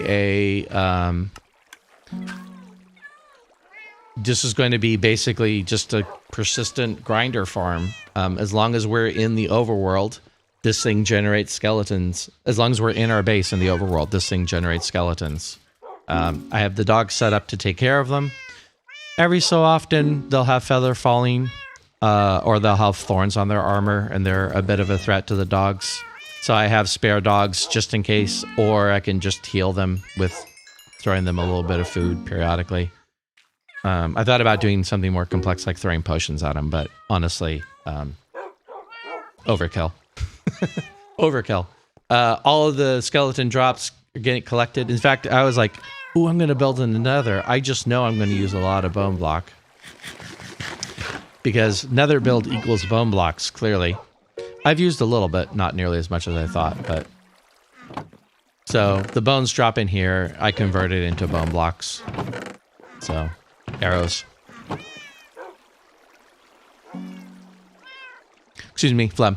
I have a non-stackable item filter at the end of this line. So, they drop bones, they drop arrows. I have a miscellaneous filter because other things tend to spawn in there for some reason. I drop the bows and the armor down. I have an armor stand. This is an El Mango design, speaking of Psycraft. This separates the bows from the armor. The bows go in a separate chest. Where am I at? Oh, I must have used some. Bows go in this chest. The armor goes in this chest. And early game, I was actually smelting the armor. Let's see here. Yeah, I don't have a lot. I just actually fired these up a little while ago. But I was smelting the armor for early game gold and iron. Mostly gold. Don't care about it so much anymore because I have the gold farm and, you know, a lot of this was early game stuff. Bulk storage, nothing fancy. All the nugs were coming over here. This is where the farms are. I have a pumpkin melon farm up top, so I get pumpkins and melons. I have a cactus farm up top. I have a bamboo farm. So just collecting all my drops for that. I have an iron golem farm down below. I'll show you that in a sec. Creeper farm below that. All of those are like within the base range. So as long as I'm at base again, or my son is playing, those are all loaded. Everything that's compostable gets composted. So any overflow, all these things are full at this point. Well, except bamboo. Bamboo's not full. So everything is composable gets composted. Everything that's not composable ends up in the bucket. I'm overflowing with creeper drops right now. Mini trading hall. Nothing fancy. I have that other village that I pointed to on the top of the nethers where all my enchanting people are. But my little trading hall. These guys are happy little traders. They've been optimized and maximized. I had an incident earlier where I had my zombie who stayed resident for modifying them broke free, and I had to get rid of him. So that zombie's not here, but anyway, these guys are all optimized for trading. These guys are the best source of emeralds and XP. I think even better than most like your Enderman farms. So little mini trading hall is where I get all my goodies from. Couple rows. Personal supply of mending, personal supply of unbreaking. You know, it's as far as trading halls go, it gets the job done. It's fine. I have bees. It's nighttime, so the bees are sleeping, but this is where the bees live. I have more honey than I know what to do with, and more bee blocks, more hive. What do they call them? Bees, honeycomb. I have a lot of these. I'm not sure what I'm going to do with them. In 117, I can use them to wax copper. I don't know how much of that I'm doing, but I could. Bulk storage over here. So all the contents of the biome that I dug out, I kept every block of blackstone I dug because I knew I was going to build with blackstone. So every single block of blackstone I dug out, I kept. I kept all of the basalt and all of the netherrack until I had, I think, about 48 double chests worth. And then I said, you know what? I don't need to save anymore. So from that point on, I just quit saving it. But all of those chests ended up over here. So all of the netherrack, all the basalt, that's all stored in the bulk storage here. Blackstone is back here. I've been pulling blackstone out of the chest, so I'm lower on that. But I actually brought back here, speaking of farms, this is the Iron Golem farm. It's a scare-based farm. Again, I didn't come up with the design, but mine's a kind of modification of the mechanics of it. Like if you go look at Iron Golem farms, yes. And you know what, Aerith too? I'm weird that if I mine a block, I do everything in my power to save the block that I mined, because I spent durability, I spent time. You know, it's like I don't ever want to go, oh, I need stone, and I throw all that stone away. So I'm not obsessive about it, but probably whatever the level lower than that is. So no problem, Mike. Thank you so much, man. Again, I honestly, thank you is the words I say, but I feel like I need to say more, but thank you. Really appreciate it. They might. That's the one thing I haven't done yet, is set up a pigling trading. I actually am not sure if they trade blackstone still. They might, though. I'm not sure on that. That's actually a great point, though. If I do need blackstone, rather than digging it, I might set up a piglin bartering hall. Soka says they do. Okay, cool. All right. I will keep that in mind.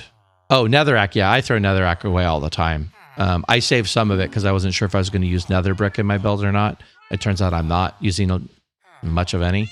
But yeah. Okay, cool. That's great to know because I did some rough math. I think I have enough blackstone, but I might not. So if I get to a position where I'm like, oh, I need to go get more blackstone, I'll just set up a piglin trading hall instead of actually doing more digging. Netherrack turned to nylium. Yeah, I mean, I do too, but I only need so much nylium, so, you know. Well, I mined the basalt delta not for the blackstone, but because I needed to clear the space.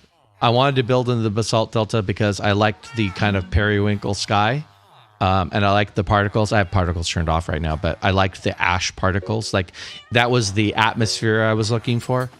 The fact that there's blackstone in it was kind of a incidental, if I'm being honest. Aldi, thank you so much, dude. Thank you so much. Really profoundly appreciate it. Appreciate you coming in and giving me a chance to show off to you a little bit. So thank you. Have a great night. Again, your community has been such a blessing today. But yeah, no, you're right, Soka. Netherrack is trash. I mean, you can go into Netherrack in about 5 minutes with a pick and get a double chest of it. So I usually don't worry about Netherrack, but I did save. I wasn't sure how much Netherrack I needed, so I saved some of it. Anyway, Iron Golem. If you look at any Iron Golem farm designed, they're all kind of roughly the same thing. You put the villagers on a bed. That's all they need. They need to be able to sleep. It's a scare-based farm. So, you know, the pillager scares them into making iron golems. He's bobbing up and down so that when he breaks eye line with them, they can actually sleep in the bed for a second. That's all they need to reset. And otherwise, all they do is generate these dudes. And these dudes take a trip, and they spend time in the Iron Golem hot tub. They love the Iron Golem hot tub. I can't tell you how many Iron Golems have gone in. I can tell you that none have come out, so they must really love it. But the Iron Golem hot tub is where I get the iron from. And then below, I see I had a beacon and I dug the space out. Below this 4-chunk space here is this happy little place. And when I came down here earlier, I had a great demonstration. And, oh, here we go. Cat-based creeper farm. This is where all the gunpowder is coming for my rocket addiction. My TNT and rocket addiction, but TNT takes a lot of gunpowder and rockets take almost none. So I have an abundance of gunpowder since I ended up duping. So anyway, cat-based. There's 4 cats up on the platform there. The creepers spawn. Only the creepers can spawn. If you guys are familiar with the mechanic, it's not rocket science. It's a pretty simple thing. Thank you, Soka. Well, you haven't seen the Mechanist server because I think their space is bigger than mine, but I do appreciate that. Cactus farm, bottom of the world. Your typical cactus farm. It's not that special. It's your usual thing. It's big. I use cactus for an XP-based repair. I'll show you. This is all my bulk storage here. So the cactus come in and they go down through the bottom. The bamboo comes in. It also goes down through the bottom. And they come together in this silly looking contraption here, which is XP furnace. Ooh, Zoglins? Are the Zoglins hostile towards witches? That is not something I'm actually aware of. Witch farm, every witch farm. Okay, fair. I know they're hostile towards me. Definitely experienced that. But yeah, I didn't know that. I'm going to have to look into that a little bit. That sounds like a lot of fun, actually. Because I do want to build... I think I want to build a witch farm at some point. I've only built one before in my life. And it's a standard witch farm. They spawn on a tripwire hook. And the floor shifts and they fall. And then they get pushed up into the world. Witch's attack heals Zoglins. Wow. Oh, I mean, efficiency for me is almost a bad word, because I know that the technical community is obsessed with efficiency, and they've trained a generation of people who will run around like little rules lawyers talking about that's not efficient, that's not the most efficient farm, blah, blah, blah. I don't care how efficient it is. Does it give me the supplies I need? If it gives me the supplies I need, then it's plenty efficient. You know what I mean? Yeah, absolutely. Well, and there's a million places people can go to find an efficient witch farm. So it's more fun to do something unique and fun with it, right? At least that's my opinion on it. I know there's plenty of people who are like, you have to build the Il Mango design. It's the most efficient. It does 750 drops, 1,000 drops per hour. And it's like, I mean, that's cool if I was playing on a server and I needed to supply that many drops to people playing, but I don't. So yeah, I'm definitely going to look into that mechanic. That sounds really interesting to me. I genuinely had no idea that they were hostile towards each other. That's really fascinating. I love the relationships between the mobs in the game. That's one of my favorite things to kind of dig into and exploit. You know, like in the zombie pig farm, the fact that the zombie piglins want the eggs. I love that kind of stuff because that's how you make the fun farms, you know. Anyway, this furnace is an XP farm. Cats and the creepers, exactly. I have cats positioned out of my starting portal because 3 times I went through the portal when I started the game, and there was a creeper on one of the 2 sides of the portal that ended my life. Like, one time the creeper had gone through the portal, so I went to the Nether. The creeper blew up as soon as I got there. The other time it got me when I went back. The 3rd time it blew up, but I was far enough away that I didn't die. But that's why I got cats, and I put them in front of the portal and said, that's enough of this nonsense. I don't want any more creepers and any more portals. But yeah, the cat creeper farm is my favorite. There's other ways to do creeper farms, like with the water designs and such. I like the cat design. It gives me an excuse to play with the cats. XP furnace. There's exactly enough cactus that's gone through this furnace that if I have a completely empty pickaxe or 1 durability pickaxe and I pluck this out with it in my hand, it'll be a 100% full repair. So the bamboo and the cactus from above are supplying this. The bamboo is also supplying super smelter back here. So super smelter is real easy. Throw the items in you want to have smelted. There's a whole bunch of furnaces back there. It's a minecart delivery system. The furnaces, there's 64 furnaces back there. So I can smelt basically 64 items per smelt cycle. And it spits them out into a dropper, into a water stream. So I get them back pretty quick. So again, nothing I invented. Copied a million people before me. Regular smelting. You know, good old fashioned. Friends, these are extra friends. You know, you never know when you need another friend.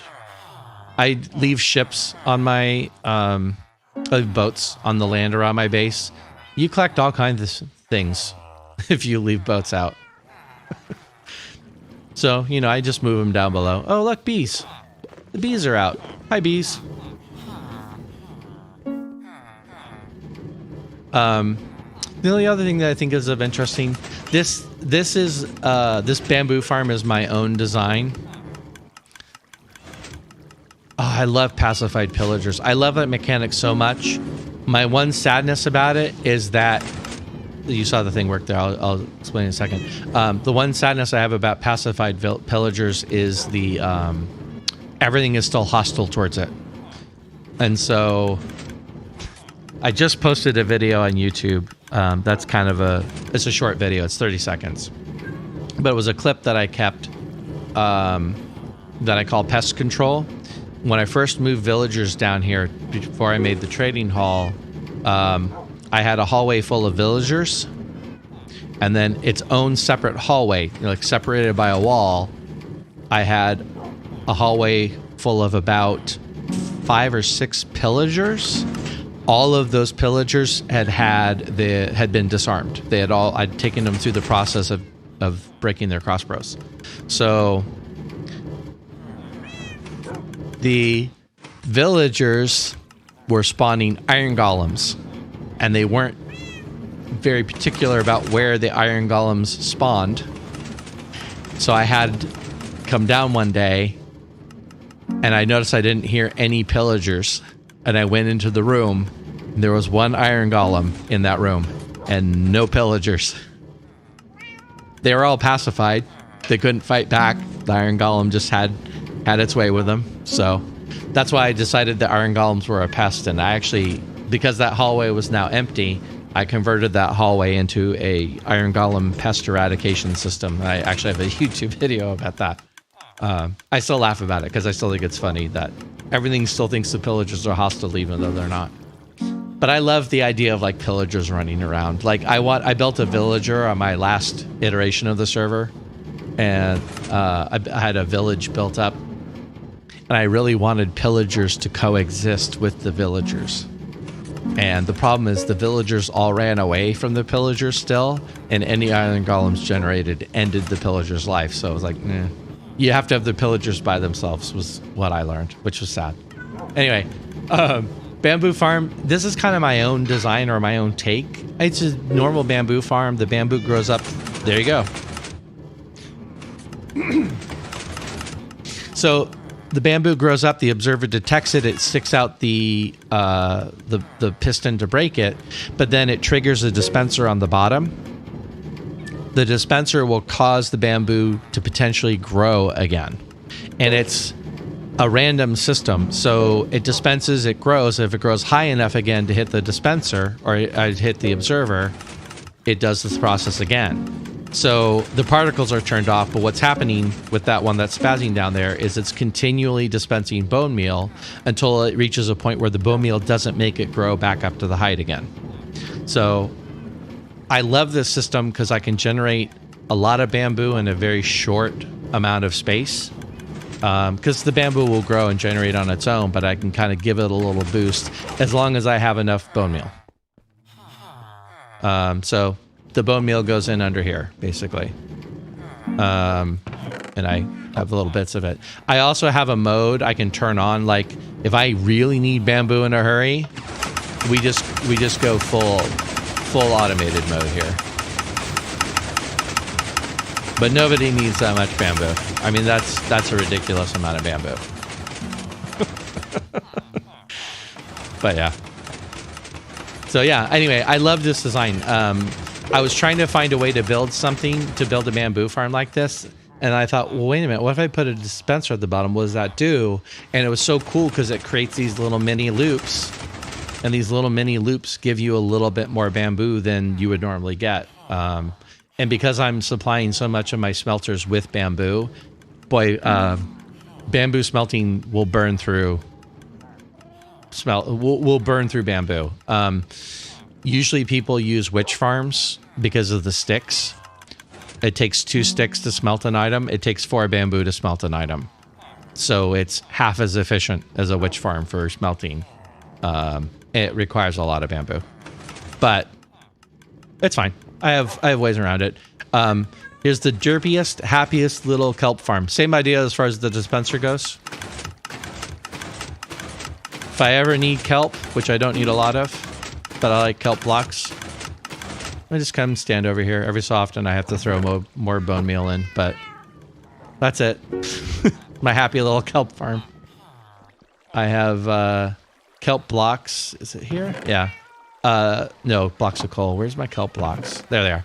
I have kelp blocks as a backup in case I need more fuel. Like if the bamboo's running low or something, I can throw kelp blocks into the system. The kelp blocks are super efficient. The dispenser thing with the kelp farm, I just love that kelp will grow on it. Like that's one of the things that's unique. You can't place a lot of blocks and make them grow on top of a dispenser. So I just love that kelp is one of them. I don't have a YouTube video about it. That's interesting you mentioned because I'm still kind of ramping up my YouTube content. And this was something that when I came up with them, like, oh, I should make a video about this. And I haven't done that yet. Of all the things I've done, that's the one thing I haven't done yet. So, but yeah, I think that'd be a fun YouTube video. Just a little quick and dirty.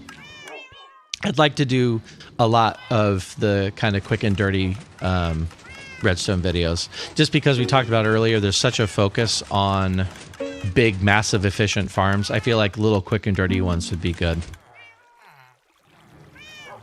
Cool. I do have a YouTube channel, so feel free to shout out my channel. I can do a design video for it later. You can just say that, you know, you watch me in stream I'm fine with that. I appreciate that though. That means a lot to me that someone would see something that I've done and say, "Ooh, I want to do that too." Because obviously, you know, that's what you hope for as a creator, is that you're going to create something that other people are going to want to emulate. So, thank you. I appreciate that a lot. Like, again, words are failing me a little bit. When the word "thank you" doesn't feel like enough. Oh look, it's a friend. Hi, friend. What are you looking for?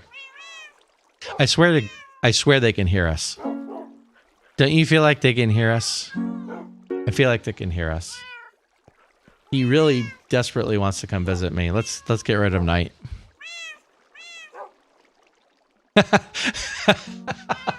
That's awesome. You know what's funny about that, Soka? I have a lot of Canadian friends and streamers that I follow, and that just makes that comment even more funny because I know exactly what you're talking about. Yeah. So yeah, that's it. I mean, like I said, the overworld, there isn't much going on here. It's a starter place. I see you. I see you. I am not amused by you. I don't appreciate you.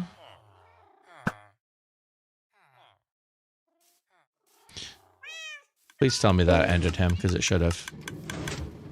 By the way, we don't talk about this. I don't completely know what's happening here. We just accept this and we move on. We don't talk about this. I don't know what's going on.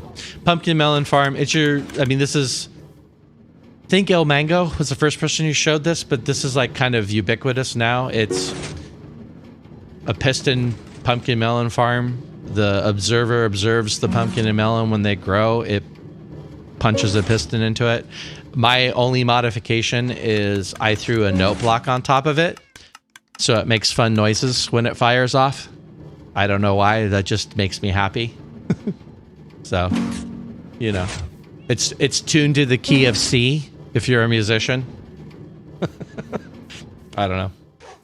You know, Endrod farming right there. Cactus farm. Like I said, goes all the way to the surface. Goes all the way down to the bottom there.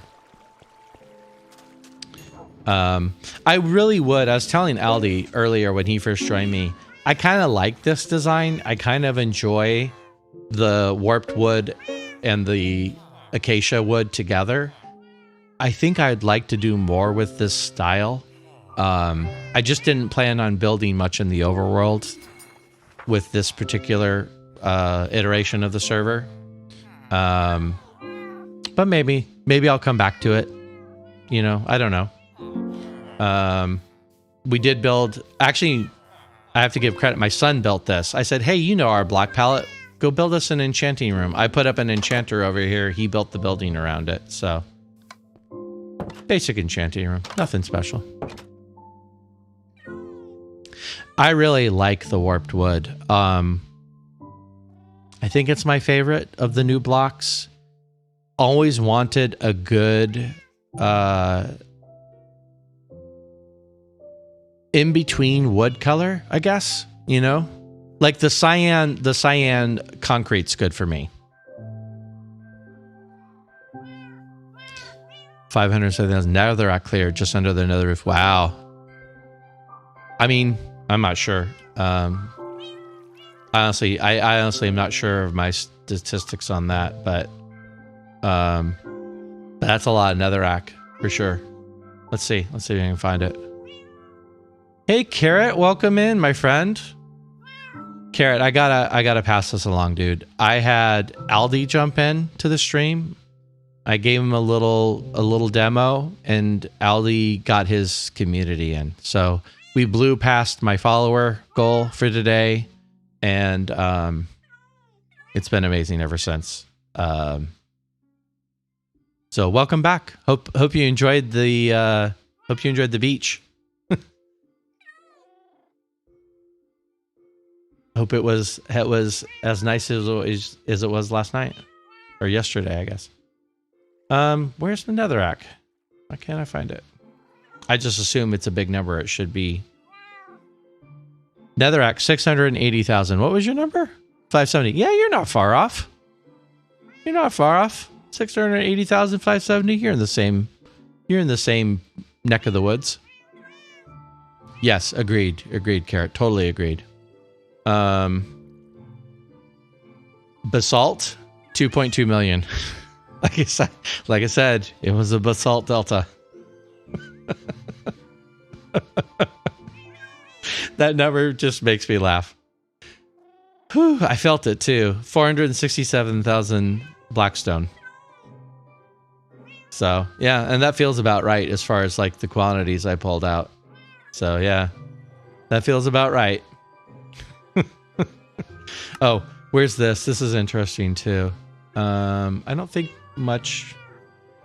1100 gassed, 1100 gassed, because that's all that spawns in Basalt Delta is magma cubes and ghasts.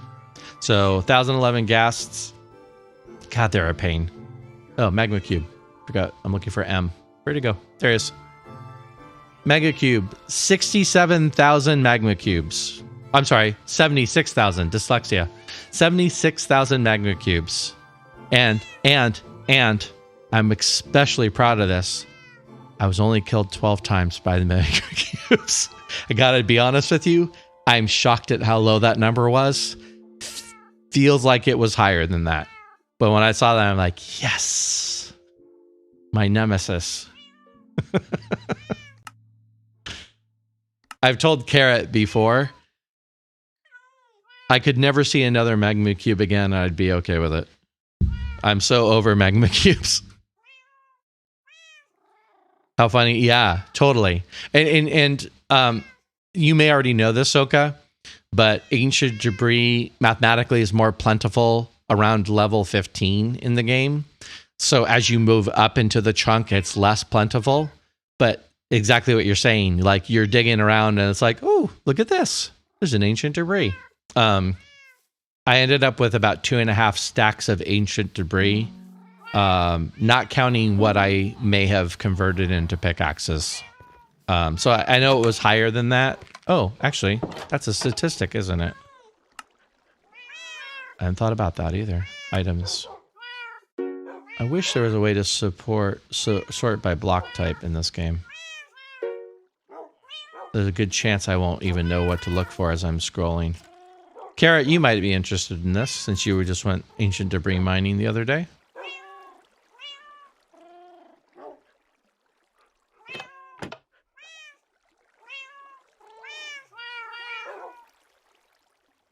No, just regular statistics. Ancient breeze for the Nether Tree Farm, Tango Tech Design, Nether Tree Farm. Oh, okay, I know what you're talking about. Yeah. Yeah, I'm a huge Tango fan, by the way. Huge Tango fan. Yeah, I know what you're talking about.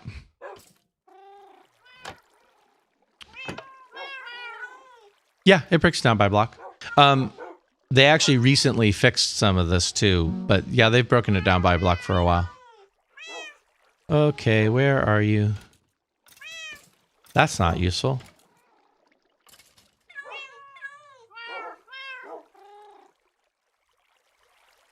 It should be useful, but it's not.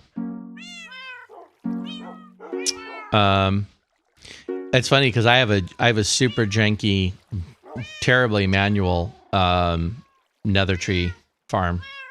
I was actually trying to use it earlier to get the shroom lights, and it's terrible for shroom lights because I'm blocking most of the spawnable spaces for non-log blocks.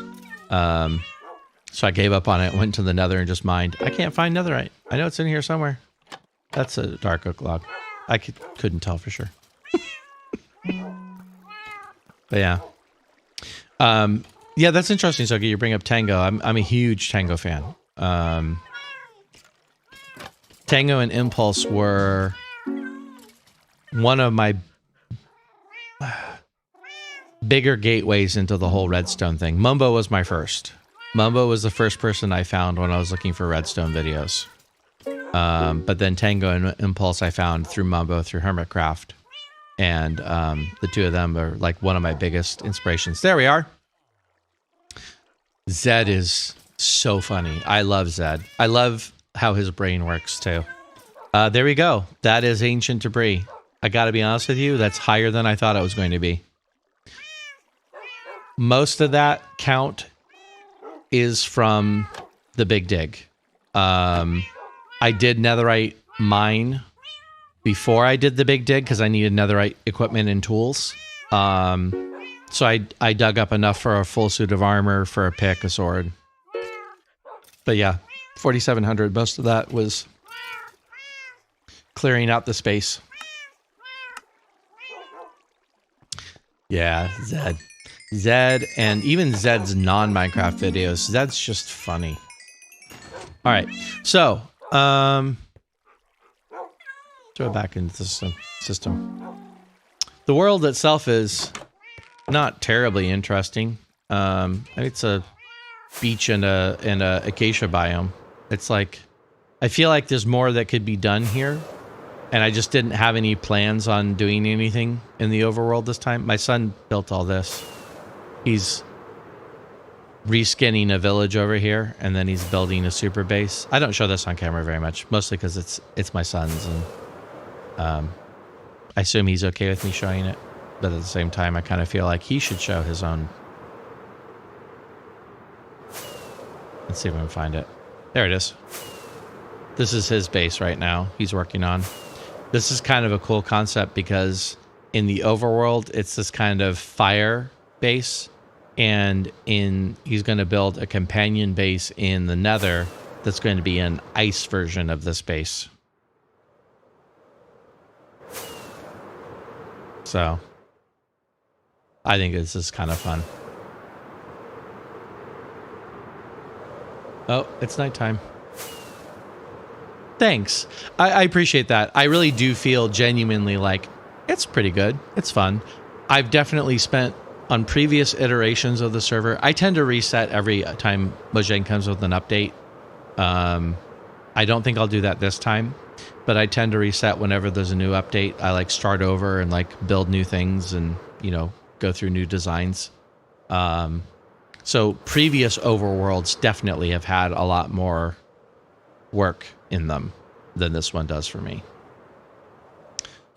Last update, we took over a village and we reskinned the village, right? And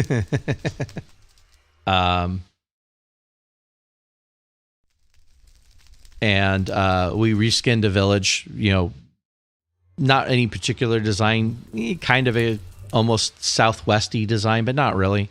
And then aquatic update, I built an underwater.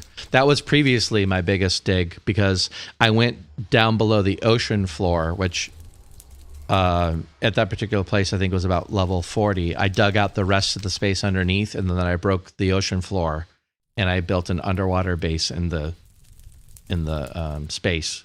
That was intended to be an epic mega base, but I let the practical side of me guide how big the buildings were. And it didn't end up being that big, but it was fun. Thank you, Ginger the Lily. Appreciate it. Hi.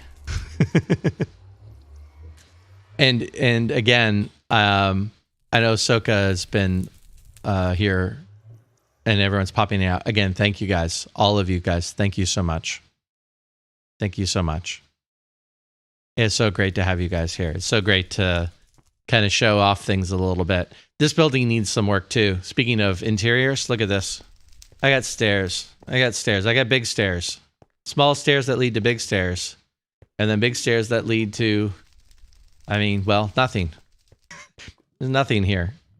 And then, you know, that's it. We're outside. So I got some interior work to do on this building too. I'll figure that out later. This building literally only exists because I was so tired of doing what I was doing that I wanted a diversion. You know, Lily, that's really common. I see that a lot with builders. I've never been that person. I'm not a builder. I'm not great with interiors, but I'm definitely a practical person where the building I make is exactly the size that the building I make should be based on what's inside of it. So I like make a structure and then I build things within it. And if I need to expand, a lot of times I just push underground. I don't build the building any bigger. This is the first time that I've actually built anything where I'm actually going for what the exterior looks like. Like, that's what's important to me, is what the exterior is. So, okay, totally understand that. Totally get that. Totally get that. Although if you watch Tango, you might watch the rest of Hermitcraft. Grian doesn't finish his mansion. He finishes the exterior. He finally got the back done, but he didn't finish his mansion. So, you know, you don't have to. You can be Grian level famous and not finish your builds. That's totally acceptable. But I'm with you on that. Like, I do feel a little bit like there's a higher bar, and I want to try and provide a more complete experience, you know? Yeah, same. Hermitcraft is my source of inspiration for just about everything that I try to do. It's like I see what people on Hermitcraft do, and I'm like, I want to do that too. I want to build like B-dubs. I want to build in large scales. I want to terraform like Scar. Like, there's so much more for me to learn, and I use those people for inspiration. It's just a huge part of why I play Minecraft the way I play Minecraft, for sure. Prior to discovering Hermitcraft, I just built little dirt huts and, you know, dabbled in farms. Cool, man. Thank you so much. I appreciate it. I also appreciate the chance to show some of the technical stuff off, Soka. I'm going to go through my history later too and drop follows on everybody.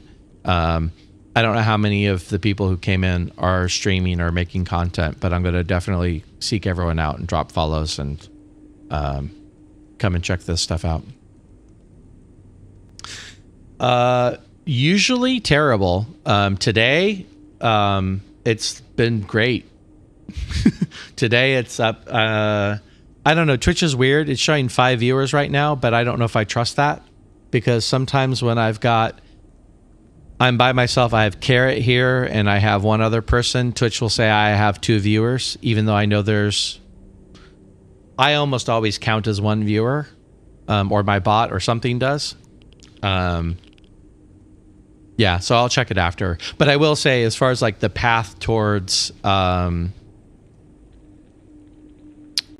I'm looking for, not partner, the other one. All of a sudden the name went out of my head. The path towards affiliate. I'm good as far as follower count goes. Obviously, you guys just got me there today, but my concurrent viewer count is not very good. So I have a couple of other metrics I need to work on and get those built up. I also will say too, I told Carrot this before, when I first started doing this, I thought affiliate was a long way off. I wasn't even stressing about it. You know, Carrot just got affiliate the other day, and he'd been streaming since December. And I'm like, okay, I've got a few months before I'm going to worry about it too much. And then all of a sudden my follower count was going up, and I was like, oh, maybe this is closer than I think it might be, you know? That's a great tip. Thank you. I appreciate you specifically saying that, because to be honest with you, I tend not to post in Discords that I'm not frequent in, because I just feel like I don't want to just be that person that all I do in the Discord is promote. So I'm glad that you said that, because I'll feel comfortable to do that. I don't feel comfortable to do that in the other Discords I'm involved in. Thank you.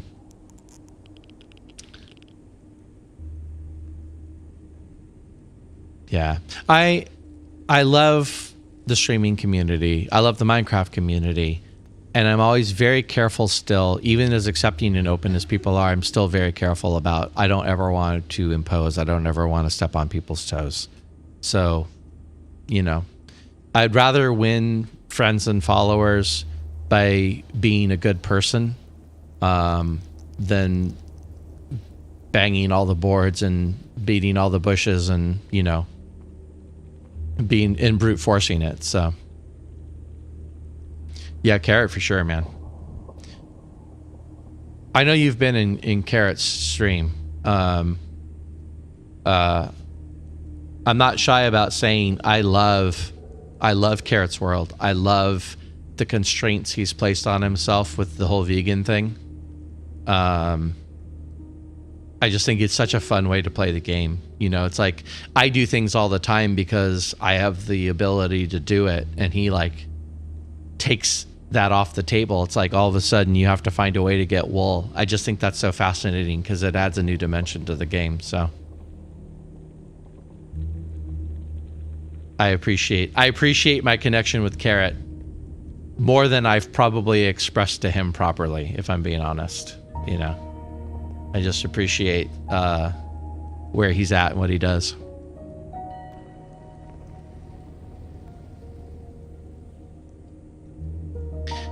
Thank you, Aldi. God, that means a lot. That means so much. Thank you.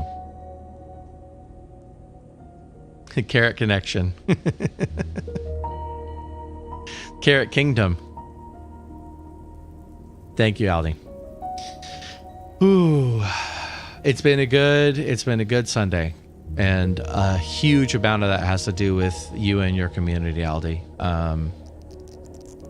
I've seen other streamers have these moments. I figured, you know, someday, but you know, it's like being in the moment. It's like, yeah, this is spectacular,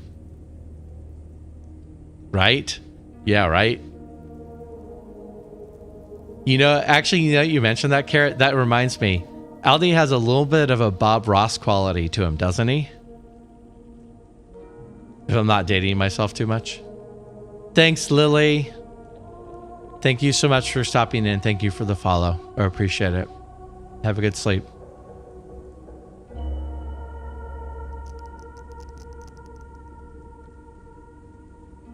Oh, I'm glad to hear that, Aldi. No, you totally do. You totally have a Bob Ross energy. Like, this is a custom mountain that I've built. I'm not even doing it justice.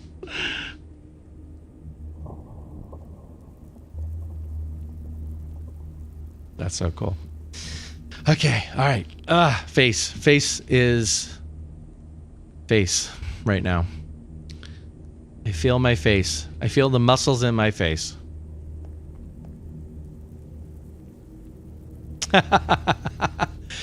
I mean, he has custom trees, so, you know, I feel like that's an easy get, really. Really? How many of these blocks do I need? I know I took these out of my inventory. All right, not much. Just a small handful. I have to be careful of my food in the Nether, because the beacons give me a false sense of security a lot of times. I'll take those. That'll be fine. Go up the stairs.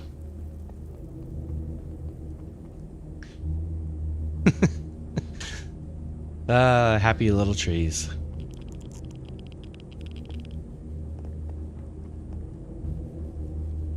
All right.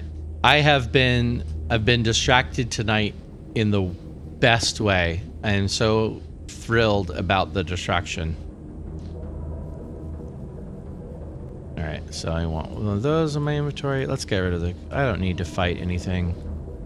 Let's get rid of all the non-buildy blocks. Okay, does that go all the way up? I forget. No. All right. The best way to approach this is going to be what? Layer by layer, maybe? I don't know. I don't know. Hey, where did I put the glass?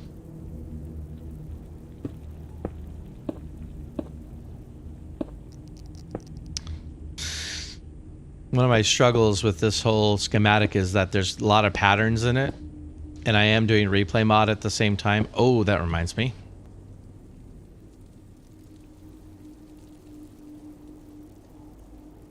I'll just start. I missed a bit in the replay. It'll be fine. A little tricky camera angle. You'll never know you missed anything. Anyway, I am doing replay mod. I do recordings after I do the big builds on the weekends. I do recordings that I release during the week to show off the progress of the build. And so I have to be conscious of, like, when I'm building, what does it look like in replay? try and kind of master plan camera angles, which I'm still really new at, so I don't always know. Cool. I can't say enough good things about replay mod. I'd seen other creators use it, and for this build especially, it just felt like it was so necessary because I'm streaming for like 14 hours on a Saturday and like 10 hours on a Sunday, and I don't have that many viewers, and I want to show progress. I want to show what I'm doing so that people will see that video and go, ooh, I want to check that out. And the replay mod's the best way to do it. It just is so easy to put into a time lapse what you're doing on something like this. Because my streams are mostly me staring at a small section of blocks for long periods of time. You know? So I feel like no one's going to necessarily go back and watch my streams, especially since they're 14 hours long. Yeah, it's very similar to video editing software. I mean, there's a lot of differences, but like you still put down keyframes. And what's cool about it is you can manipulate the camera. So basically it's recorded, everything that I've done, it's recorded in third person.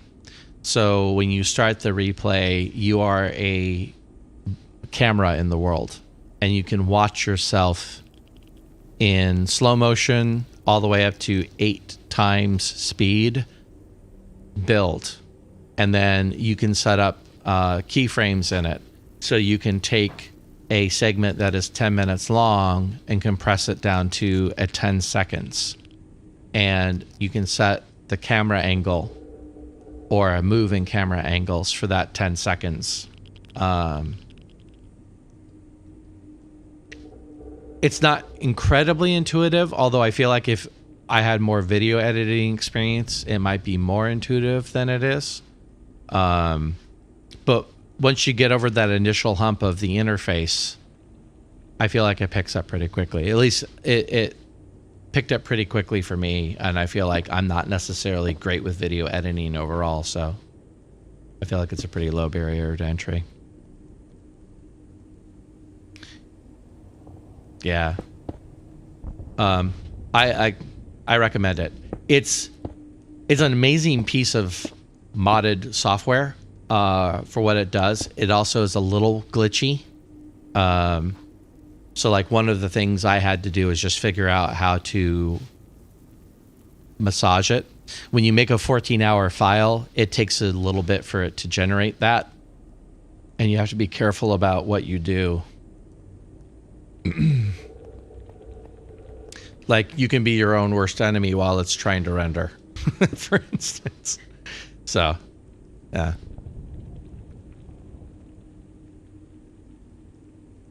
Oh, that's outstanding. What's the name, by the way? I don't know. There's a great chance I know who it is, but I try to keep kind of an eye on. No, not Brock. That's a maybe. I might know who that is. I try to keep an eye on smaller, medium creators. And I feel like that name rings a bell. So I'll have to look at that later and confirm it.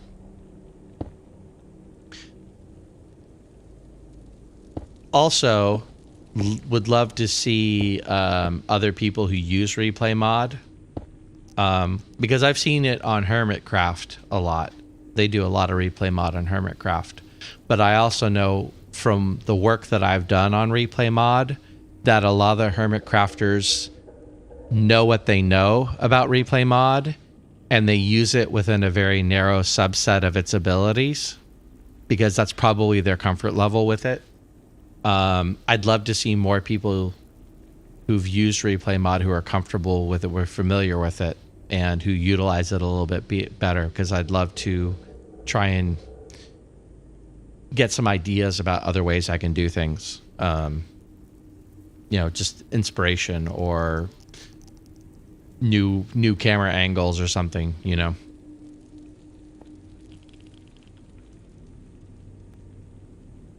I'm trying to be better about composing things while I'm building, but sometimes that's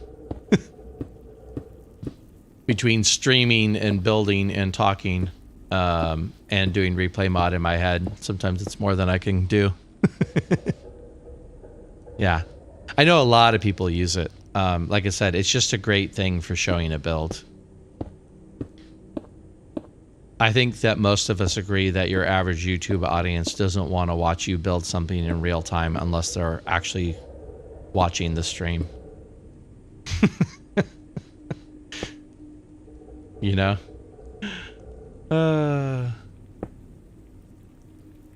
I'm going to do a YouTube series where I build in real time in the YouTube series. Each video is 8 hours long and 4 days a week. Yeah, replay mod's great. I like I said, I can't say enough good things about it. Also, same with the Litematica mod. These are both mods that I hadn't used extensively before this project, and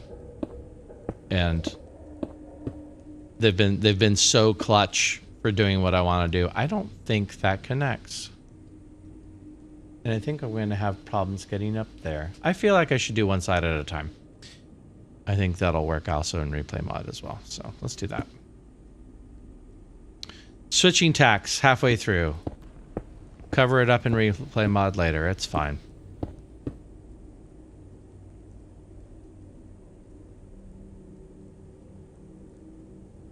Oh, interesting.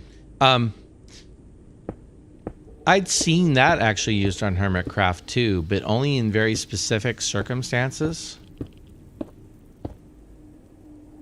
I don't know if they're like kind of limiting themselves using it out of a perception of like whether or not they should use it or something. Like I said, I was telling you earlier about that kind of weird bias about it. But yeah, I haven't seen as many people use it. Hermitcraft last season built an overworld representation of their world in the Nether.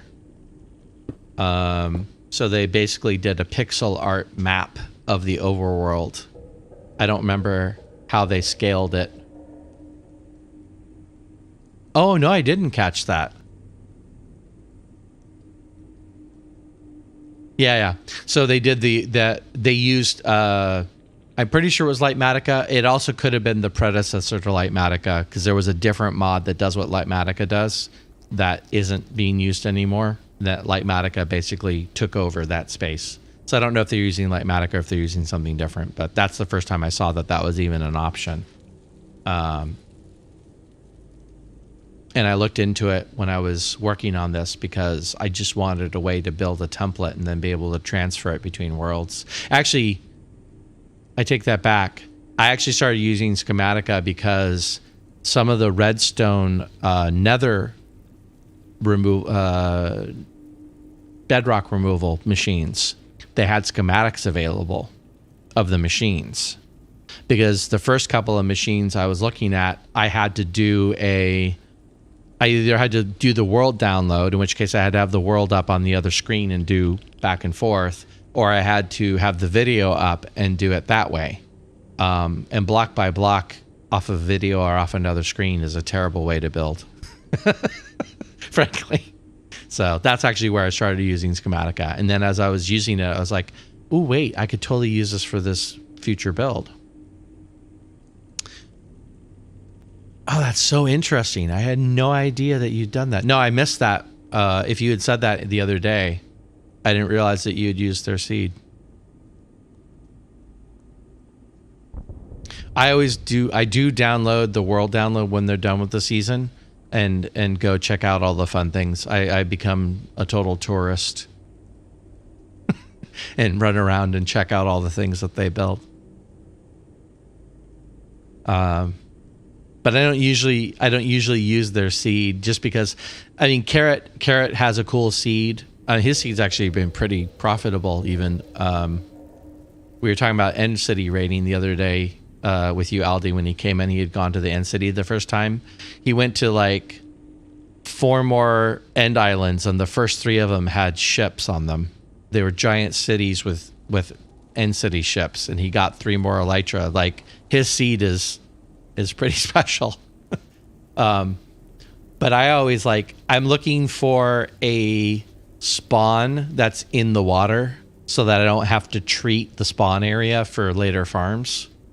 That's kind of my criteria now. So vegan world seed. Yep.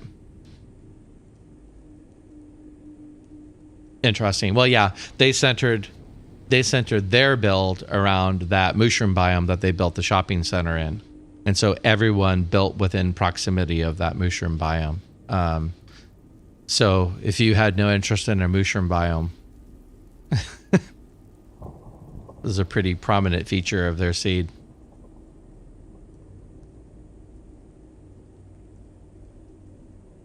Aldi, if you know, I'm just curious. In the hermit world where everyone's built, where would you say you're closest to then? Or are you thousands of blocks away?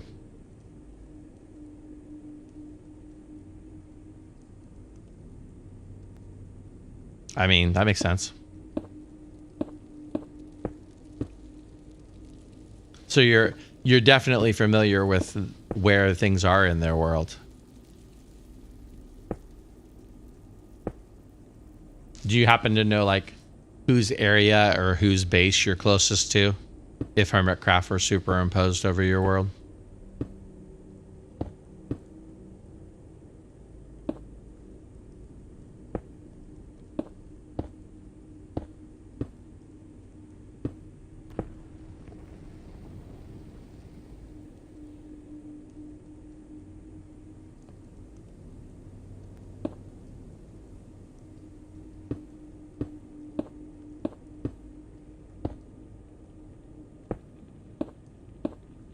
Dancing on the head of a pin here, walking along the glass.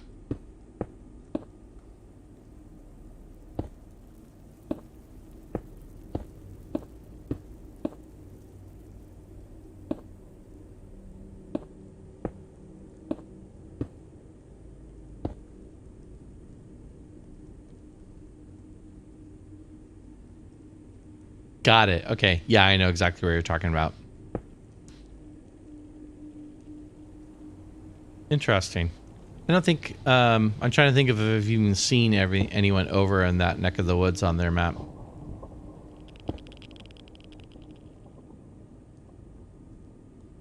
Cool. I'm correct in remembering that you actually have an overworld map mod of some sort, right? Yeah, that's what you're just talking about, Suka. Carrot brought us in on a raid to Aldi's world, and he had just finished a stream, so he was showing it off to us. That's actually how we met Aldi. Zeros. Yeah, I saw that. I've thought about it before, and I've also been uncertain about whether or not I really want a world map. I always have ways of viewing it if I need to view it externally. And I just hadn't finalized a conclusion that a world map is something I really want, or is something I'm I'm fine without it. I mean, I guess by default I've decided I'm fine without it because I haven't bothered to get it. But I was curious about when I saw it the other day. Forger fabric, cool. Yeah, I'm full fabric at this point because of Litematica is fabric, replay mod is fabric, and I also had some of the Hermitcraft specific optimizations for fabric. Although I think I need to update my server. I think it might help with some of my lag. Agree with Soka 100%. That's what I was liking about what he was showing, was you can like bring up the world and see what it looks like, and it's a great way to visualize where you're going to put things in that world, especially if you're doing an extensive overworld build. And then Aldi, what you said about streaming, also agree. I really liked, as someone who was watching your stream, I liked that I could see the world, so I could contextualize what you were building and where you're building it, especially because it was such an extensive area. Like I could see on your little map, I'm like, oh, look at that cool little lake area. And then later on, you took us over to that lake to show it to us. And I could kind of see how things were laid out. I agree. It's a really cool streaming. It's a way to help your audience understand what you're doing, I guess is what I'm trying to say. Which is definitely not something I was thinking of before I was streaming.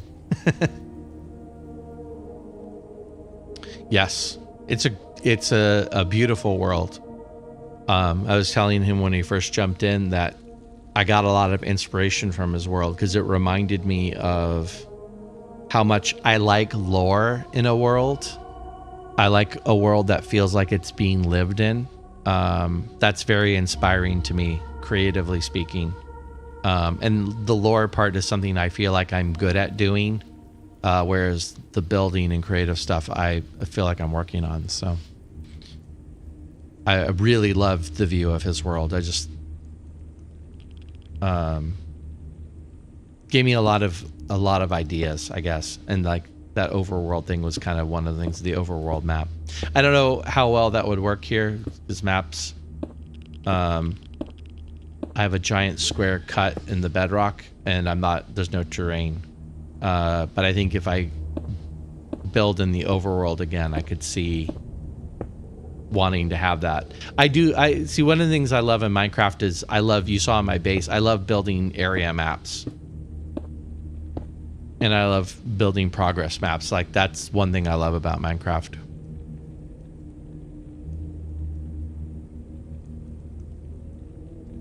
Yeah, agree, Aldi. Totally agree with that.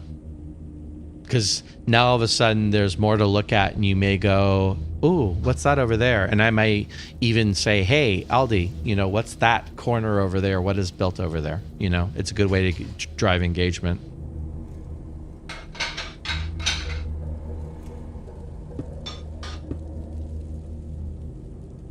I have pre-planned.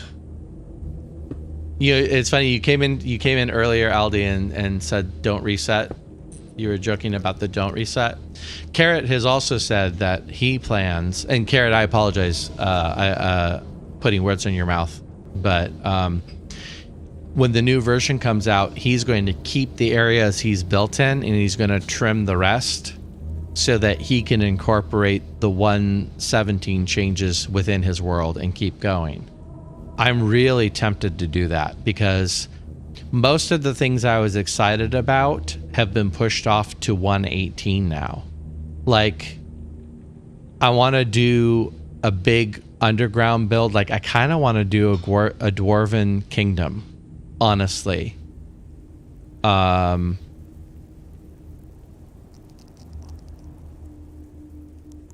kind of want to do like a big underground Dwarven Kingdom. But I feel like I want to wait till 1.18 comes out before I do that. So I don't want to ignore 1.17 when it comes out, but I also feel like I'll still be working on this for sure. So I'm kind of contemplating, for the first time, when a version release comes out, I may go ahead and try and pull in the new version into my world.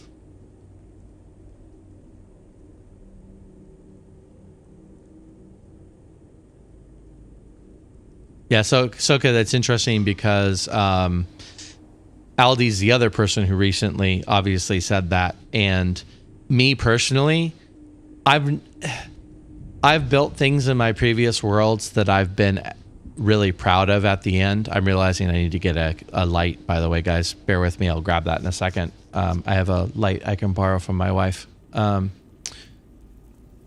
But I've built stuff in the world, but honestly, by the time they come out with the new version of Minecraft, I'm ready to let go of what I've built, and I'm ready to start over and start fresh with a new vision of things. And if I really want to go back and revisit it, I save my world file so I can go back and check it out. But it's only been recent that I've even had the kind of, I wish I could like fly over to my underwater base, you know?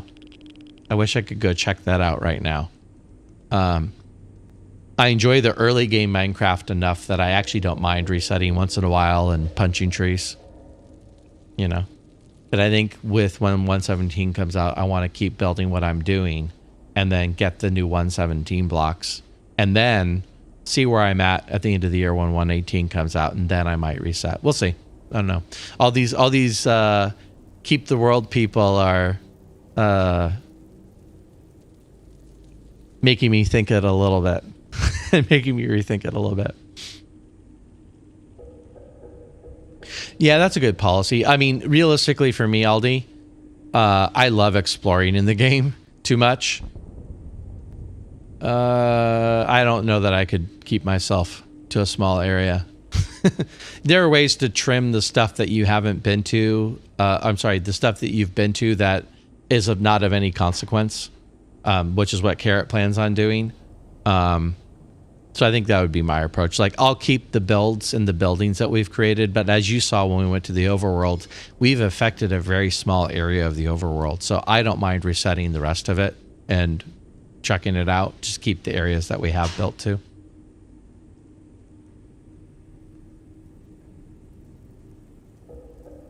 Catching up, sorry.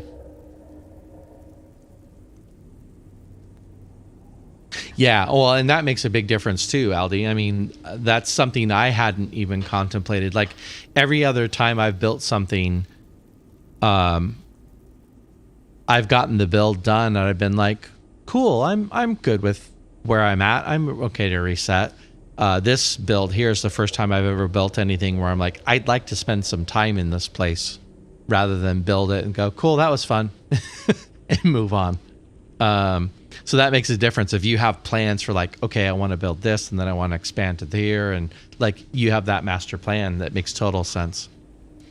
Yes, okay, I could do that. Reset the overworld and then start over on farms. I mean, for my purposes, except for the Skelly farm in my base, I'd be fine with losing the overworld. I wouldn't want my son to lose all of his stuff, but I don't have anything in the overworld I'm so in love with.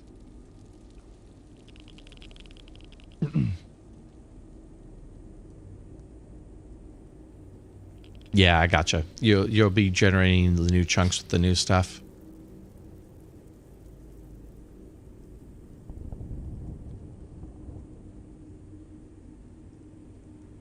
Yeah, I mean, he hasn't explored a whole ton of the world either. I mean, I showed it to you in the overview.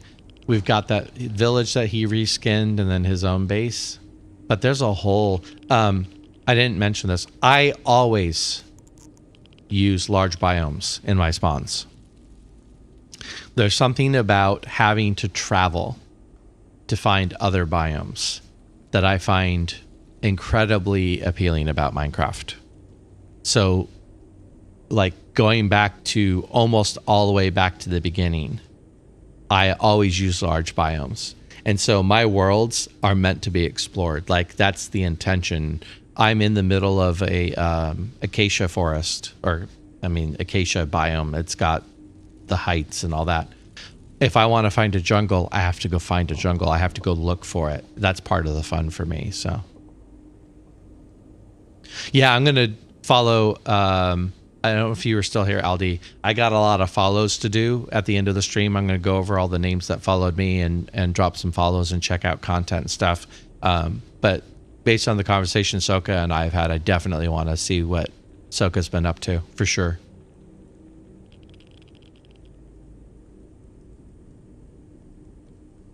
Yeah, of course, of course. I'm open to ideas.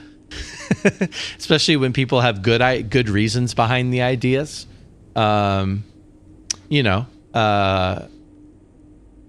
This, like I said, this is the first build I've ever come up with where I've been like, you know what, I wouldn't mind continuing to be here for a little while. So, you know, with all these people that I'm meeting, I believe very much in serendipity. And with all these people that I'm meeting who are doing long plays, I'm like, all right, that's just kind of reinforcing this idea that I have of maybe I don't want to reset this when 117 comes out or 118 comes out, you know?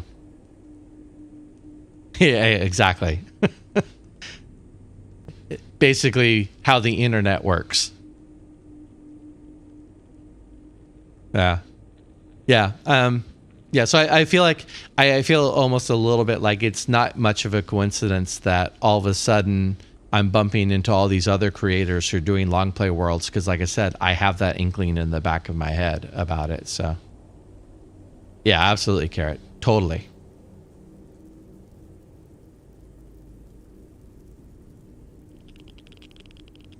I'm not a huge fan of gatekeeping in general when it comes to, it's video games.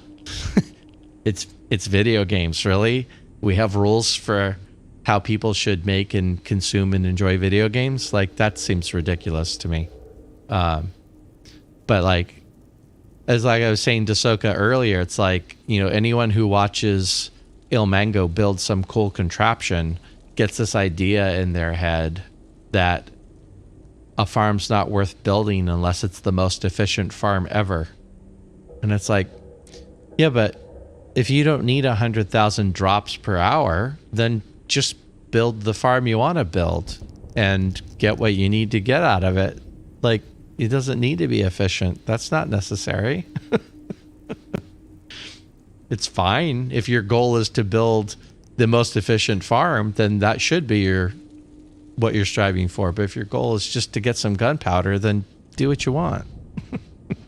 So, all right, guys, I'm going to take a quick break. I'm not going to go very far, but I definitely want to grab my wife's light because the house light is fading on me.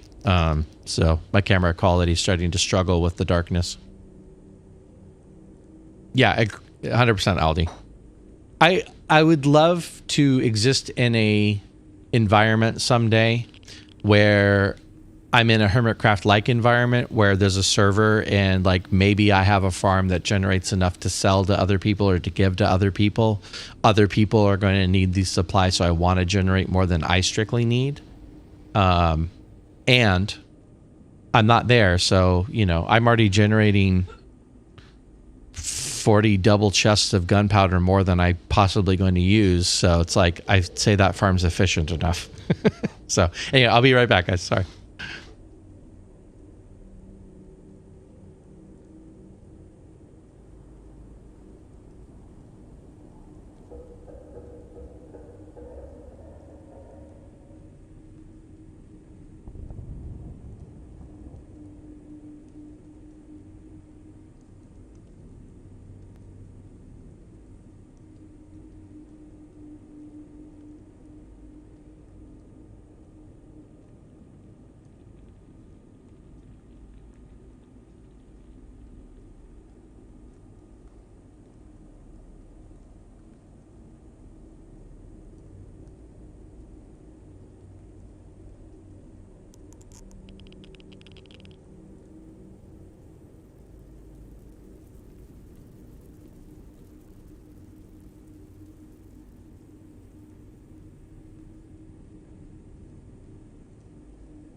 Fortunately, I can't look at my light when I'm in my Be Right Back screen, so I have to finish adjusting here.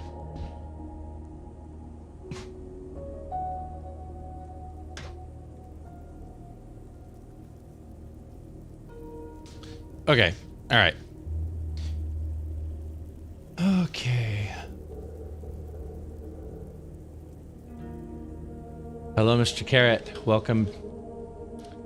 Welcome to the madness. Thank you, sir. It's really funny because my wife picked up this little ring light. My wife, like all of us, is working online because of the pandemic a lot more. And she ended up picking up this little ring light because she's doing a lot of Zoom and things like that. And ever since I started streaming, it gets to be nighttime and I'm like, honey, can I borrow that? I think I'm at the point now where I borrow it consistently enough. I just need to go ahead and get myself one too.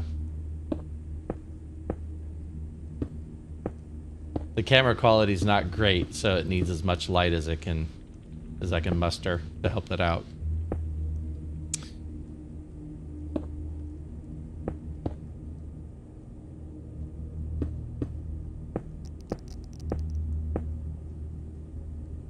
My brain is fried right now. I've experienced this before watching other people,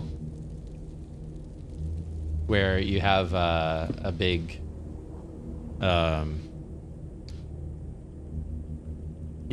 surge of like stuff that's happening, and then afterwards it's hard to keep functioning.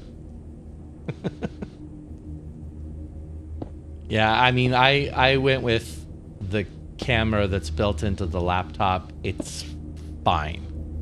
I'm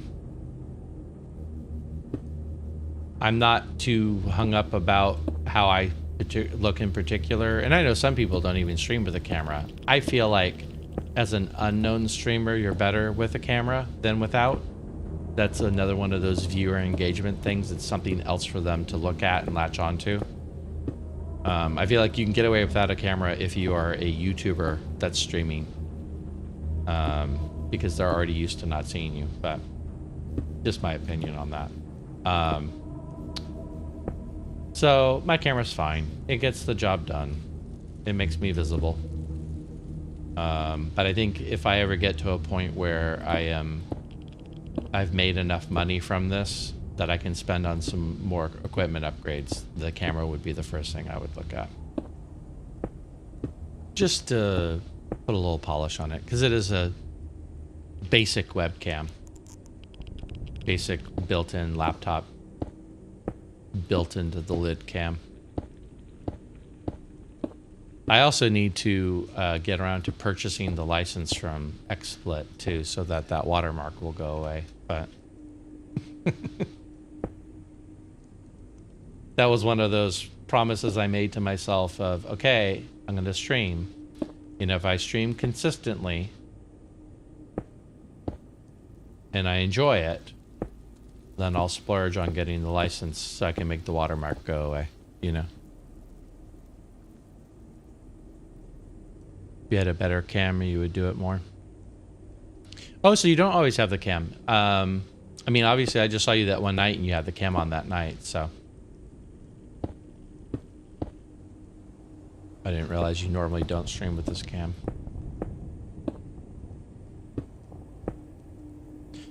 I think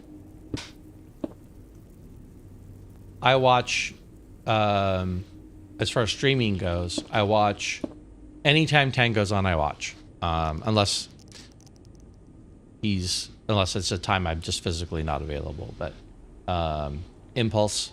So because they all use cams, I tend to have gravitated towards using a cam that's a similar style to what they do.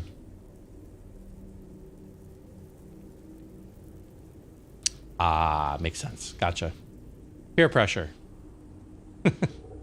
No, I get it.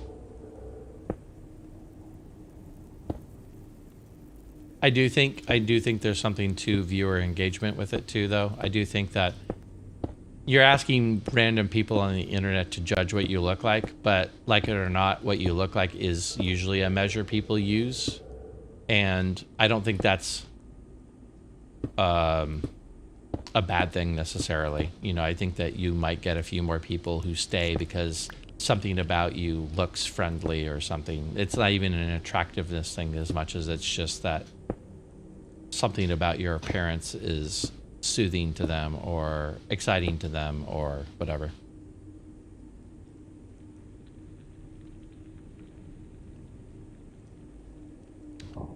That's an interesting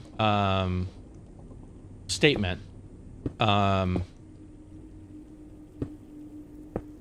literally came into this because prior to discovering Hermitcraft, I had heard people were making money playing video games, but I had no practical experience with it. I just heard it was a thing. My kids were way into watching YouTubers and all that. But obviously that's not native to my generation. So, but watching Tango, watching Impulse, all of a sudden it's like, oh, I mean, if not I'm going to quit my job and this is all I do for a living, this is a way of turning your hobby into something more than just, you know, I play Minecraft, you know? My whole goal in this is just to kind of just do it. I mean, I have a job. If I could replace that job with this someday, I wouldn't be mad. But realistically, if that never happened, that'd be fine too. What is your goal? Like, what exactly is it that you are trying to do with streaming? Oh, okay, exactly. You said so. It's probably similar. You're like, hey, I'm playing this game, and it seems like other people are playing this game, and people are watching them play it.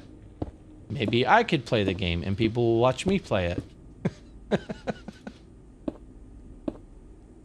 And I went through the extra step of going, yeah, but, you know, I mean,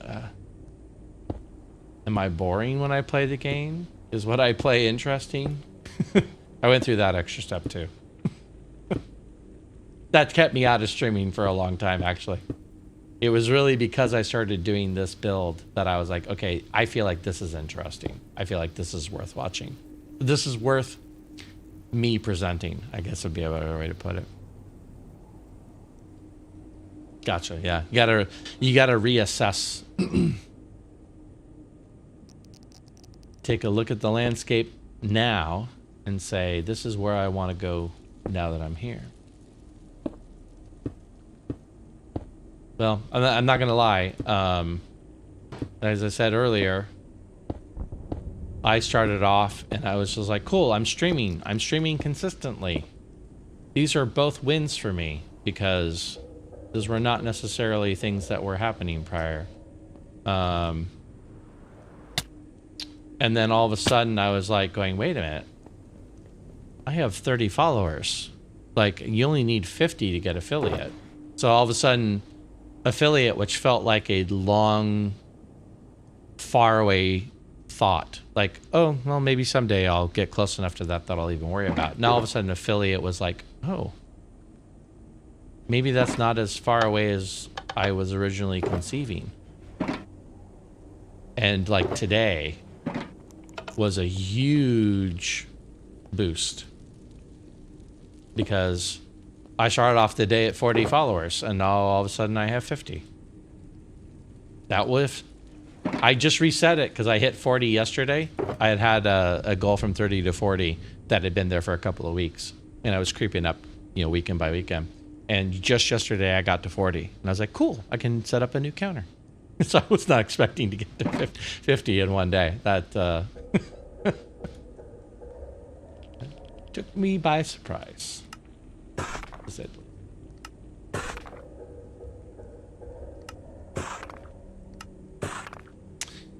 Welcome to Stonecutter Crafting. where I create quality content with a stone cutter.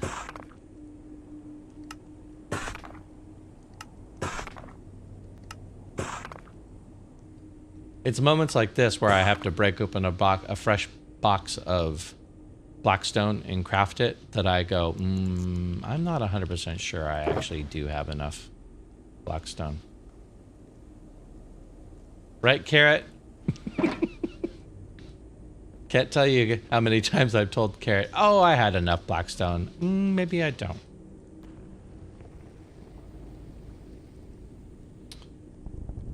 December. Okay. Yeah, I did similarly. I streamed back on Mixer, and I did it kind of consistently, but I was just messing around. And then I streamed, I don't even remember when, but it was earlier in the year. And it was really just I streamed, yay, and then I didn't do it again.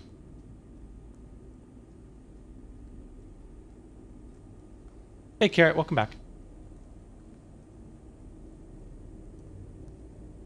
Well, I don't think you were here yet, Carrot, but somebody in Ali's community, I think it may have been Soka, but it may have been someone else, pointed out that you can actually piglin trade for blackstone, which I had completely forgotten. And then I've been wanting to build a piglin farm, I just haven't done it.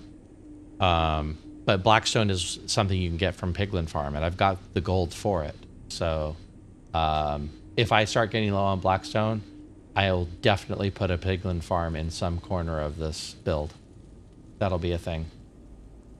Yeah, it's random. But the way you pick up, the way you do piglin farms is you kind of automate them so that they get dispensed a gold bar every couple of seconds. And then they drop whatever it is they want to give you for the gold bar, and you pick that up in a hopper, and then you push that off into a filtering system, and you just run that with however many piglins over time, and after a while you'll build up a good supply of piglin bartering items. So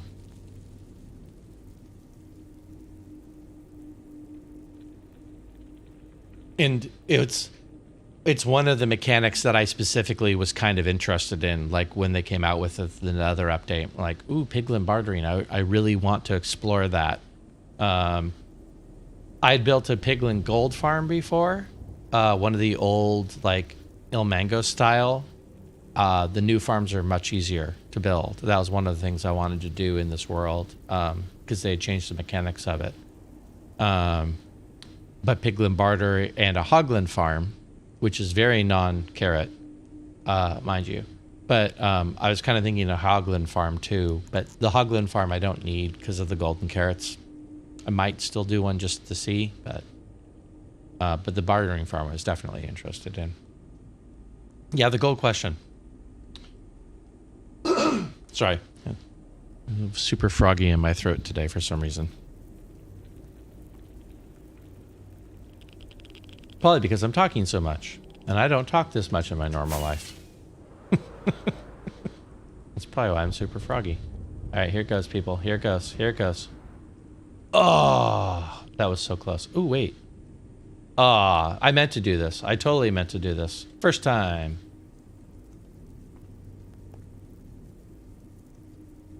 I would have been much happier if I had actually landed on the wall, but I will definitely take what just happened.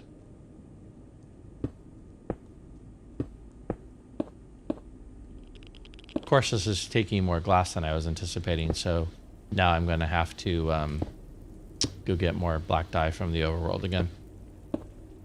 I've gone from trying to avoid the overworld in my stream to going there 5 or 6 times.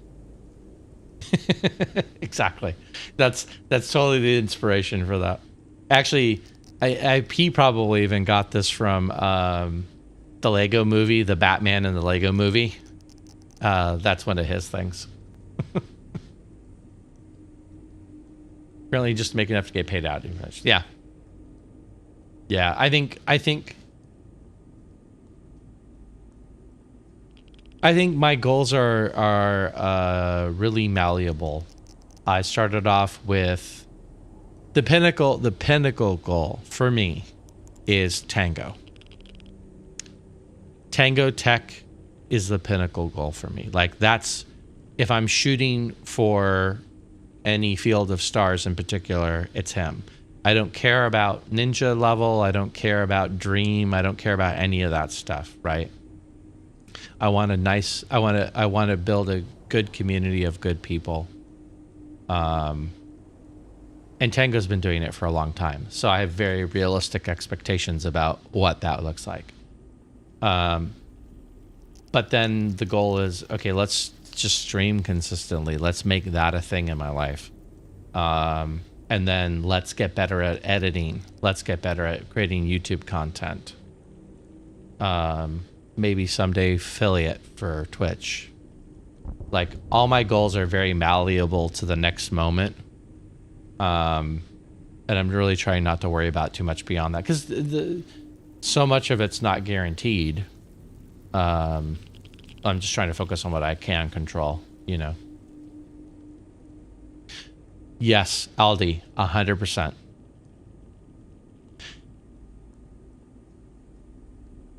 100%. To peel back the curtain even a little farther, for me, I have been working in a job. I said this earlier. I've been working for a job I've been working in for a very long time. It's been good. It's, you know, taking care of myself and my family. And I'm looking towards a future where my kids are not here anymore. My income needs are different than they were. And maybe I can live in a different place than I live right now, which I've lived in my entire life. And I got at least a decade or two before like real retirement. But I'm close enough to think about it. I'm close enough to contemplate it, and I'm close enough to go, okay, well, what might that look like? Like, what might I want to do?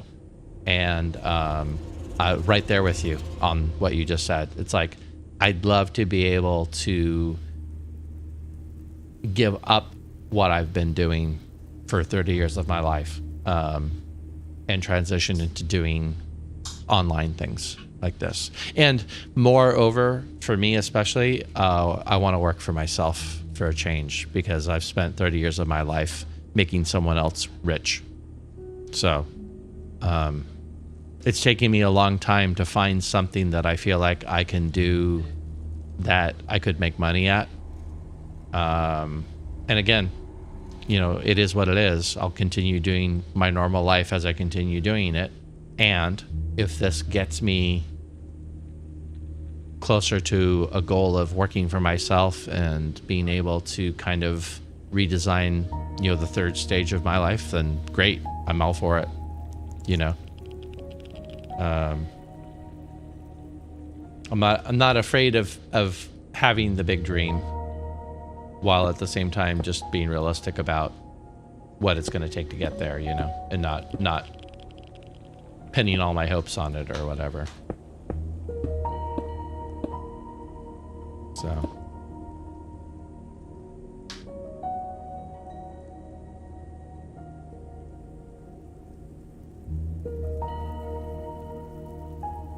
Yeah, right, Carrot?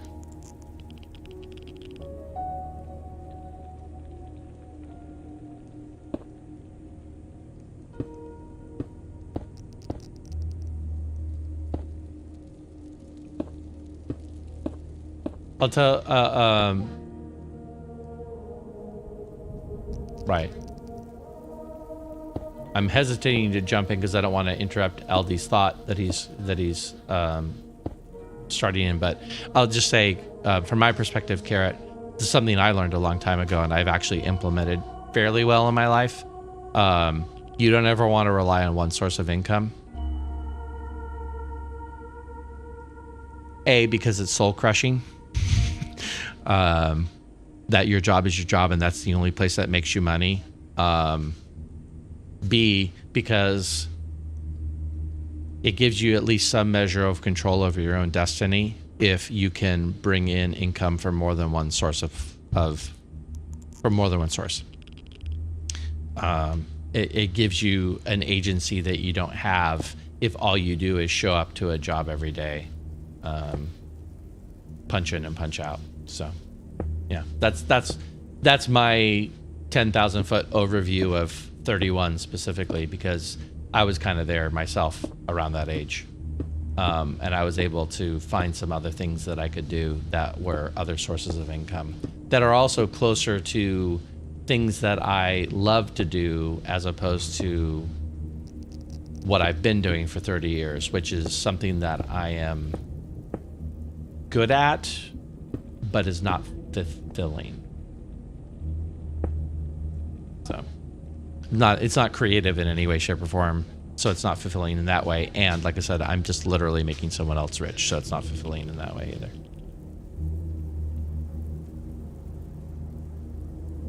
Thanks, Al. Thanks.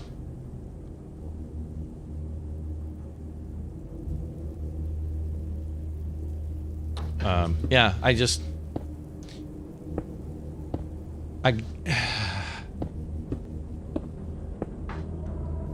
we're in deep life share mode.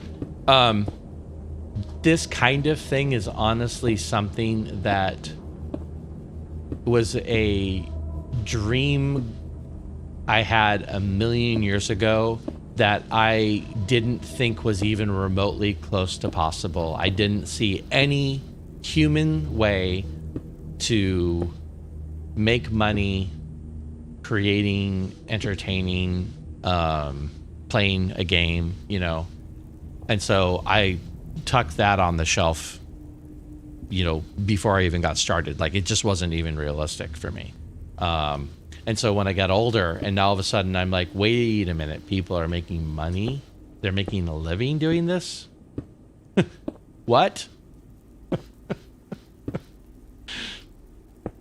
All of a sudden, everything changed for me.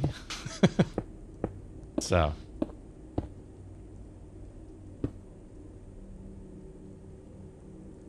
Yeah. I get that, Aldi. Yeah, Kara, that's especially rough. I feel you on that. I am not a salesperson. That is not my strength, which is rough because part of this job, honestly, is a little bit of marketing. But at least, hopefully, you believe in yourself. But yeah, sales is not my strength for sure. So that's a especially rough field to be in. Same, Aldi. I messed around with Mixer 2 years ago because Tango and Impulse were on Mixer back in those days. And Mixer's built into your computer, real easy to get started on it. And so I futzed around with it. And I let all the voices in my head and some life circumstances talk me out of it, and I do kick myself. I'm not a big believer in regrets. You know, I've lived the life I've lived, and I figure it probably has all happened for a reason. But I do think sometimes, man, how much farther along would I be if I had kept streaming back when I was on Mixer instead of letting that go. But it is what it is. I'm where I'm at now, so I gotta go from here, you know. I'm just grateful that I did get back to it and that I did start doing it consistently again, because I was starting to beat myself up a little. I mean, that feels like too strong of a statement, but there have been many times I could have started doing this sooner than I did, and I didn't. And I kept thinking, well, what am I waiting for? The sooner I start, the sooner I can start figuring out what this could be, if anything. And if it can't be something, then, you know, I can make other plans to deliver me to a comfortable life where I'm not working any longer.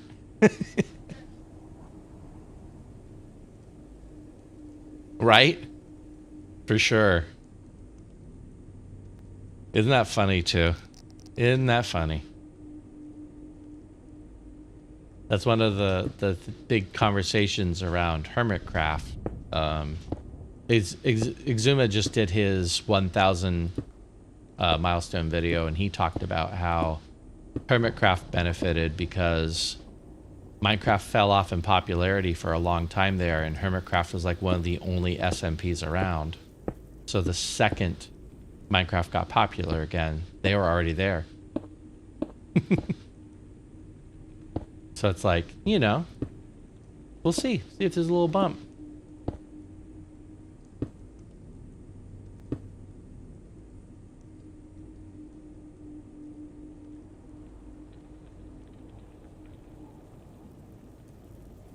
Yeah.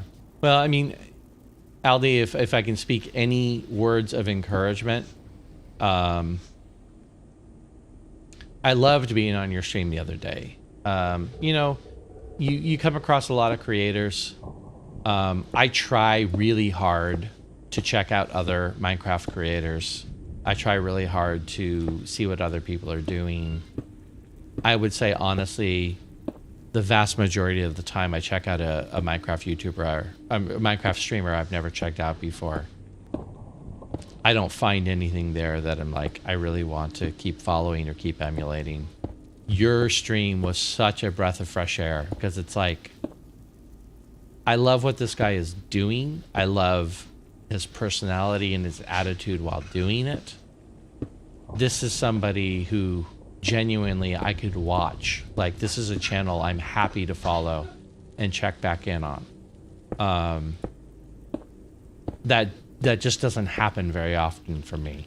I mean, I'm subscribed to the Minecraft category in Twitch, so I see plenty of people that pop up, but without naming names, I saw someone the other day whose gimmick was wearing a costume.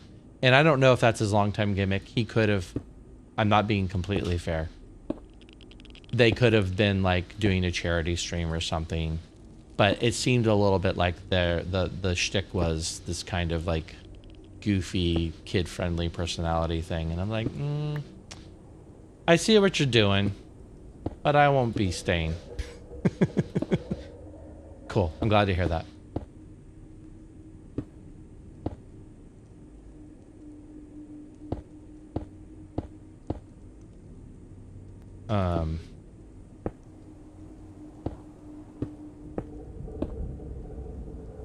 Yeah, no. I don't think so.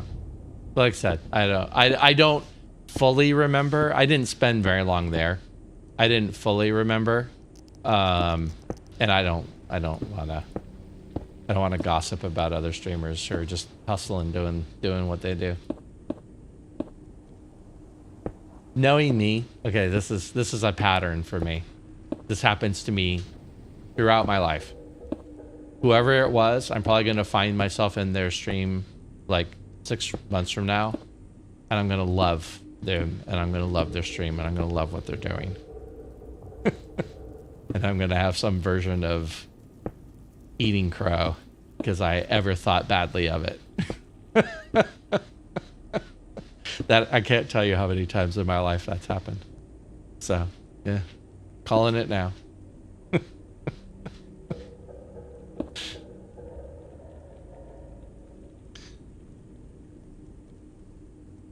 Oh, absolutely, absolutely. And again, to reiterate, he's just hustling, man. He's doing what he do, like totally fine.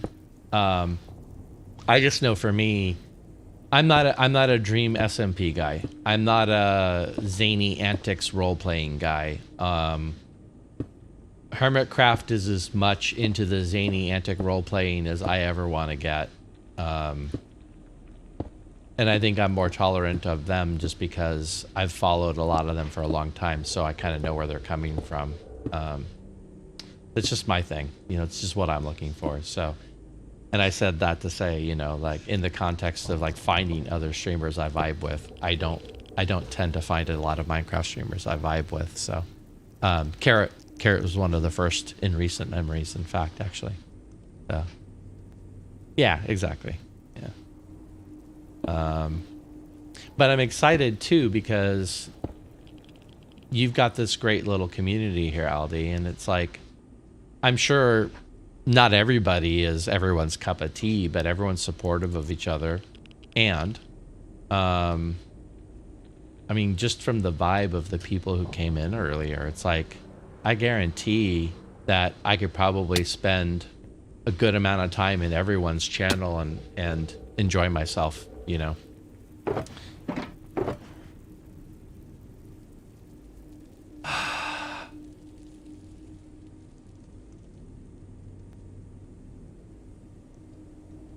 It's happened, Carrot. The day I knew would come has come.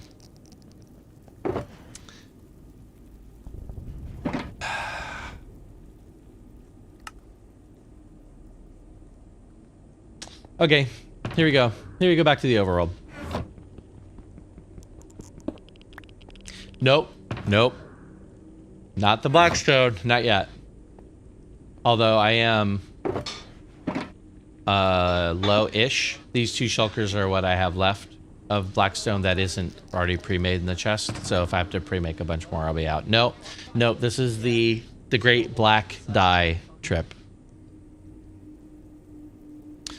No, I actually am not. Not familiar with it, and I don't think I've even heard of it, to be honest with you. No, we're gonna see. We're gonna endeavor to not harm any animals. We're gonna honor the carrot spirit and try not to harm any animals in the making of this die.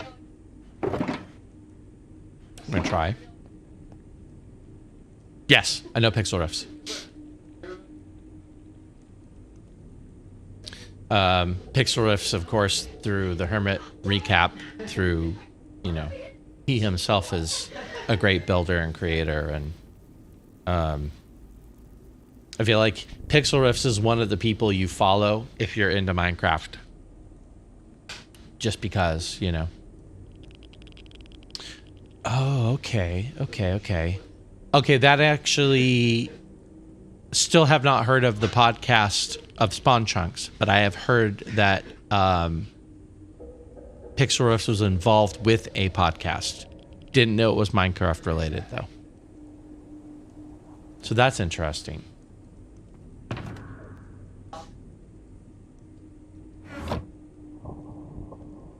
The kids are freaking me out a little bit. It's fine. It's what they do. It's what they do.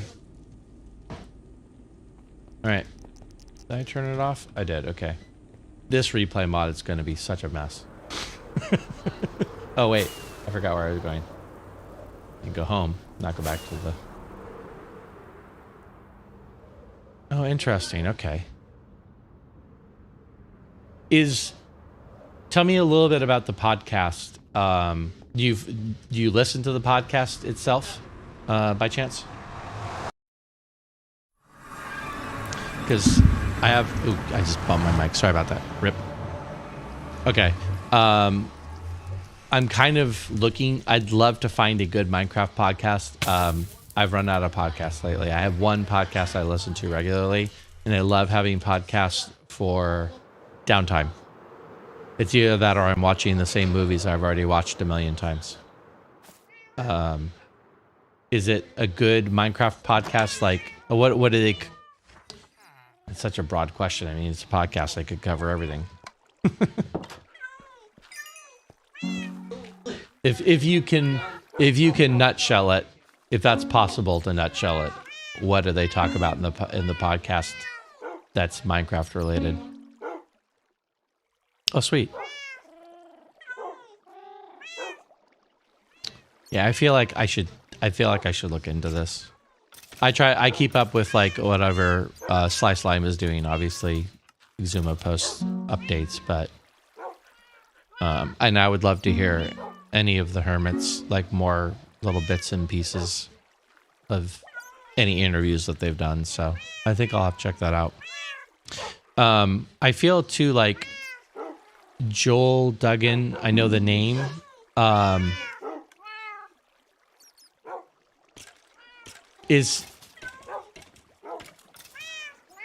Are they the same person who do the Hermit recap? Because I know Pixel Riffs is involved in that.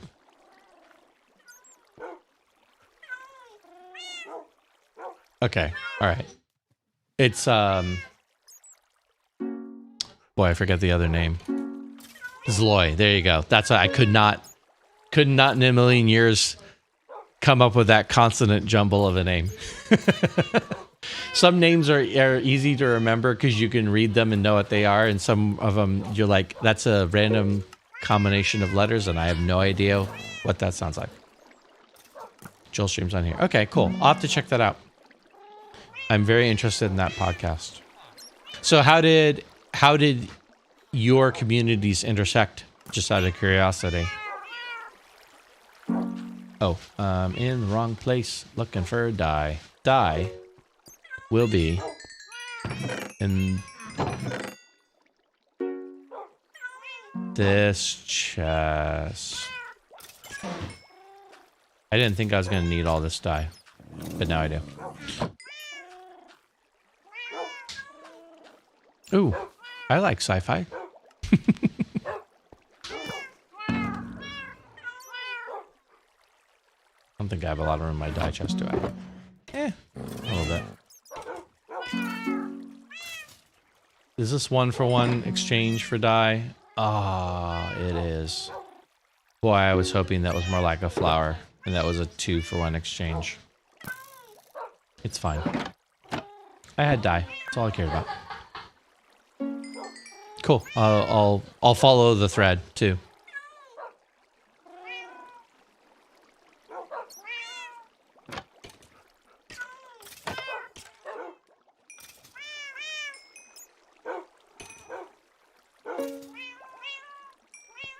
Okay. Long time Patreon.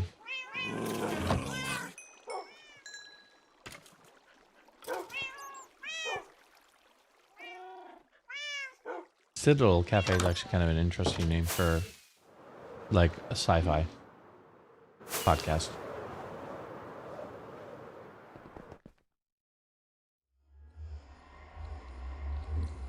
Ah, okay, okay. Yeah, okay. I see.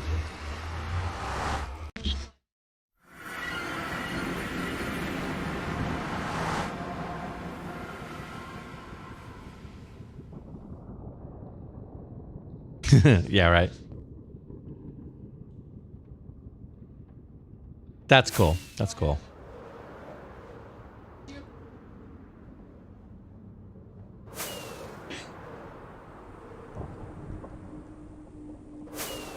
Man, just another reminder that the world is a terribly, terribly small place. That's one of the big reasons why I don't like to, like, badmouth anybody, because the world is a very small place. You never know. All right. We're going to sell our identity, our soul, to this idea. Where is... Oh, it's down in below. Yeah. Yeah. Okay. It's fine. I'll go fill up. Fill up on glass.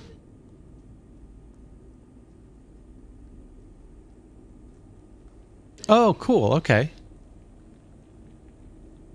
I've actually, I think I've been in Pix's stream once. I don't know why, but his stream times don't jibe with mine, with my life. Mostly it's his videos that I've watched. So I've only been in a stream, I think, one time where he happened to be streaming. I'm like, oh, I could totally watch this right now. I'm more familiar with his vids. So, cool. I mean, it can be. The time zones aren't even necessarily a good predictor of it as much as your time zone plus, like, what time you're active, you know? Because some people are morning people, some people are night people, and that makes a big difference too, so, you know. Glass, okay. I'm so distracted. So distracted right now. Oh, I don't... Okay, it's fine. Big brain, big brain. Finding my bearings.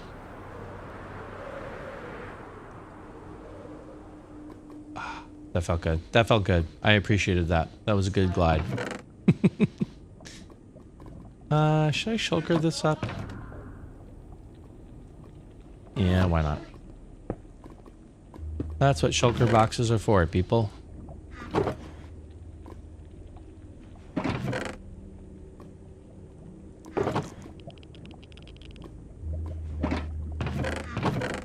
Right, Carrot? It's the joys of shulker boxing. Now you can carry all that stuff. Okay, I think the 2 boxes will be enough. For now. Yes, it is. We were talking, we talked before, Aldi, Carrot and I.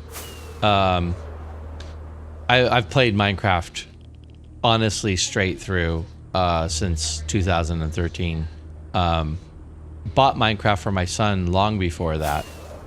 And I did mess around in a creative world, like back in the in-dev days. Like the very first version of Minecraft, I remember playing the water level in the world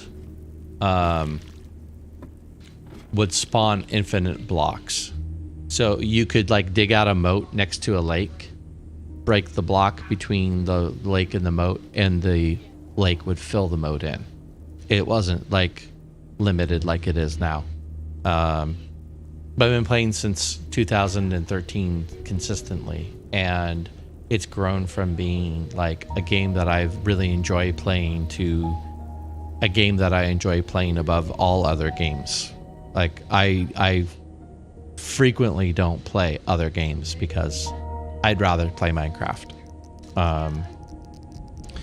And even then it all changed when I discovered Hermitcraft. Because prior to that, I knew about Mumbo, I knew about his redstone videos, and I was trying to learn redstone from Mumbo's videos. And knowing about Mumbo led me to a Hermitcraft panel at Minecon, the last physical Minecon, which happened to be in my city. And so I went to that panel because I knew Mumbo was going to be there, and I was just curious. And it was about the server of Hermitcraft, which I wasn't really familiar with. And I started watching Hermitcraft after that. And Hermitcraft changed Minecraft for me, because now all of a sudden the ideas that I had, the instincts that I had were actually like being done on Hermitcraft. So as a result, I dove in 100% to like the way they play in Hermitcraft. Like it changed everything about Minecraft, like using shulker boxes and big projects, and like the trajectory of it all for me ramped up after that. And now it's like I told Carrot, there's always an adjustment when I reset my world. There's a adjusting period where I don't have an elytra, I don't have shulker boxes, I don't even have a pick with efficiency on it. It's like the Dark Ages.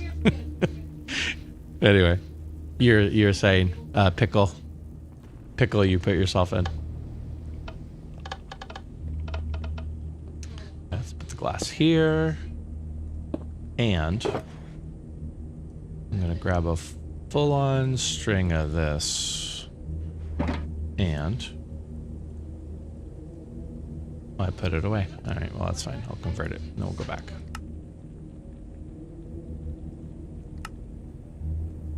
We are not messing around with glass panes anymore.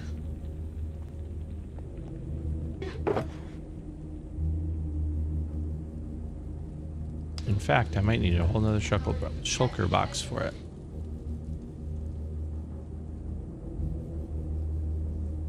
Why did I put my pressure plates there? I don't have an answer for that.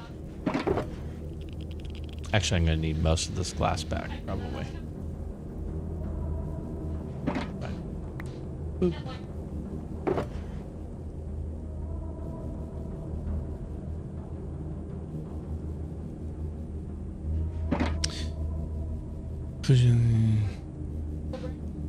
Yeah.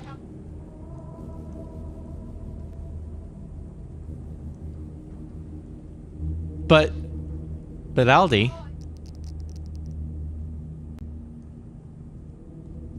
Yeah. Okay. That's funny. Yep. I only need in one of these.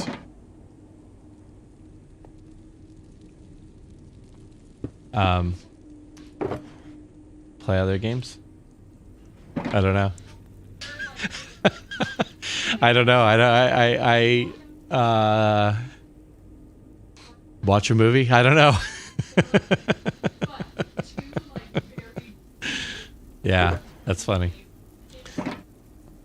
That's funny.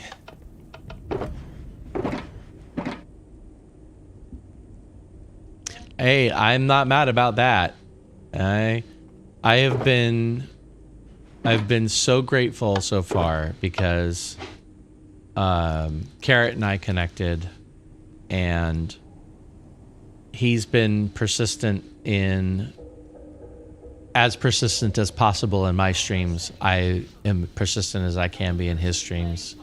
And because there's not a lot of other stuff going on, it's great to just have Carrot to chat with all day while I'm building on a Saturday. So, you know, if it's good with one person, it's even better with more than one person, because now at least, you know, Carrot can take a break typing and not have to entertain me for all the hours by himself.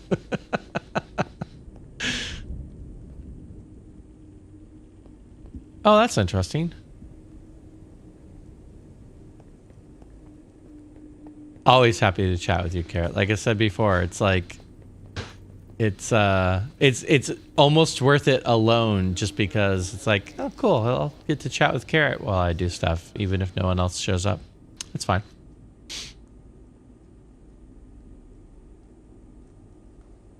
Yes, that is the one that allows you to copy paste. That is correct.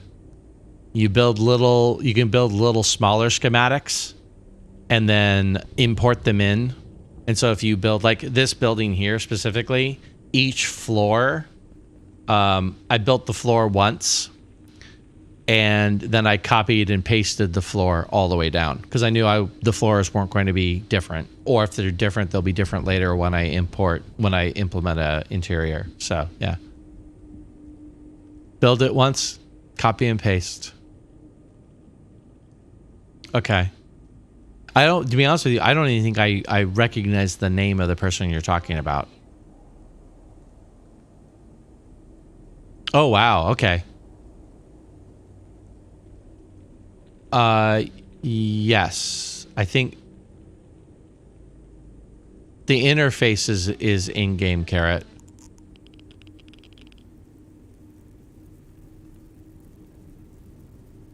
I mean, you can copy and paste. The answer to your question is nuanced, so I'm not 100% sure what I'm answering.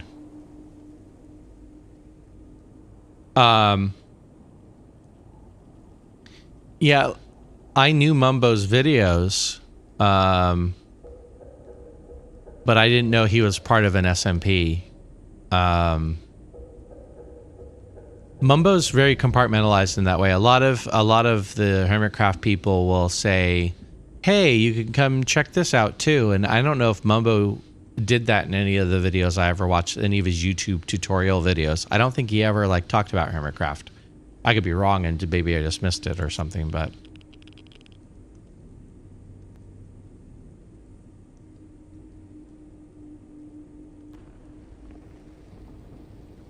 So, Aldi, have you been watching Hermitcraft since season 2? Because if so, you go way back before me, because I didn't even discover Hermitcraft until 2016. That was the end of season 4.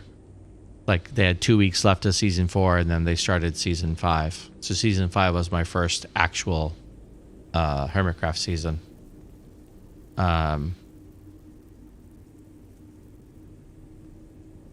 And it was during that season that I discovered that Tango and Impulse streamed on Mixer.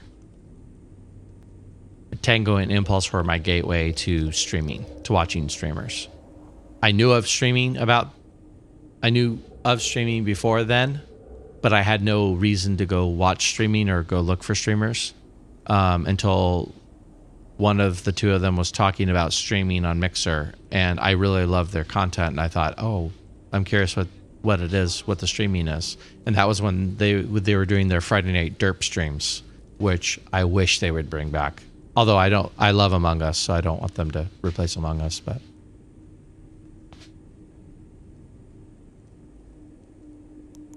Oh, wow. I mean, it makes sense. All of a sudden you got a lot of free time on your hands. So you were a YouTube watcher prior to that then? I mean, I probably watched Tango and Impulse on Mixer for, I don't know, I feel like a year before I ever tried Mixer myself. And it was really me trying it myself that got me more interested in streaming. And then I started running into other streamers, and that kind of blossomed from there. In fact, I actually, up until recently, I followed more music streams than I followed Minecraft streamers because I find myself drawn to the music streams. I'm a hobbyist musician, semi-professional musician in real life. And so I was drawn to the music streams instead of the Minecraft streams usually, but wow, that's crazy. I thought once or twice about going back and watching the previous ones, but I've also thought they may be disappointing just because all of them have improved over time. And so watching like the earlier version of Exuma might not be as satisfying as watching Exuma now. I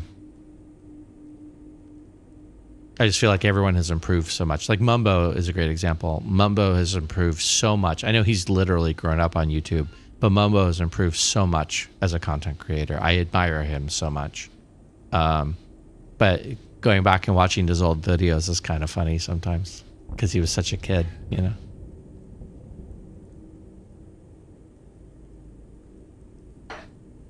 Yeah. I'm with you. My list and your list are,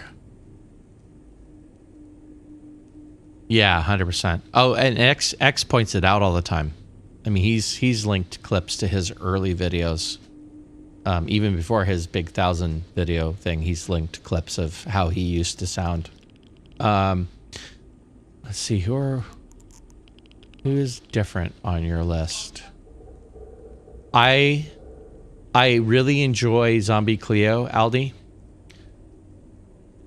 I enjoy Zombie Cleo without Joe Hills. Just saying. I like her sense of humor. She has a dark, sardonic sense of humor, which I get a kick out of. I love her armor stand work too. I told Carrot before, I actually have the armor stand mod in my world because I feel like that's something that Minecraft needs, is to be able to like put a realistic looking table setting together. You know, it's like, it's cool you built the table, but wouldn't it even be cooler if you could have like a full table setting there, you know? I try to watch all of Cleo. I watch all of Stress Monster, but honestly, she doesn't post a lot. Stress has a kind of a pattern of she posts a lot when the season starts and then she falls off pretty early and pretty quick. I've struggled a little bit with False a time or two. I love her as a builder. I think she's an outstanding builder. But I don't always enjoy the videos. I feel like it might just be the way that they're presented possibly, but used to love Wells Knight. Of course, he's not really on Hermitcraft much, but I used to love Wells Knight when I first encountered him, and also. Oh, is she? I'm never in her streams. I don't love the Hermitcraft streams. I tolerate tangos and impulses because I know Tango a little bit better than just online. Met him in real life. He helped get me to PAX last 2 years ago. So I'm a little bit more connected with Tango. I wouldn't call him a friend. I can't call him up on the phone and say, hey, buddy, what are you doing? But like compared to other streamers, I've actually met him in person and stuff. And I really like Tango and I tolerate his chat. But like the other hermit crafters, it's like spitting into the ocean when you try to chat. So I really don't spend much time. I don't know if I'll send her. Okay, yeah. I get that.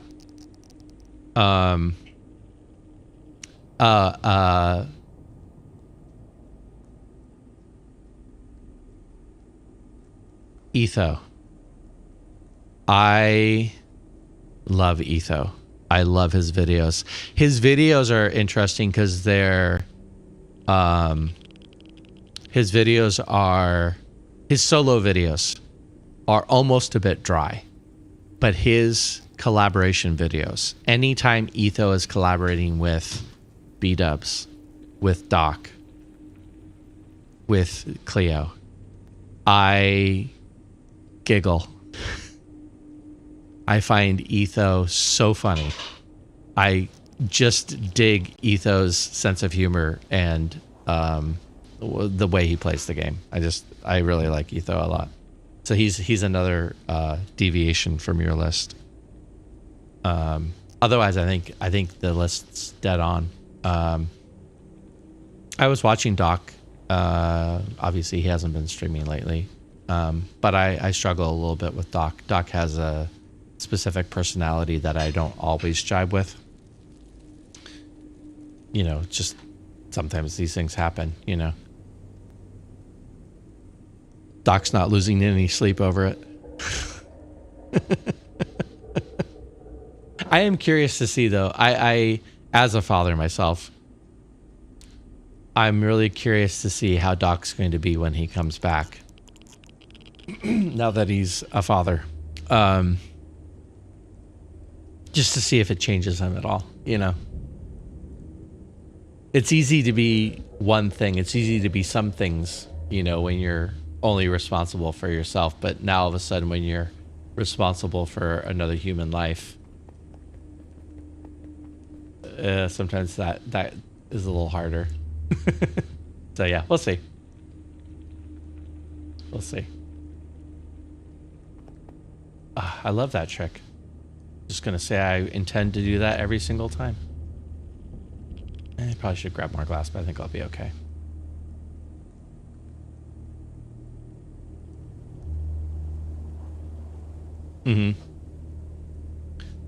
I'm really curious where you're going with this because I have a thought about that.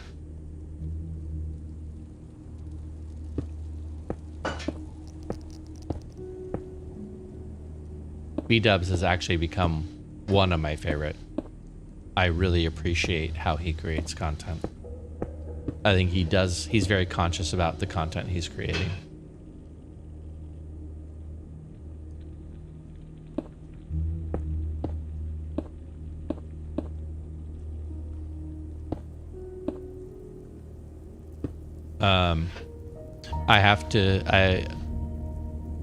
I have to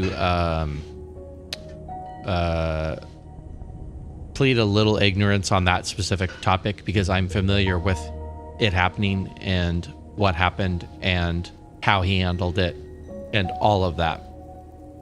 But I wasn't following him at the time it all went down. So everything I know about it is from like I've seen the YouTube video since. Everything I know about it is after the fact. Didn't know B-Dubs before. When I watched that video, it was out of any context of anything.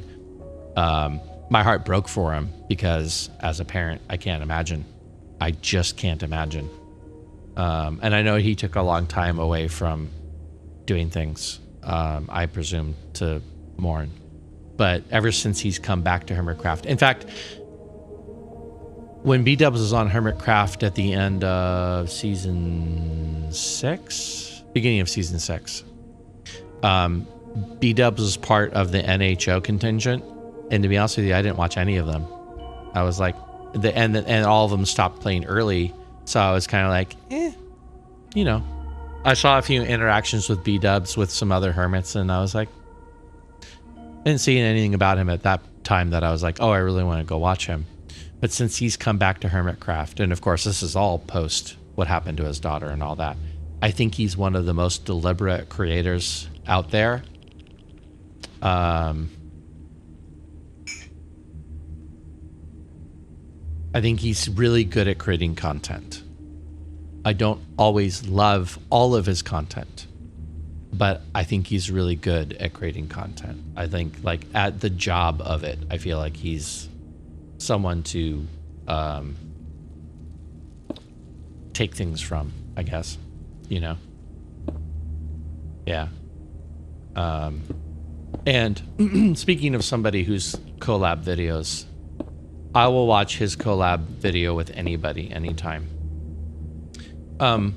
Please tell me, I have a hard time imagining you haven't, but please tell me that you've caught Third Life, by the way, LD. Because if you haven't caught Third Life, my God, you have to watch Third Life. Okay. I mean, it's not too late, because the whole conceit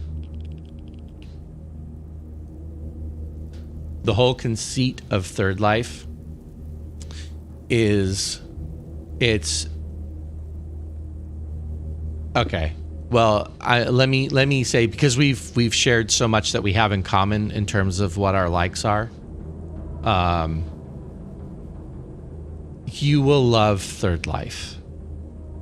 Maybe not all parts of it, or not all personalities. I mean, because Grian brought in a bunch of hermit crafters, but he also brought in some, at least in my mind, obscure European Minecrafters, people that I haven't heard of and I'm not inclined to follow having heard of them, but they're a different energy than the hermit crafters are, and sometimes that energy is great for shaking things up. But the plot lines of Third Life are hilarious. It's all collab videos. Like, there's almost no solo video time in any of their videos. Every so often, like, someone will go off and be like, so I've been working on this, but the rest of the video is them collabing together. Who to start with? I would say, if you want to get like the meat of the whole storyline of it, watch B-Dubs and watch Grian. The two of them kind of cover the width and breadth of what's happening on there. But I feel like from there, you're going to want to see other people's perspectives. There's a lot of duplication because they're collabing, and I've noticed this with Hermitcraft too. The collaborators will edit their videos differently, and some people will take out parts of the conversation that they just felt like were not relevant or not moving the story forward or whatever, and the other collaborator will leave it in. And so sometimes you'll catch different nuances in someone else's video than you saw in the original video. That's my experience with it anyway. So I think as soon as you start watching it, you're going to be like, ooh, I want to see Tango's perspective of that video.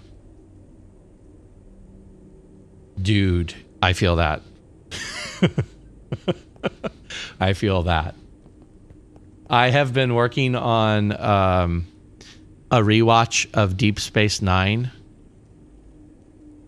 Like 6 months now, and I just can't seem to make time to finish, because if I'm not streaming or watching a streamer, I am watching tutorials on video editing or Blender or whatever project it is I'm working on.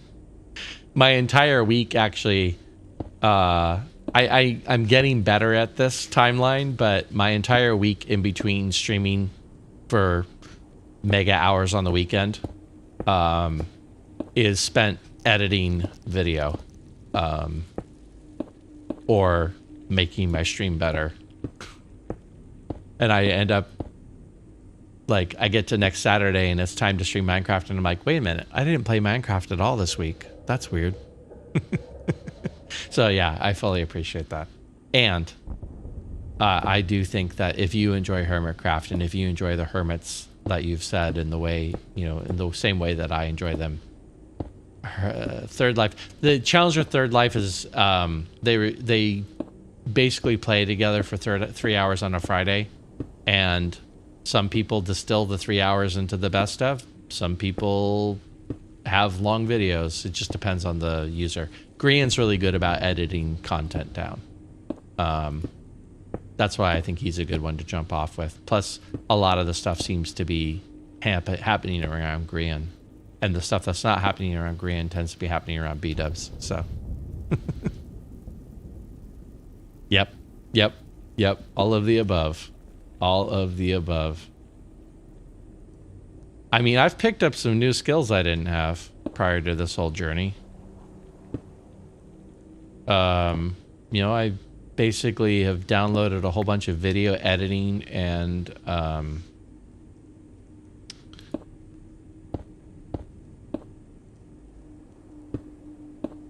3D animation software. And like, okay, well, I guess I'm learning how to use Blender today. I guess that's what I'm doing. Yeah, that's fair. I need better physical. I need better physical work-life balance. I need to definitely work more physical activity into my life.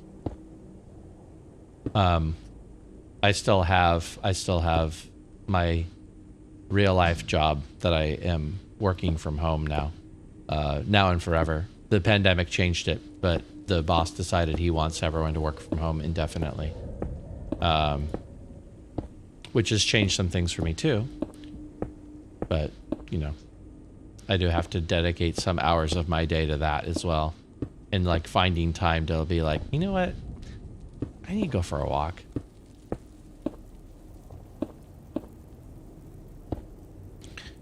That's why when you were talking earlier about going to play the volleyball, I was like, man, I really got to make that more of a priority. How are you liking working from home? By the way, I apologize. I realized that we're doing that thing that happens in conversations where we're never on one topic for very long, which I'm fine with, but just trying to be mindful. Yeah, I know. But how you liking working from home? Or is it a good fit for you? Is it a bad fit for you? I've heard very mixed results from my coworkers about it. I knew my boss had a long-term plan of wanting to be able to have people work from anywhere in the world, thus work from home. Didn't think it was going to happen this quickly. Pandemic accelerated those plans. But I knew it was a possibility where some of my coworkers had no idea. You like it?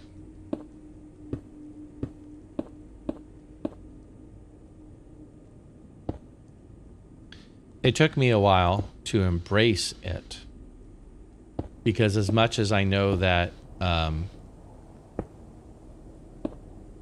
my boss wanted people to be able to work from home, I also know that I had a lot of workers who would rather be in the office if they had their druthers. They liked the whole social experience of the office. And I just kind of assumed that because I am in technology, I was going to have to be in the office. If there were people in the office, I was going to have to be available. And when it was presented to me that I also had the option of staying work from home, I was like, oh, I hadn't even thought that that was a realistic possibility. I hadn't realized that that was in the cards. So my adjustment period started later, because at first I was like, I like working from home, but I don't think it's forever. And then when it became permanent, I was like, what does this mean? Option to go back to the office full or part-time starting in June. I chose to stay home. I'm glad to hear they gave you the option too, because again, not everyone's doing that. Some places are making it mandatory that you come into the office like, 2 days a week or 3 days a week or whatever.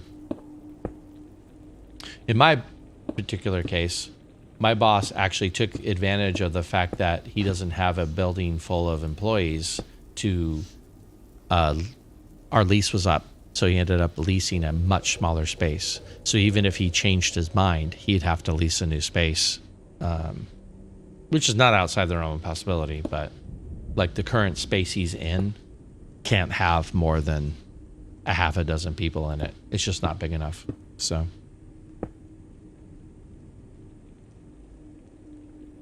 nice. I've heard companies rip every single block that falls down. Every single block that falls down, I feel like I have to go get. I'm not going to, but I feel like I do. Missing something? No, it's falling down. Just falling down. Like I said, that's awesome. I'm glad. I'm glad that you like working from home and that that's a permanent solution for you. Like I said, I had a longer adjustment period because I didn't think I was going to be able to keep it, but now that I know that I can, I mean, I loved it before I knew I could keep it, but now that I know I can, I'm actually starting to adjust my life a little bit around it. Like I'm starting to ease into the idea of it, and adjust my day-to-day work schedule and how my workflow works and all that stuff. Which I say because I feel like I'm in a position now where I can finally start contemplating, okay, I can work in some sort of an activity schedule in the middle of all this too, So that's the whole point that led me to this question was that, like, okay, well, now that I'm working from home, I feel like I can start trying to work out some sort of a daily activity thing. My wife and I love to walk. And it's something that we've been alternatingly consistent and inconsistent with. Like we'll go through a stretch where we're doing it, we're walking together for a while, and then we'll go through a stretch of early morning meetings, getting in the way. So this is not the fastest way to do this. That's okay. There's only 9 floors. It's fine.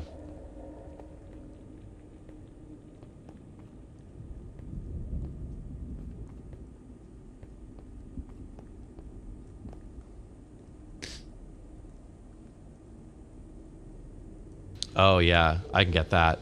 I get that. That is, I mean, not even. Oh yeah, that's weird. Not even pandemic related, but even more so pandemic. Like that's been a rough industry to be involved in on every level of it. So yeah.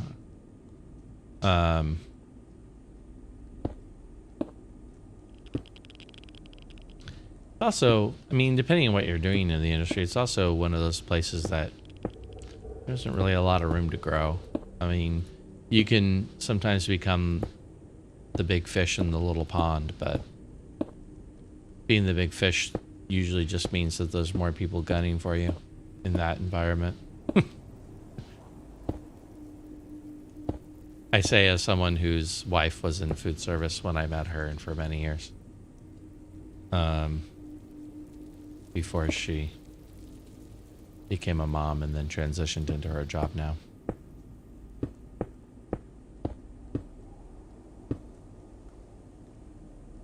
Oh, wow, yeah.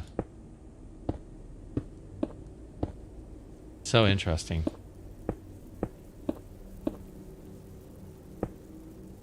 you've kind of lived. I always talk about you know, the streaming thing, this YouTube thing might be the third act of my life. I feel like you might relate to that kind of a statement. I've had the same primary job for 30 years. I started right out of high school. But the other parts of my life, in addition to being married and having a family, have involved other things that I've gotten into. Like I said, being a semi-professional singer, musician. It's one of those things. But that all came later in my life. Like I said, I consider all that to be the second act of my life, because that was all stuff that I wasn't involved in until I got to my 30s, you know. And I'm still involved in a lot of it. But I'm also kind of seeing the limitations of it, and I guess in a way. And like I said, the streaming thing now feels like, I mean, I could even do the music thing as part of the streaming thing. I need to get some S together to do that. But I'm not ruling that out. It's possible.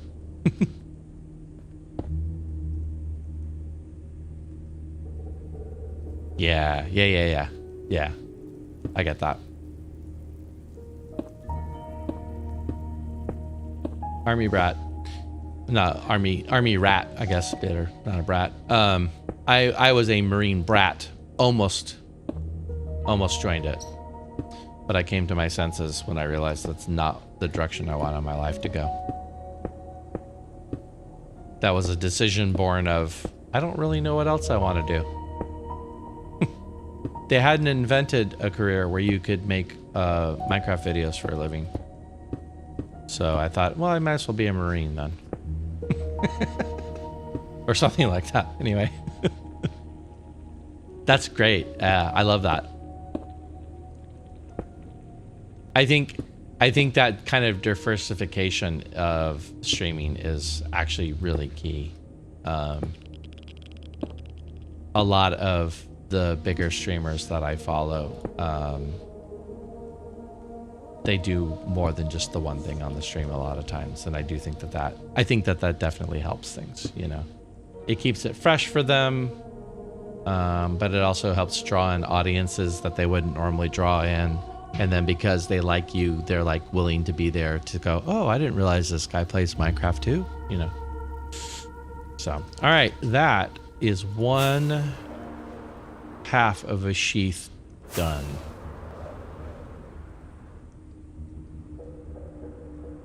Yep, I'm happy with that. I'm happy with how that turned out. I went through a few iterations of it. And I'm happy that I added the glass on the sides of it, because it ties it in better with the rest of the build. I'm going to go refill some blocks, and then I have the other half to build. And I might actually finish this center tower this weekend, as I hoped. I am. Yep. Most of my life, in fact, moved here. My family moved here when I was very young. My dad was in the Marines, so you know that's where the idea even came from. And as a Marine brat, we moved around a lot. But when I was born, I was an oops baby. We were just in the one place, and then my dad retired from the military and moved us all out here to SoCal. So I've been here since I was 4.5. So I pretty much consider myself a native, because I really don't remember much about the other state. I don't identify with it. Okay. That's a bit of a jaunt from where I am. California is a huge geographic place. But yeah. Okay. Yeah, then you know the area.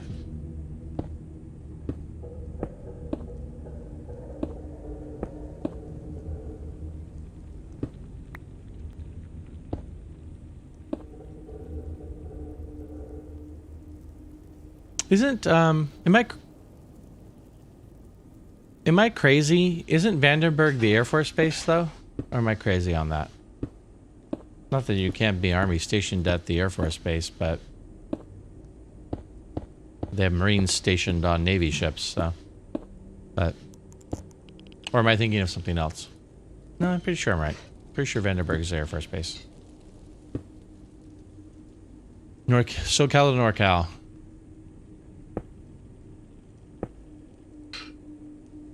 Oh, you are Army. I'm so sorry. Conflating things. Got it. Dad was Air Force, you were Army. That totally explains the whole Vandenberg thing. Got it. Okay, there you go.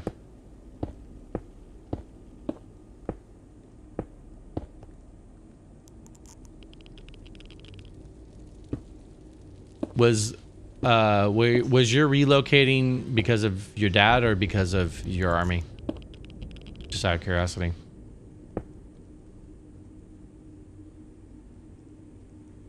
Both, gotcha.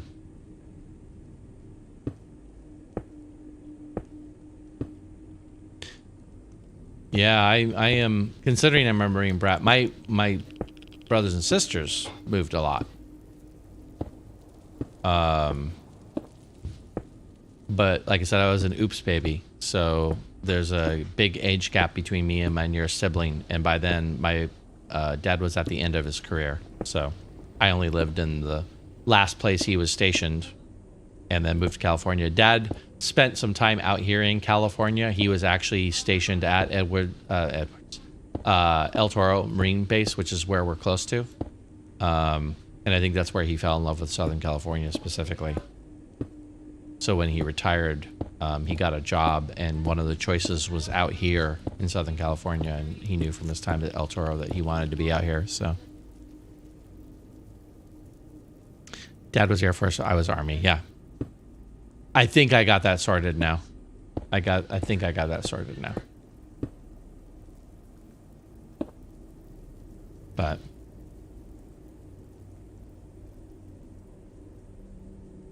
Are you still in the Bay Area? Are you still Pacific Coast? I don't remember if I caught that from your stream or not off the top of my head. Oh, I saw the other one too. Oh, I see what you're saying. Gotcha. Carrot. Thank you, my friend. I totally... One of the weird things about being a streamer, Carrot made me a mod in his stream the other day. It's my first ever look at the mod screen. And I don't completely understand why the streamer can't see some of the same things that the moderators see.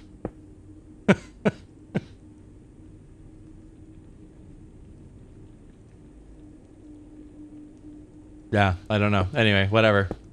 Because Carrot could see that and I couldn't. So that's weird to me. Oh, can you?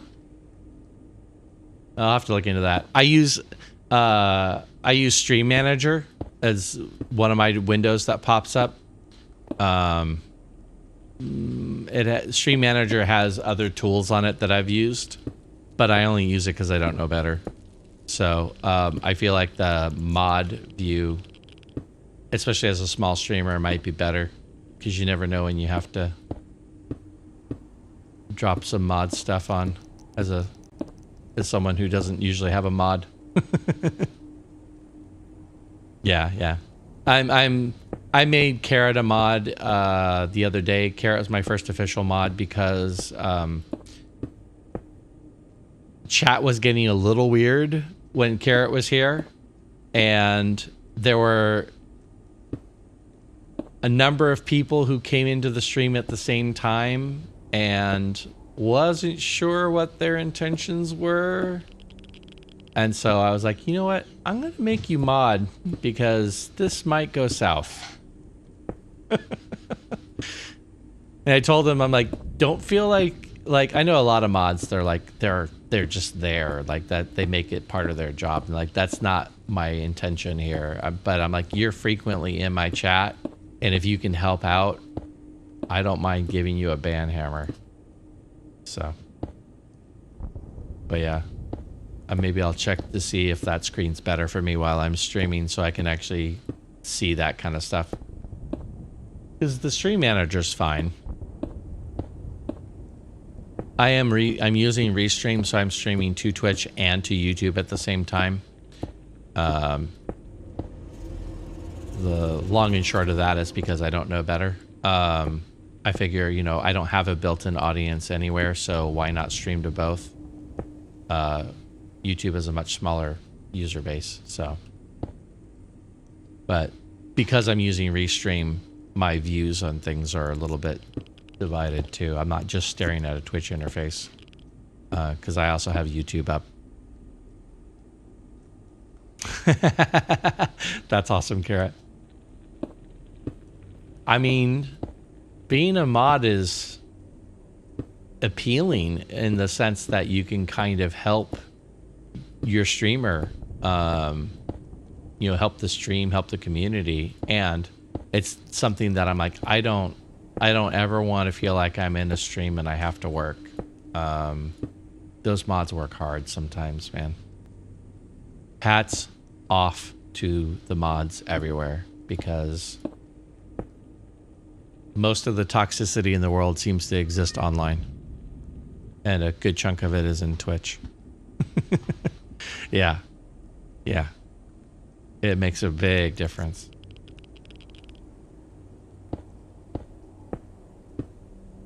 Especially when somebody posts something and the automod catches it and you don't even notice that the automod caught it. It's weird that the automod caught that statement too. I don't completely know why. I'll have to kind of double check it. I have automod cranked, but I don't think it's like cranked that high. Oh, really? I mean, I don't know. Like I said, maybe just cranked too high. That it interpreted. I understand what it's going for with that. And I wouldn't really be too worried about that myself.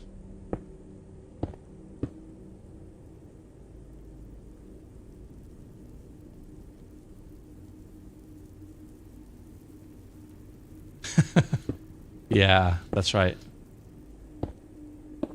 Yeah, whatever.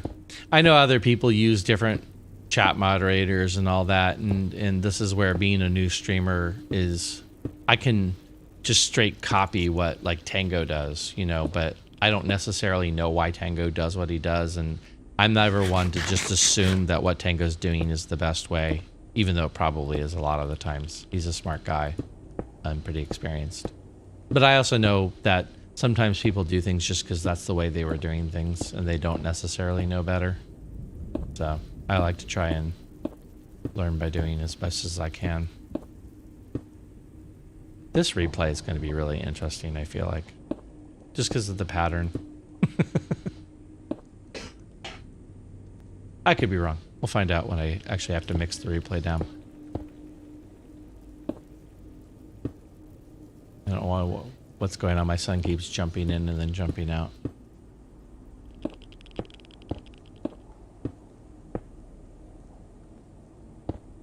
He's actually been playing a lot lately, working on his bass.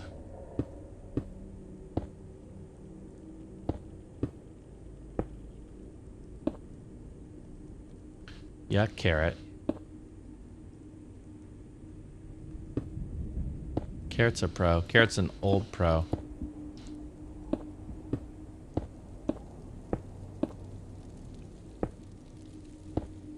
Carrot doesn't know this, but ever since I met him, I've been like, I need to do what Carrot's doing. He has cool sounds in his stream. I need cool sounds in my stream. I'm only partially kidding about that.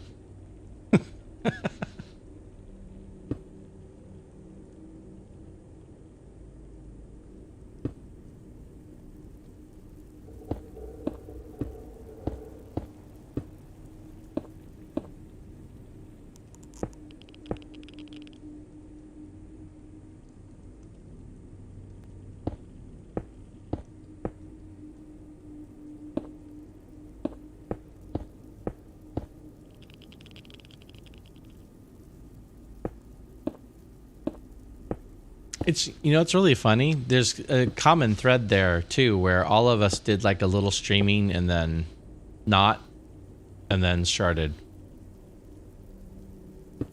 after, you know. I feel like that's probably fairly common. Like you kind of like, I think I can do this, and you try it out, and then you have to, your brain has to adjust. Maybe that takes a month. Maybe that takes 6 months.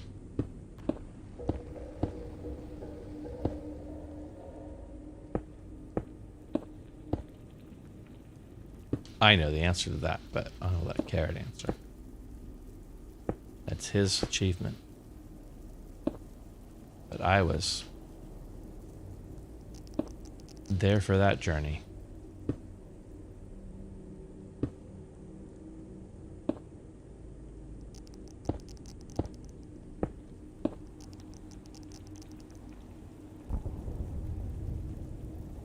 Oh, I don't know the date. I know it was just a couple of weeks ago. I don't know the date offhand.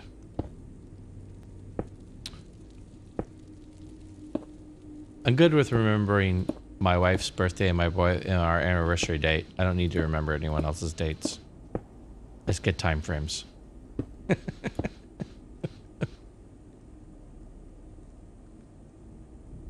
Oh, yeah. No, I get you on that.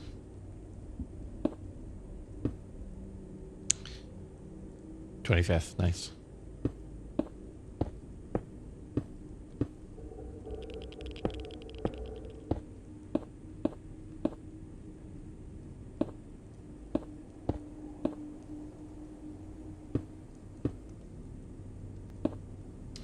Carrot was pursuing and got affiliate like right around the time that I was like, oh, I'm actually a little closer than I would have imagined, like not knowing what the rules even were for affiliate coming in.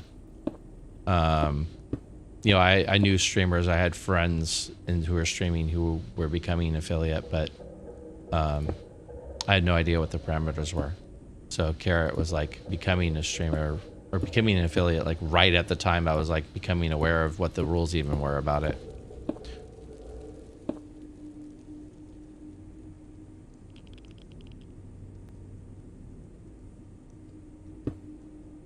Yeah, that was part of it, was like,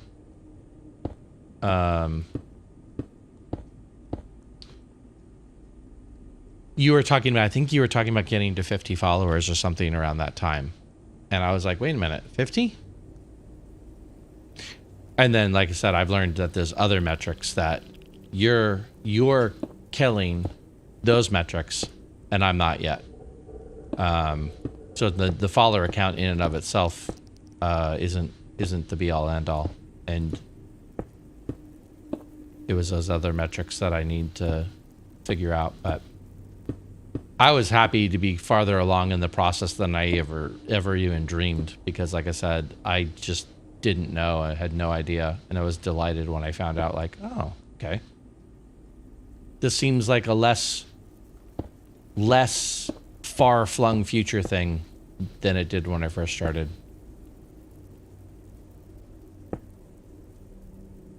Like being Mixer didn't have affiliate. Mixer just had partner. Their barrier to partner is lower than Twitch's barrier to partner. But they didn't have like an affiliate on Mixer at all. But they did start a program where you could start earning money if you were streaming on Mixer at all. I signed up for the beta test for that. Didn't. I think I got 25 cents. But as someone who tried the beta test, I was allowed into that program. So if I had actually continued streaming on Mixer, I could have been whatever their version of affiliate was, whatever they decide to call that. Which none of that meant anything at the time because I had no context. I just knew that partners earn money and non-partners didn't.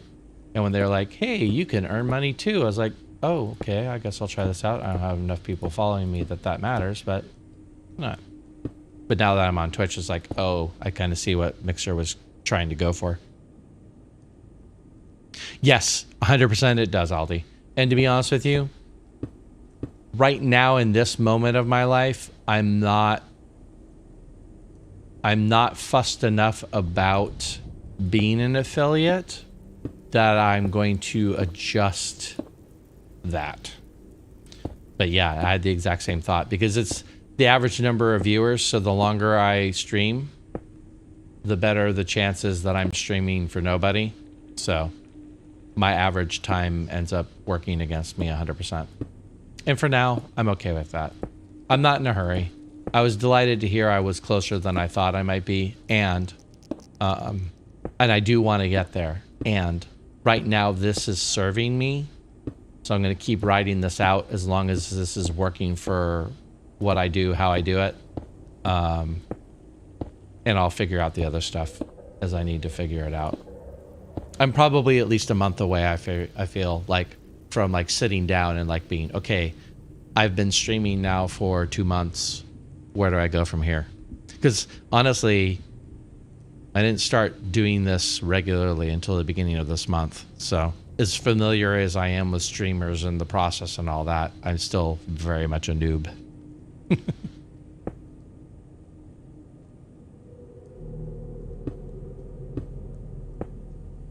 So.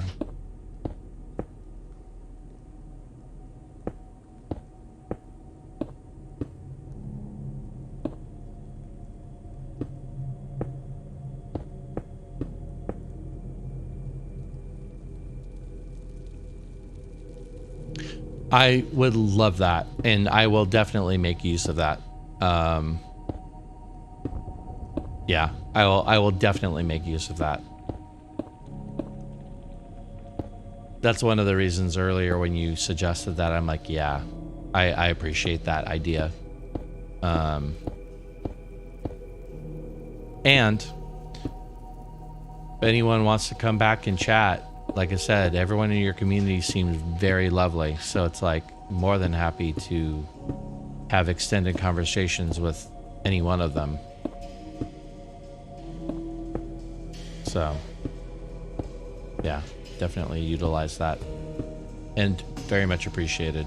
Weird, I ran out of that. I'm close. It's fine.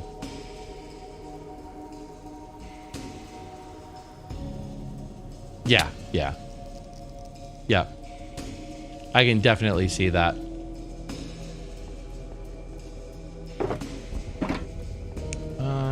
That's right, I gotta make these. Oh, yeah. Ooh. Yep, that box is empty, so this is a make. This is a make.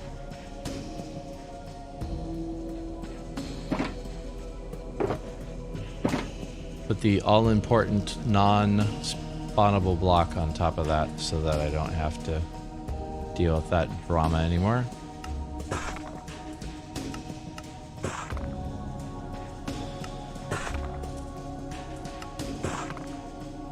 It's really interesting to me.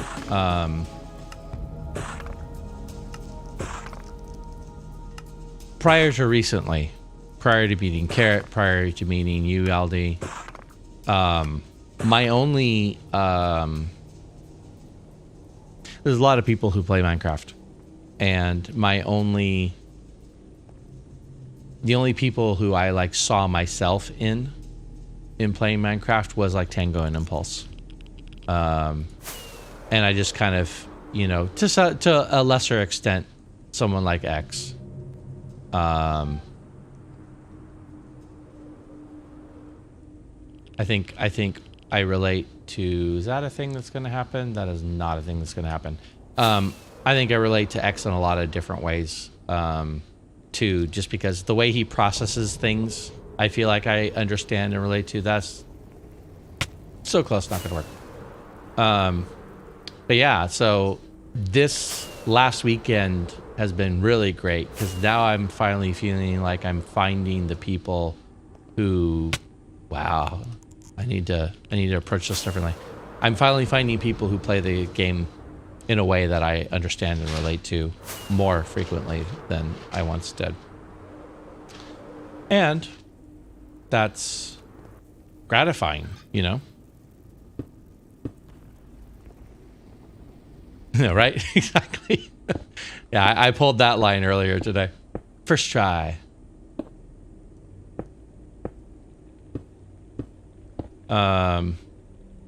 Yeah, so it's great to find other people who share that because, you know,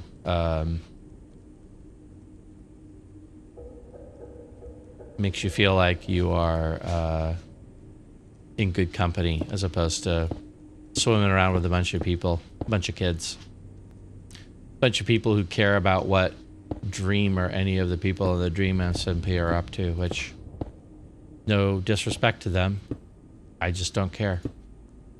But it seems like 90% of the conversation about Minecraft on Twitch, on Twitter rather, is about one of them.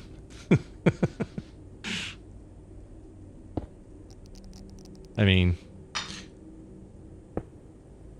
they're doing a great job of creating something that the younger audience wants to watch, and good on them for it.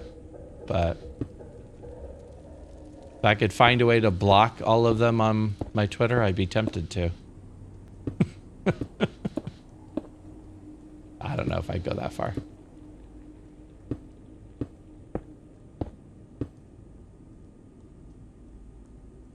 I don't know. I'm not sure.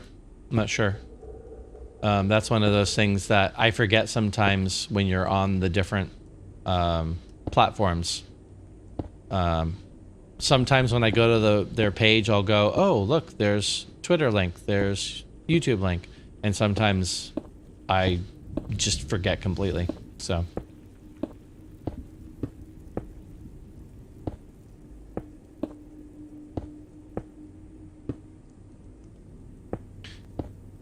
My Twitter's fun. My Twitter is just gaming.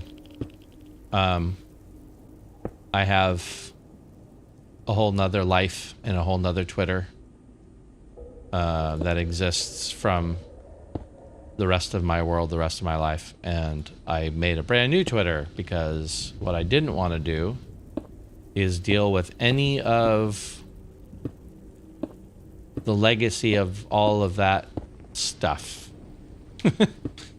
All of the drama, all of the past relationships or associations, and like what they may think of what I'm doing or whatever. Any like, you know, political or quasi-political thing I might be following on my normal. I just wanted a clean slate. So I just wanted gaming stuff on this Twitter. So even to the point where I've gone in, I've actually straight up filtered my words. I've added mute words and stuff like that just because it's like, you know what? My other Twitter, if I want to jump into political discussion or whatever, that's fine, but I don't want to deal with any of that stuff here. I want to keep this to this little corner of the world.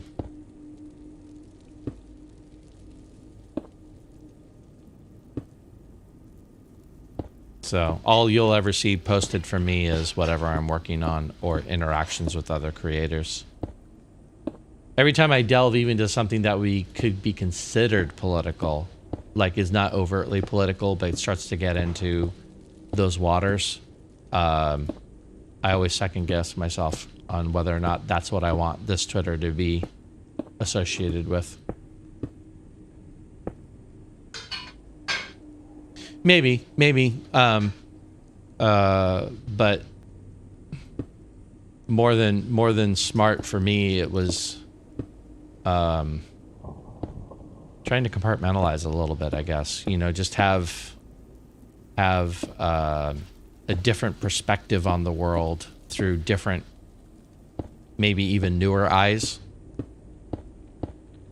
You know, I want to look at the world through the eyes of a gamer who just focuses on gaming content as opposed to political content or the friends that I've known for 30 years or, you know, whatever.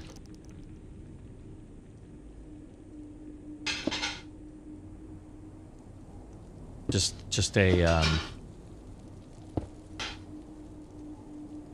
oh, I go so far as to say almost a mental health thing on my account, because now I can focus on what I want to do and not stress about what I've done or how what I do looks to what I've done or any of that stuff. I mean, I'm not running from the law, so I just want to avoid any socio-political drama that may or may not come from my old world. And just have a little bit of an escapism, basically, you know. Just want to play video games, man.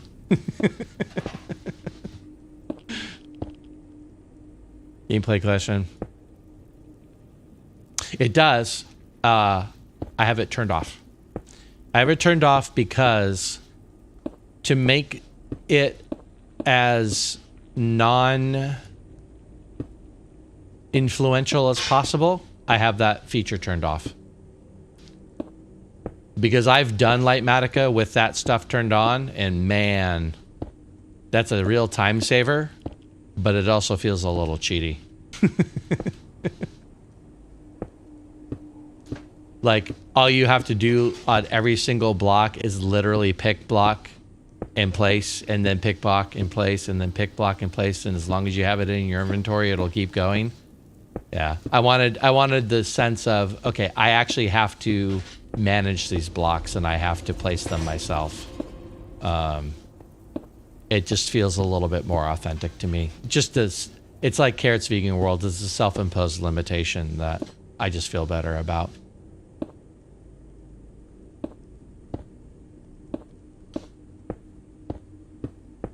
Because I did, when I was in creative, I did use that pick block feature, and I'm like, wow, this is super slick and super fast.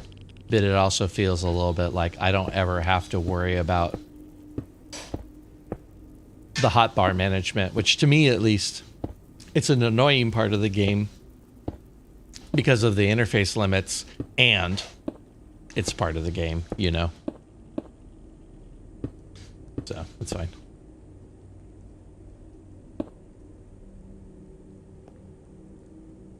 I do all right with the pick blocking with the blocks around me if I can. But one of the challenges I have with the schematic is remembering that I am placing on the blocks underneath the schematic. So I see the blue schematic and I identify what block I need, but then I have to identify the block that is underneath that schematic for the actual placing, and that's not a perfect system. Sometimes I place the block in the wrong spot because I'm looking at the blue block thinking, that's where I aim. It's a whatever. just a choice that I made. Ooh. Ah, so close. So close.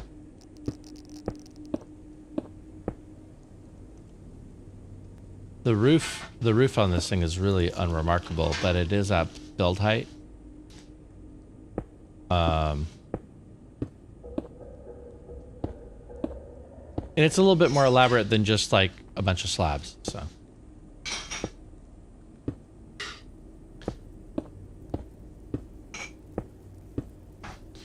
I didn't specifically necessarily like, oh, I want to build to roof height. But I also, at the same time, was kind of like, I wouldn't mind being able to have the building work out so that when it's designed, it touches both sides of the border. You know, if I couldn't make it work, I couldn't make it work, but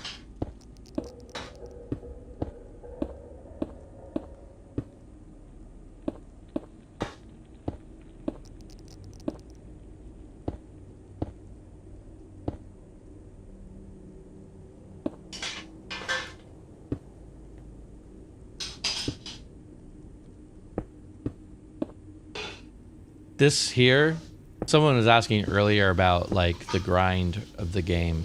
I feel like it was Soka who was talking about that. This part of the game, I actually kind of enjoy.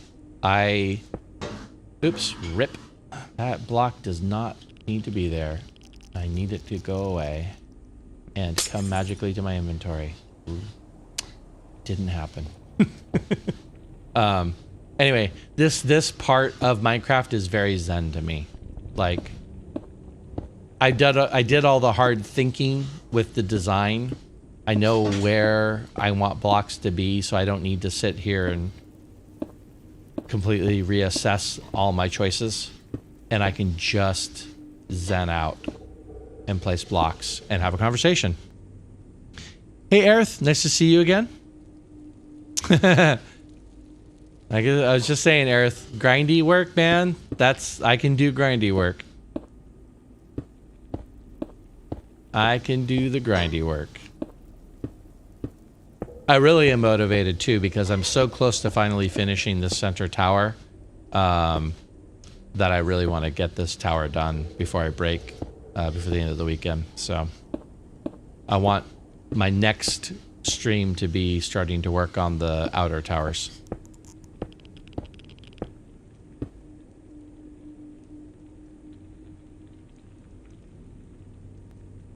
Yeah, agreed. Agreed, Al.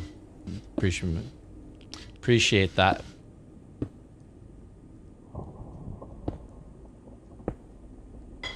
Yeah, and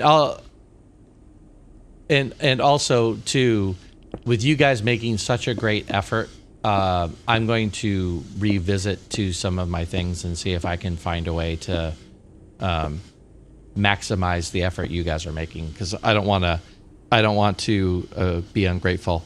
It'd be like, I don't care, because the truth is I do care, and I want to honor the effort you guys are making here. What'd you do, Aldi?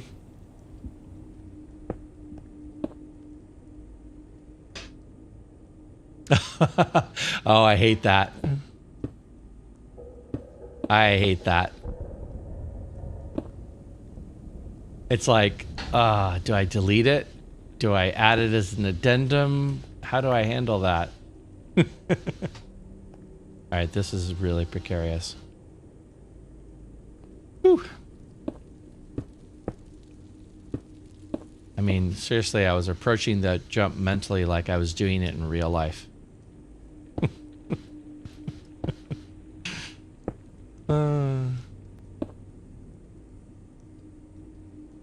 Yeah, I gotcha. And the reality is they probably didn't even think about it, you know. But yeah.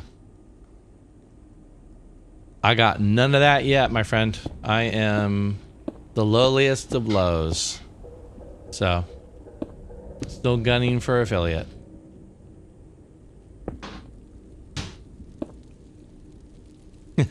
Soon.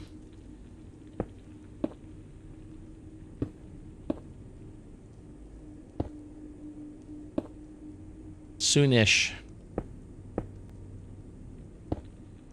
I mean, after you guys blew in here today is definitely feeling like a much more realistic prospect than it was a couple weekends ago, for sure. I mean, that's fair. I don't know if any of us really know how Twitch works. All right, here we go for the roof. Gonna need to go get more blocks. I need some blackstone stairs and some blackstone walls, and I don't remember what's underneath here. Stairs.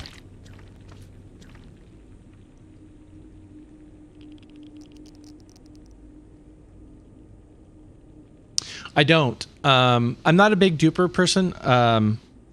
As much as I like to game the system to break bedrock, and I had to use TNT dupers for that, I generally avoid dupers. That's the kind of one of my self-imposed limits. So glass is not a problem.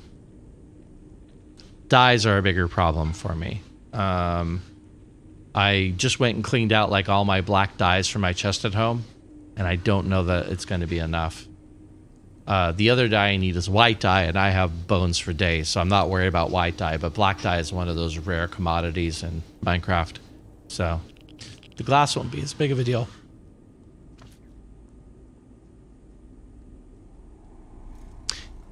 Thanks, Holly. I appreciate that. There are things that I know people are expecting, and I appreciate you taking the pressure off. And there are things that are personal enough values to me that I wanna respect them. You know what I mean? So yeah, I feel you. Thank you. And I don't feel pressure. And I will say that I am definitely putting a little bit of it on myself just because. Okay. I'm really happy. Hey, Carrot, are you here, buddy? I just want to get your... give me your unvarnished opinion. Because I know that, like I said, I think we talked about how I changed... Ignore the little blue roof. It's bugging me.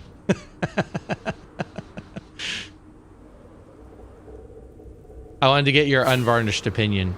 Tell me straight, because you saw what I had this looking like before I made the modification. You love the modification? Do you hate the modification? Should I quit everything and go back to boarding school? That's not a thing. Go back to beauty school?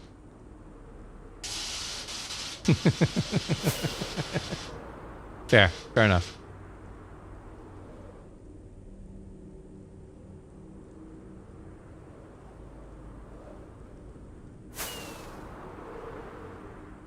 I definitely need to fix that yellow honey roof, though. I'll get on that here in a second.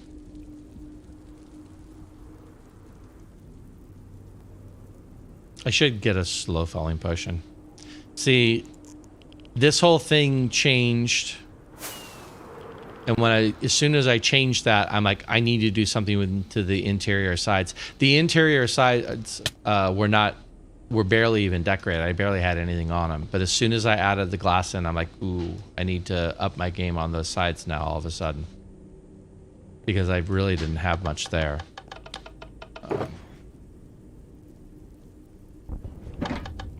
Hold on to the glass. You never know. Let's do this. I feel like this is overkill.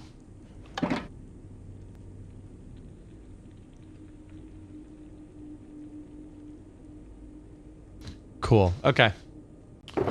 I mean, for me, this one. For me, the reason I went with it especially was because I mentioned this, I think, to you before directly. This banding thing is something that I use in the walkover too. This kind of glass and polished banding. So I feel like adding it to this structure now ties this into that walkover structure too. So that was another huge reason why I did it. In addition to the fact that the glass opens it up and makes it more visible. So anyway, cool. That was such a late change. Are you kidding me? How did I miss that? How did I miss that? It was right there. Okay. Thanks, sir. I specifically asked you because you were like one of the only people who even saw what the original design looked like when I was finishing up that creative build.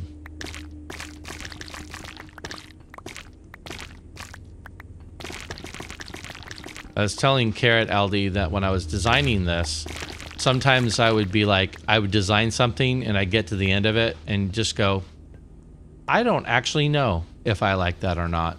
So I would walk away from it and I'd go work on some other section of the build and just see, like, if I came back to it, if I still liked it or not. I know, I mean, I'm sure other people, that's their process too, but I feel like this is wrong. Polished blackstone bricks. Oh. Something's not jibing here. That's what's not jibing here. I'm on the wrong layer. There's a layer above me. Ah, got it. Okay. I don't have a roof in there too. Or ceiling, I should say, not a roof. Oh, okay, yeah. Yeah, I don't remember from catching you on the stream the other day what your time zone was. Like, you usually get a read on someone's time zone if they don't say it directly, just based on their hours they're operating. I don't remember at all. Ah, that's totally fair. That is a completely fair and relevant statement then. Well, again, I'm going to attempt to use the words that I have to convey a feeling that is far deeper than I feel like those words will convey. Thank you from the bottom of my heart. It's genuinely my first magical day on Twitch where I'm like, this feels good. So, and that's all due to you going out and saying, hey, let's get you connected with this community. So incredibly grateful. I'll be feeling about this for a very long time. So thank you again, my friend. And great to chat with you besides. Always, Carrot knows, always love a good chat. I mean, I'm not really doing anything terribly interactive within Minecraft, so like the chat in and of itself is part of the value for me. So thank you. Great to catch up with you and learn more about you and all that.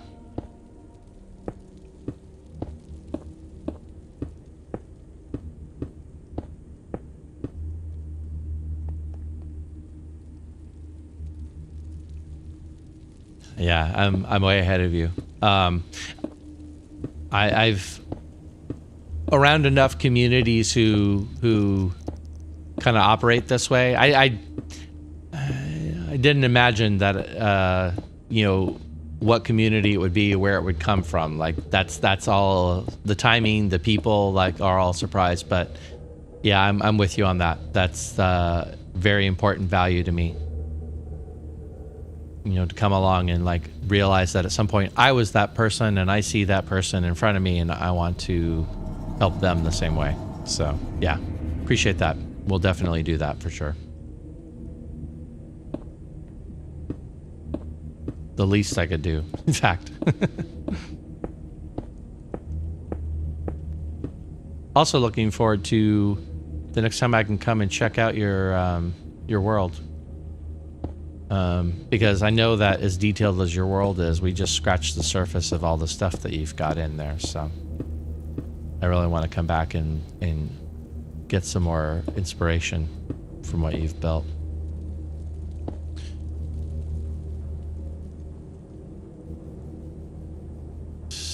Tuesday, 7 p.m. Central Time. All right, I'll check that out. I think Tuesday night is usually good. Like it says, I feel like I spend most of the week at this point doing editing work from the previous weekend. So, so I'm usually at night. I usually have something on while I do editing in the background. Yeah, that's about right. About time for getting off work, in fact. All right, I think. I need my slabs.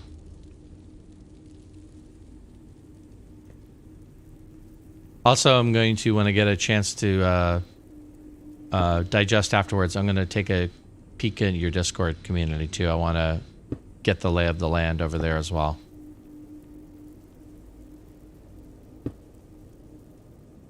I think I'm going to do this first. This makes sense to me.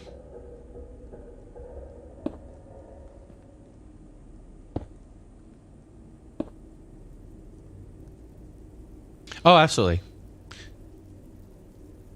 I will 100% make the effort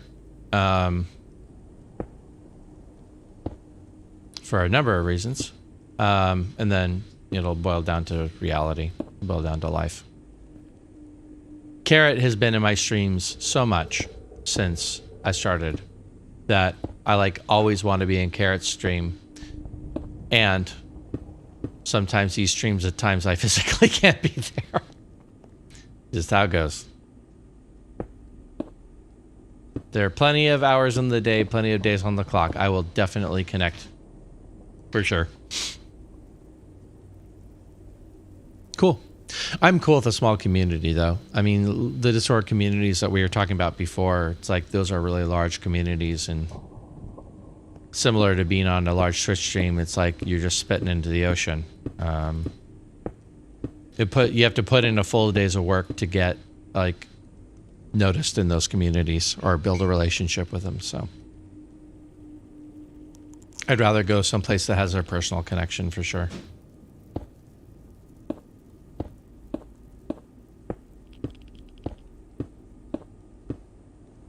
Oops. Oh, I'll have to fix that.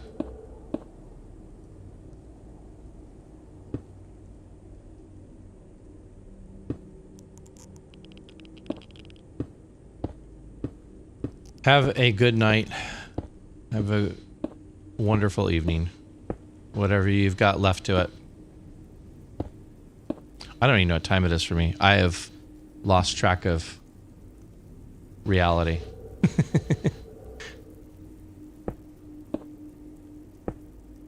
Almost 9 o'clock.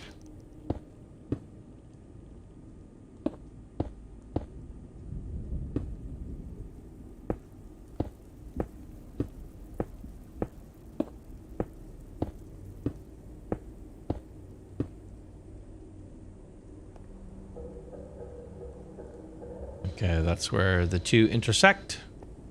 So we shall go from here now. And that will be good.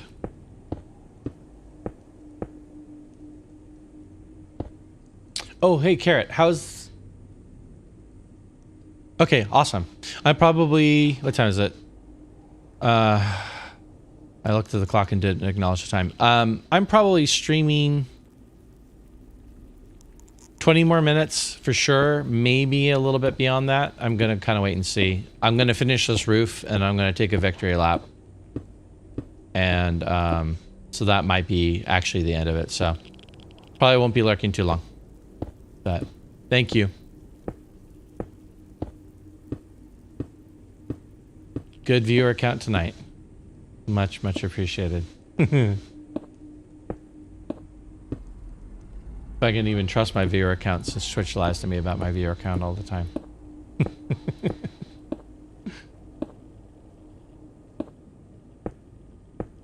Hey, Carrot, I wasn't gonna ask you. Oh, audio. How's the audio sounding today, by the way? I did a little bit more tweaking. I went back and listened to my video, and it's interesting because, I mean, as microphones work, the quieter I was, the more of the noise floor was coming through, and then as I got louder, like later in the day, it was less and less. But I went and did a whole bunch of tweaking, so I'm just curious. I'm gonna go back and listen to the VODs anyway, just to try and get it. But I'm just curious from your perspective if it's better, worse, no different.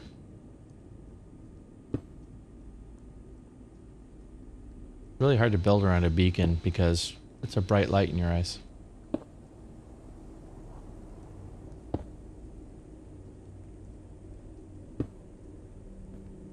I kind of dig that little square pattern in the middle of my roof.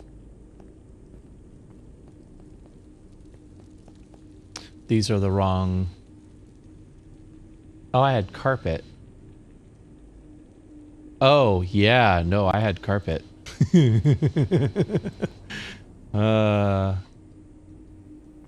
When you forget why you did something the way you did it. That's totally should be carpet there.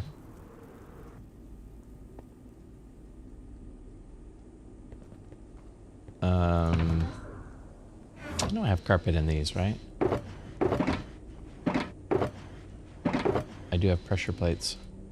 But I think I moved the carpet back to where the carpet goes. Leave in here. I don't think I have a wool chest this time around. I don't think I've ever... Nope, that's just dyes. It's literally just dyes and decorations. I know I had carpets.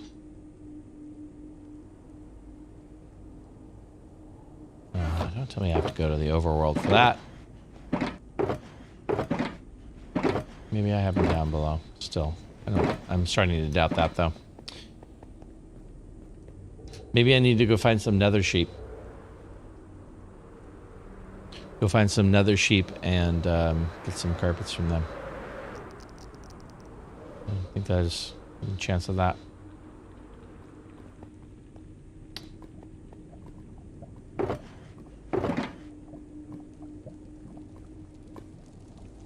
No, okay. That was the last place it was going to be if I was going to have it at all. Wait, did I respawn? I didn't. I gotta remember to set my respawn when I come over here. I'm bad about that.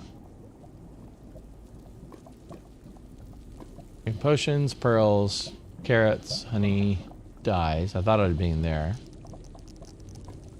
Doubt very sincerely it's in my rail box. But this is the only other place it would be.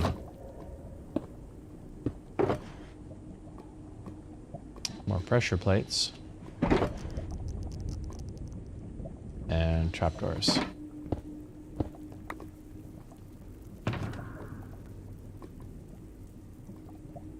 Trapdoor would be the same basic idea, but... Alright, here we go.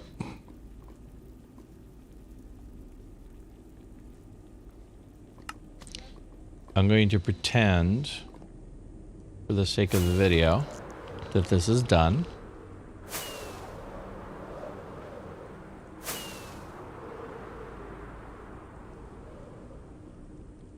Ah.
Ooh, okay.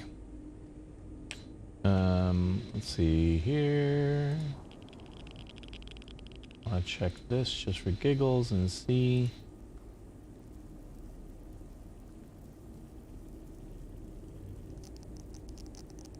I don't know.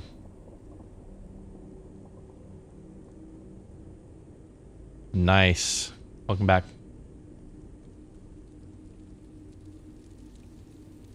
You gotta be careful of those mooses, man. They're dangerous.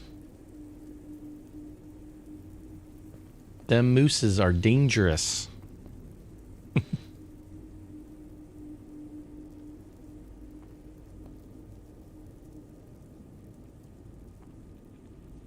Heckin' meese. I asked you a question before, well, after your internet probably dropped. I was just curious.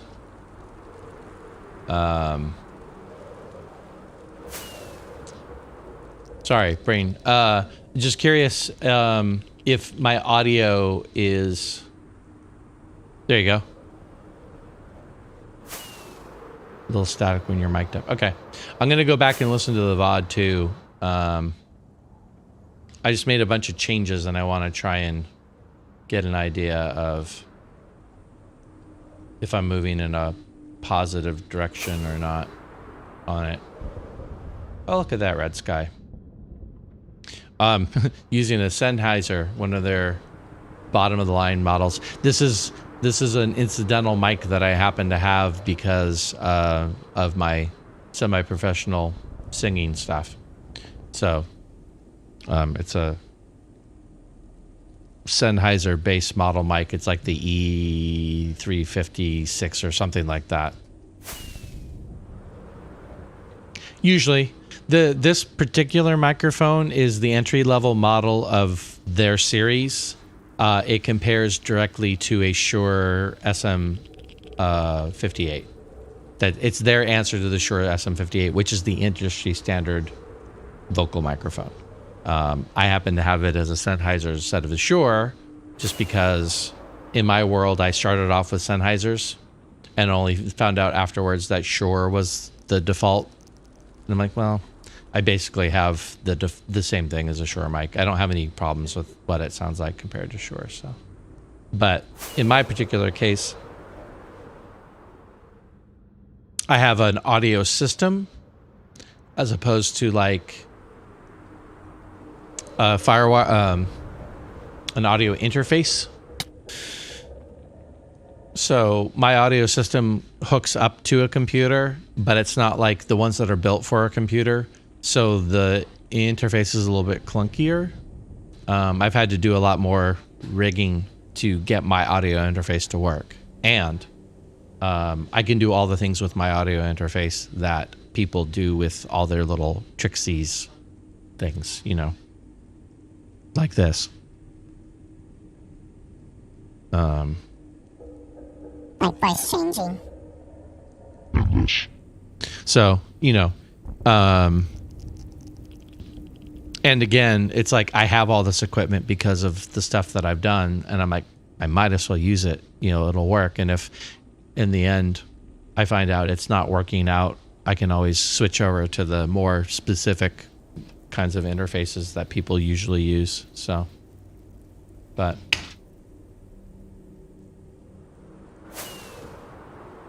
I think I'm taking glamour shots is what's happening right now.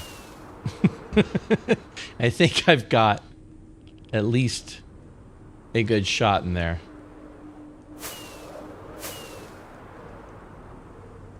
It's so hard. Oh, I gotta turn that off. See, that would have helped. Oh, this is not going to end well.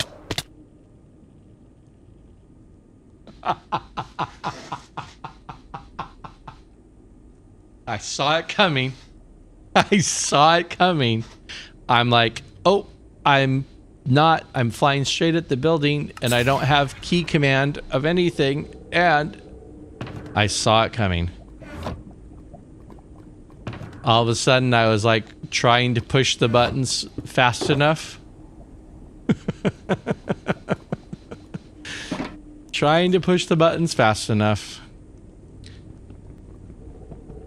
As I realized I was going to face plant into the building. Let's see how bad that block spray is, by the way. It's so funny. I went no deaths for 3 weeks to 2 deaths each day this weekend. It's funny to me. Where did all that end up? Do I have the hitboxes on? I didn't. Okay, that'll help. That'll help me find everything.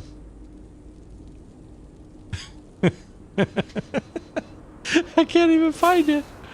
Where did I... Right? Where? Oh, there it is. All right, so I gotta go up there and get all that, and then it sprayed. It sprayed.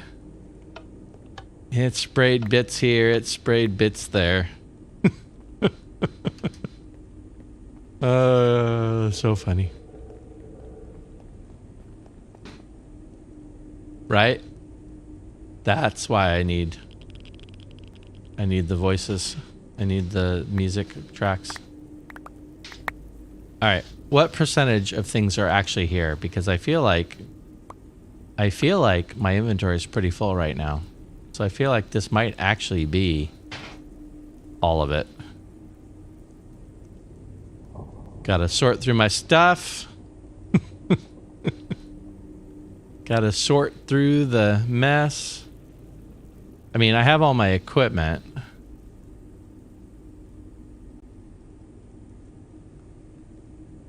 I don't know if I have all the blocks, but I have all the equipment, so at least that's all there. I don't want to imagine anything fell down there. It's possible, but I don't want to imagine that. All right, and then, I mean, if it's not here, it probably didn't go further than this. Oh, nice. Nice, nice, nice. I gotta tell you, man, you've got other things and other priorities, but I am actually like, I'm super jazzed about your villager trading hall. Like, of all the things you're working on right now, I feel like the trading hall is the one I'm the most excited to see you do.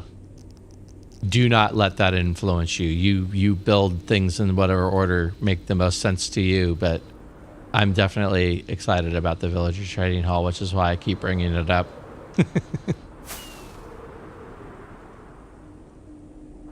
10 or 20 per floor.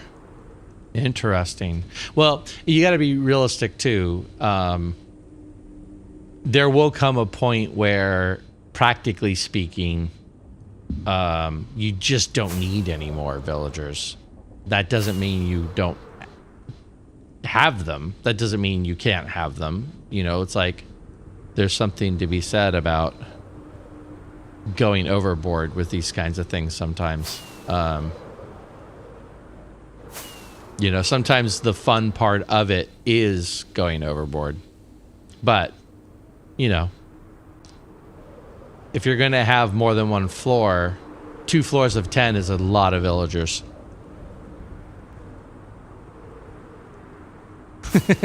Right? Yeah. I getcha. Like I said, max it out. You do have to create all the villagers, get all the workstations.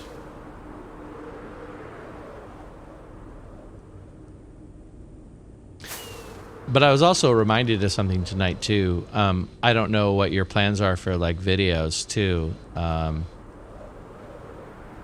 right, I feel like within one of those screenshots, I'm bound to have caught one that was actually worth a damn. You made your like great carrot storage video. The training hall might be worth turning into a video too. Like, I mean, you do it during stream possibly, but also if you can set it up to record in such a way while you're streaming so that you can turn it into a video. I was reminded tonight by one of the people in Aldi's community that even though there's a lot of build videos out there, sometimes people just want to see your build. Like if they're familiar with you or if you told them about something, they want to see your build, like in your video. So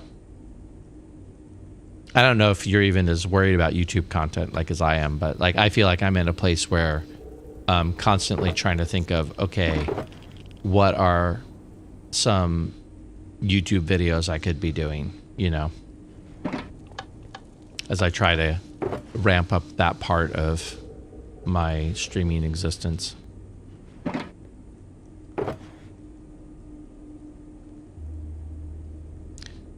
Yeah, believe me, I know exactly what you're talking about. It's much, much easier to stream in that regard, especially. I mean, the streaming is a live take. You know, it is what it is. And the video is like, you have to like worry about a lot of details of it. So it definitely takes a lot more time to fuss over that content. So anyway, I throw it out there only because, like I said, it's what's in my head. You certainly don't need to start taking on the stuff that's in my head in addition to the stuff that you've already got going on in yours. So if it's useful, a useful thought, take it. If it's not, you won't hurt my feelings to ignore me. I keep forgetting I have that stupid slap for no reason. I gotta get oh, that's right. You're still working on the elevator video. Yeah, I forgot about that. Yeah, is it are you having trouble getting it over the hump, or is it just that you're still just working on it? Or are you stuck at that 60 to 70%?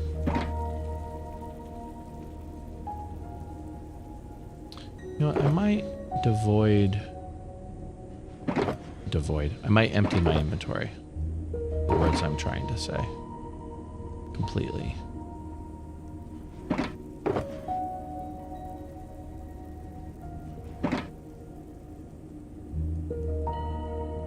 Mm-hmm.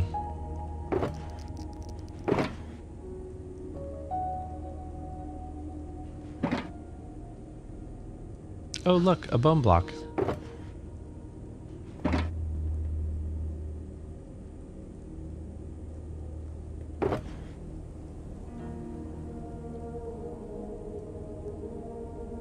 Why do I keep putting that in that chest, I wonder? What is it about that chest that I feel like that's where I should put the pressure plates? Yeah, okay. Well, and I am totally talking out my butt here because I want to create more of those kinds of videos. I've done 0. So, I may start launching into trying to do that myself and going, no, I don't want to do that anymore. I'll just do streaming. So as of right now, I'm like, yeah, no, I totally want to make YouTube videos. And then as soon as I start doing them, I may be like, no, I'm good. All right, I have to go back to the world again. My 7th overworld trip in a time when I'm trying to not go to the overworld. Yeah. Well, and workflow can get faster if you work it. And sometimes you don't have the time to like try and work through it too. So, you know. By the way, I'll show you. Here's a little Easter egg. Because you've seen my world so much at this point. That is the hole down to the first wither killing area. That's what that marker is. That is the marker to say, oh, this is where I had here. I'll show you. I'll show you where the first wither met its demise.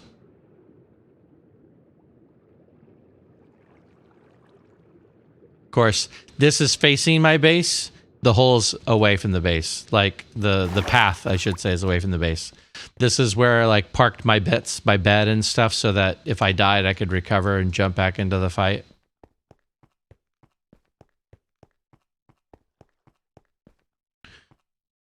This is a shield. In case the weather started charging down this hallway, this is here to slow him down. There were more, and that's all that's left. Oh, look, I have a friend. Hi, friend. How are you? So I came in after he died. I came in and filled in the blocks. So it looks like there's not a lot of destruction for a wither. Except for if you, let's see if I can find it. I mean, the ceiling, first of all, was lower than this. And second of all, Yeah, I'm not sure. One of these blocks was the original block where this wall stood, and he pushed forward. And I came in afterwards after I killed him, and I grabbed the thing, and I filled the floor back in where he had broken it down. That's where all these little, blocks came in.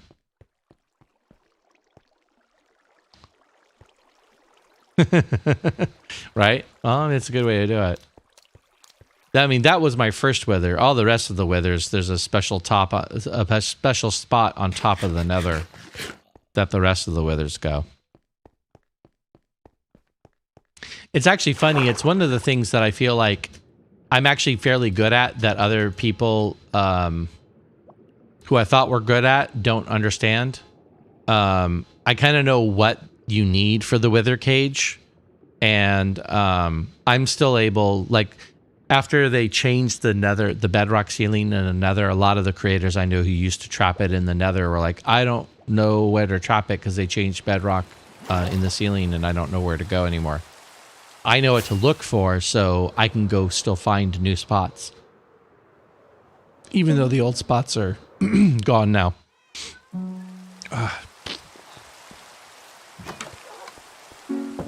But it's kind of similar to the cage that's in the end portal.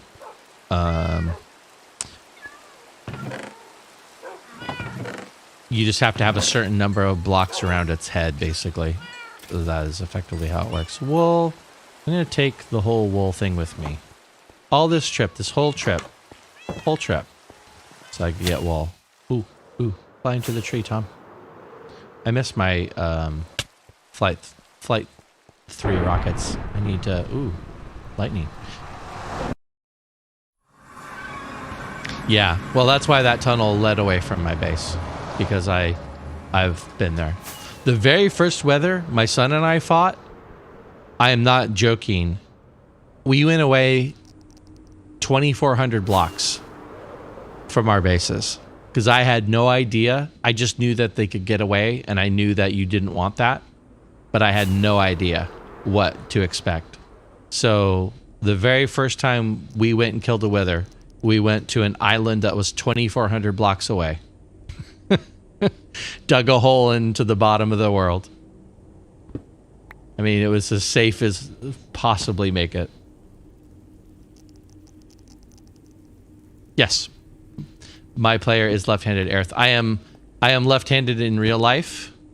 And this is just one of those things that I changed a million years ago when I started playing the game.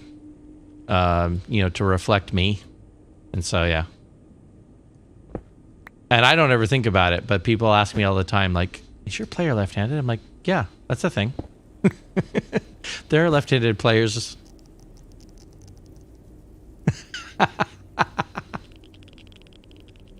Yeah. It's, well, I don't even remember. Honestly, I changed it so long ago, I couldn't tell you off the top of my head where the setting is. But it just reverses your shield and your sword hand. So. And like I said, this is just my default. I never even think about it.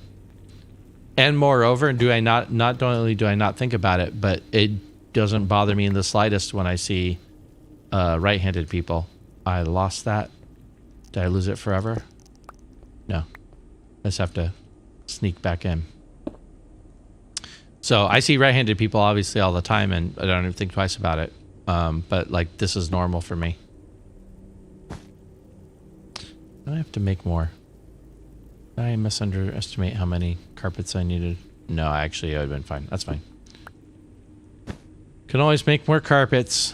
That's why we have a spider farm. Okay. I wanted these to be carpet because the light shines through. With the slabs block the light. And I have light underneath there, so I just wanted a little bit of lighting on the top. Just for a little bit of texture. Aerith, I got to be honest with you, that comment makes me laugh. All the things you've seen in 9 years of playing, someone's hand being reversed is the most unsettling thing. Cracks me up. Controls. Is it in controls? Is it mouse settings?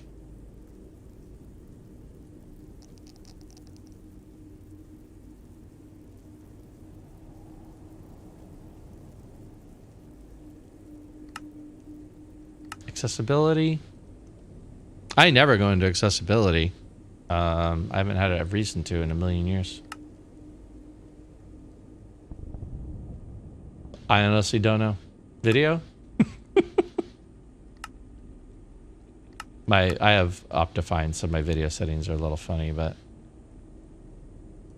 I don't know. Somewhere in the maze of settings is a setting for handedness. I don't remember even where it is. Yeah, I thought accessibility too, but I looked in there. Maybe I didn't look thoroughly enough too, but subtitles, chat, text, line spacing.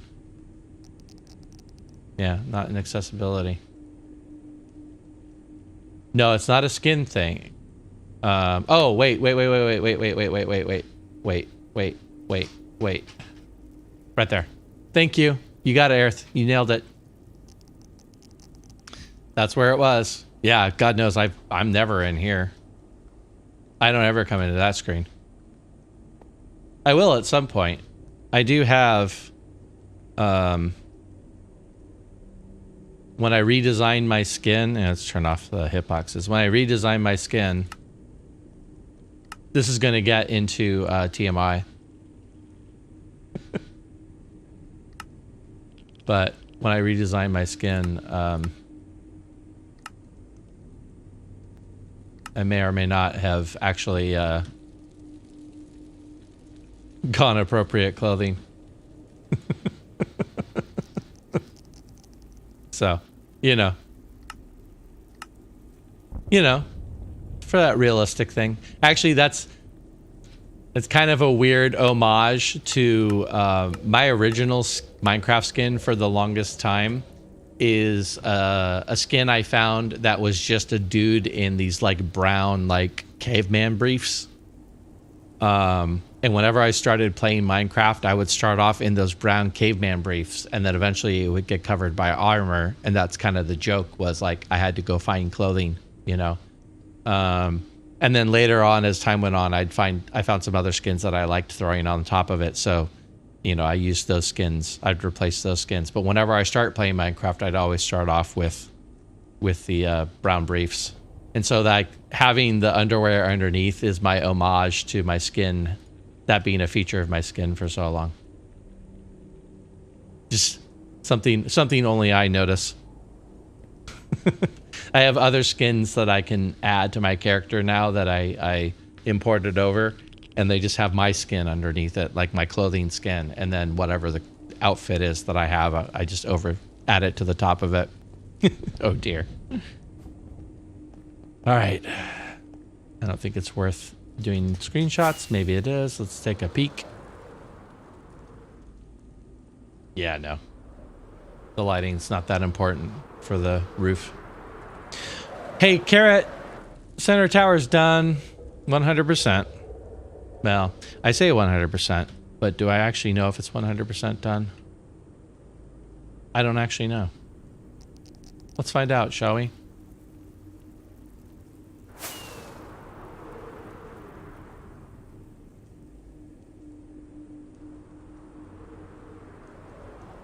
Oh, look at that.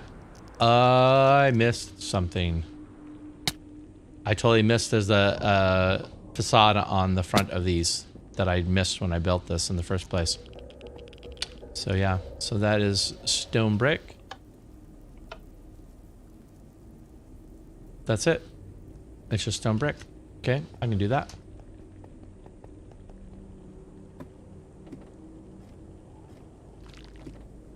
What time is it anyway?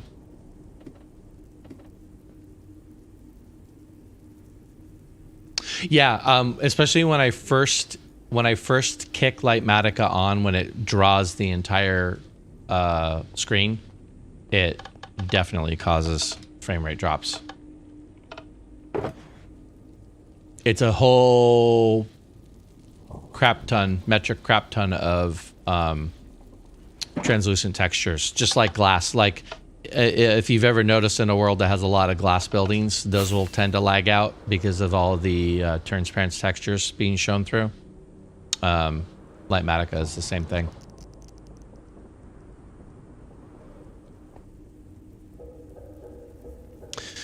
Good night, Mr. Carrot. Dude, thanks again. As always, my friend, thank you so much for being here. Thank you also for introducing me to Aldi's through that raid that day and then his community. Yeah, thank you, man. And it was good to see you a little bit today. We'll catch a little bit more of you on your next stream when I'm not gonna stream, and be rooting for your new carrot trading hall or whatever you build next. As long as it's the training hall, it'll be fine. But have a good night, my friend. Love to your wife as well.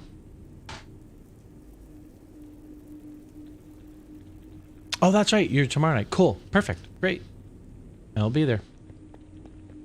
Be there, probably editing Restream mod in the background. That's my assumption. All right. Sketchy jump. Here we go. Here we go. Oh! You know, parkour is not one of my talents. I may be good at grinding. I am not good at parkour. Hey, Aerith, what's your... I don't think we chatted. We chatted just a little bit here or there. What's your particular thing with Minecraft? What do you enjoy? Are you a builder? Are you a technical person? Are you just a fan? Oop. All right. Sweet. That is done.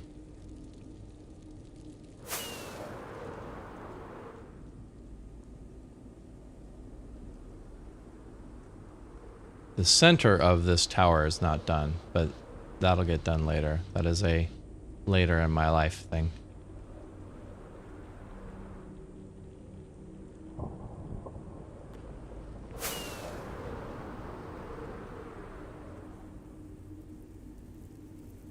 Oh, that's interesting. What is that? Ah, yeah, no, that is missing, I think, up there. Yeah. Sorry, I'm trying to figure out how to pronounce your name, so I may be saying it wrong. Aerith is how I'm pronouncing it. I was just asking, like I said, you've popped in a couple of times, but we haven't chatted extensively. So I didn't know like what your particular deal with Minecraft is. Are you a creative? Are you a technical? Are you a little bit of everything? A little bit of nothing? Like you said, you've been playing for 9 years. I just didn't know like... Okay, cool. Didn't know what your particular thing is about Minecraft that you enjoy, that you focus on.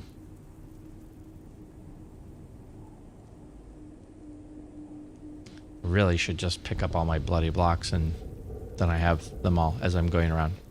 That would be smart, even.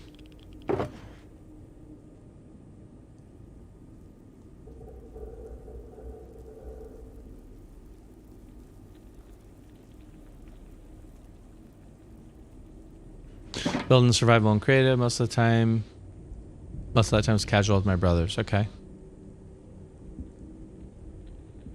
I mean, I've been playing for about 9 years too, and I would say the first 6 years of mine was pretty casual too. I was telling Aldi earlier that it was when I discovered Hermitcraft and I saw people who were like dedicated to playing Minecraft that I was like, it changed how I approached Minecraft. Like I dug that. Yeah. So Hermitcraft, I discovered Hermitcraft in roughly 2016. So what's that, 5 years ago now? So that's about when I started, that's when my game style changed and I started fixating more on a persistent server as opposed to like playing on a LAN world at home with my family. I started creating things with a mind towards getting better at creating them as opposed to just, hey, here's a cool looking box I made, you know?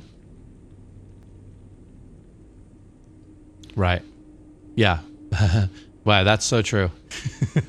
First time I saw the game, I'm like, what is that game? Why is that, like, they can't do better graphics than that? Like, what is that about? That's my literal first impression of the game when it first came out. Let's put one of these away because I don't need both of them. But yeah. And now the last couple of years, What's different? What's changed for you? Polished blackstone goes in that spot. I mean, I'm gonna guess since you're around Ali's community, you're streaming too.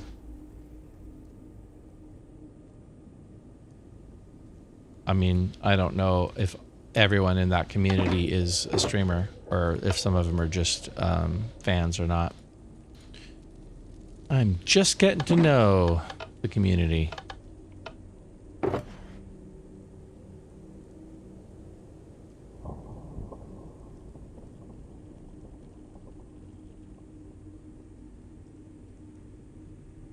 Oh, you don't stream? Okay. Do you do anything public like YouTube or any of that, or you just enjoy other Minecrafters?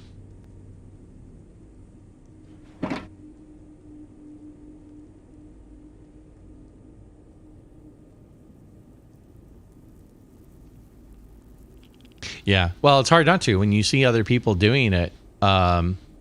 It kind of makes you want to step up, I mean, or it makes you like still don't care, but when you start seeing other people building stuff, you're like, ooh, you know, I don't want to be the only person on this server that's not contributing to what's happening, you know? That totally makes sense to me. Lagorific. Oh, that's where I need to get to. Okay, couldn't find it.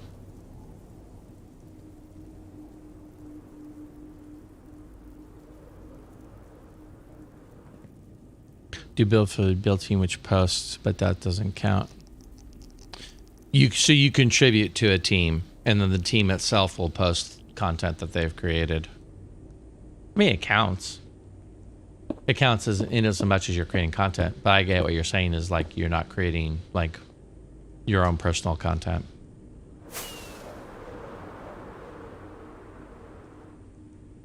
Other than streaming, that's exactly what I'm still trying to like figure out for myself is like what content am I creating. Carrot and I were just talking about the whole YouTube thing because I want to start creating YouTube videos. I've started making moves in that direction. I think I'm more gung-ho about it than Carrot is, if I'm representing his opinion on that accurately.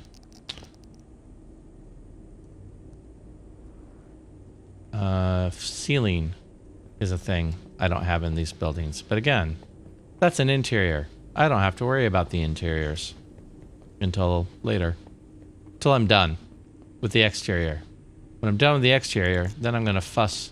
I'm gonna fuss all kinds about the interior. Where did that block come from? I don't know. I'm glad I had the colors turned on though, because I don't know. I mean, I think I would have noticed it, but it really stuck out. At purple. Yeah, okay. So though, I don't have ceilings in any of these places. I just have roofs. Carrot, your son? No.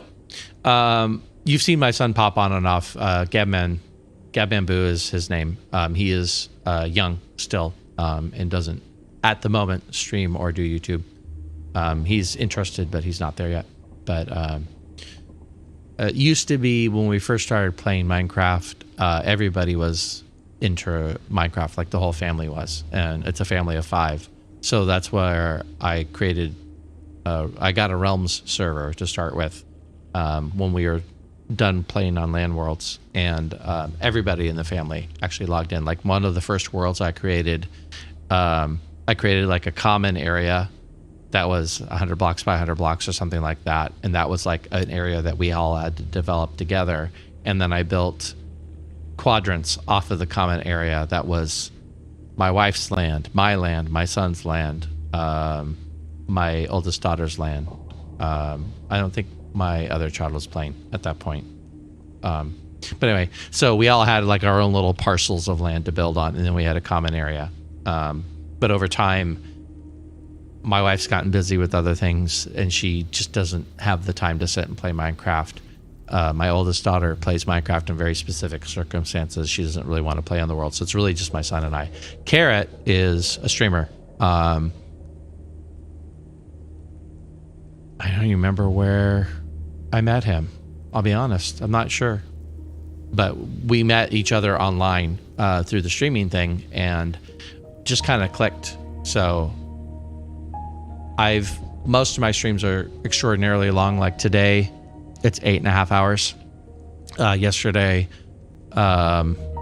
it was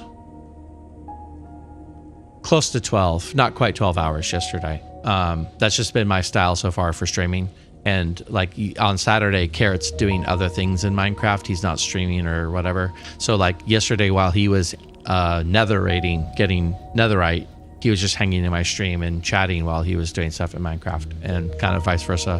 When he streams during the week, I'm editing a replay mod video or something, so I'll go into his stream. So yeah, just a streamer connection at this point. We've talked about trying to do other stuff too, possibly like long way off in the future, possibly trying to do something together, like a server or something. But I'll let that, me personally, I'm going to let that kind of grow organically, you know, because I don't 100% know what I want to have happen there. So all right, look at that. How are those blocks missing? I don't know, but they are. Oh wait, is there a different block there? No, just straight up missing. Weird. Okay, this is why we review. This is why we double check the schematic. I don't need my sword.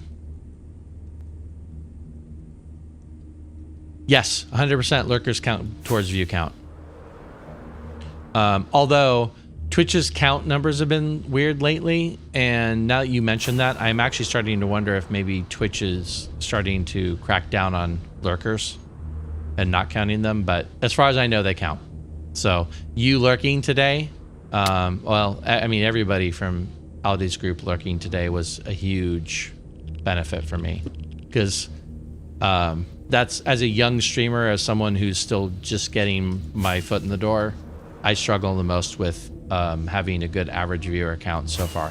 Like that's where I'm still growing. So the lurkers today especially were like super helpful, because it helps just keep that number up.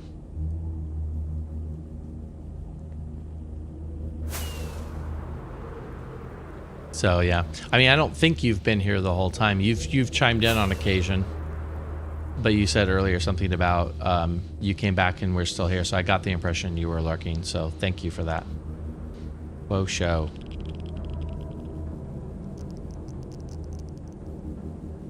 And I hope genuinely that it's not your last time here. I was telling Aldi earlier, like, all the people that Aldi brought over are great.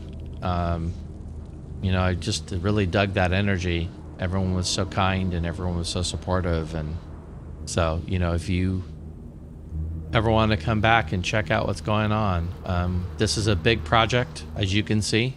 I'll be working on this for a few weeks. My streaming schedule right now is still set for Saturday, start the morning and pretty much run all day. And then Sunday I start in the early afternoon and run the rest of the day. So if you feel like you want to come in and check it out, man, obviously welcome you back. A lot of this building's kind of grindy, mindless, because I did all the creative work ahead of time. That's the point of the schematic. So I'm able to just kind of sit and build and chat really easily. So I appreciate the chatting, because it's a good extra diversion to what I'm doing, you know. Doing quick circles to make sure I didn't miss a block, because I've already discovered rather 3 things that I've missed so far in my building. I don't care about the yellow per se. I don't care about the pinks, because I know why the pinks are there. The pinks are blocks that shouldn't be there, but I know why those pinks are there, because I placed them. There were design changes. Mostly looking for blue. Blue indicates that I just straight up did not place a block. And I know about all these blocks. I haven't placed them yet. Or these interior blocks I haven't placed yet. So, oh goodness. Oh goodness. This is not going well. Cool.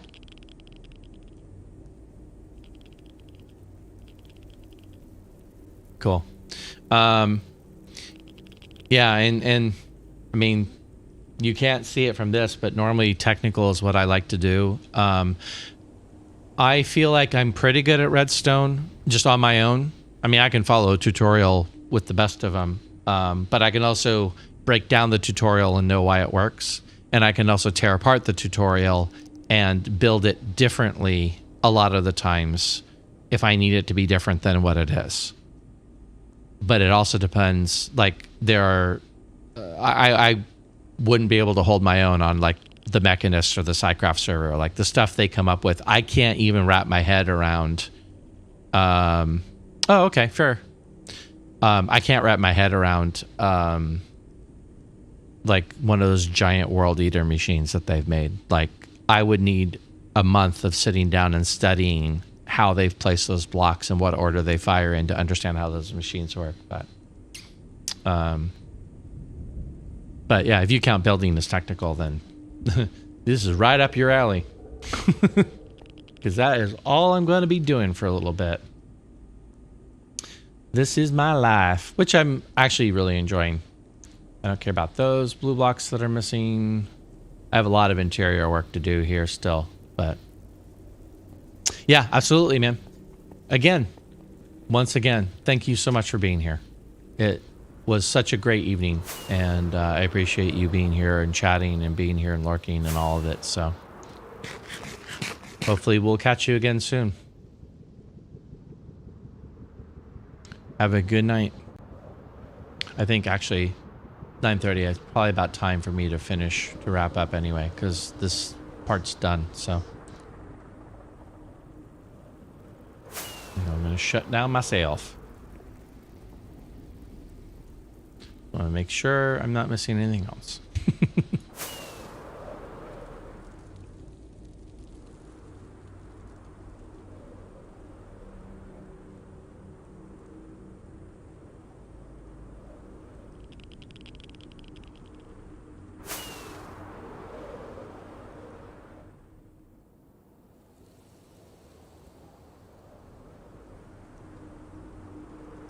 All right. All right. Let's go in here. And in here. And in here. All right. Let us... Anyone who's left, if anyone is left, good night. Thank you for joining me, especially if you came over from Aldi's community. That was so special. And this one's going to stick with me for a long time. And good night, everyone. Thank you. And I'll catch you next weekend for sure.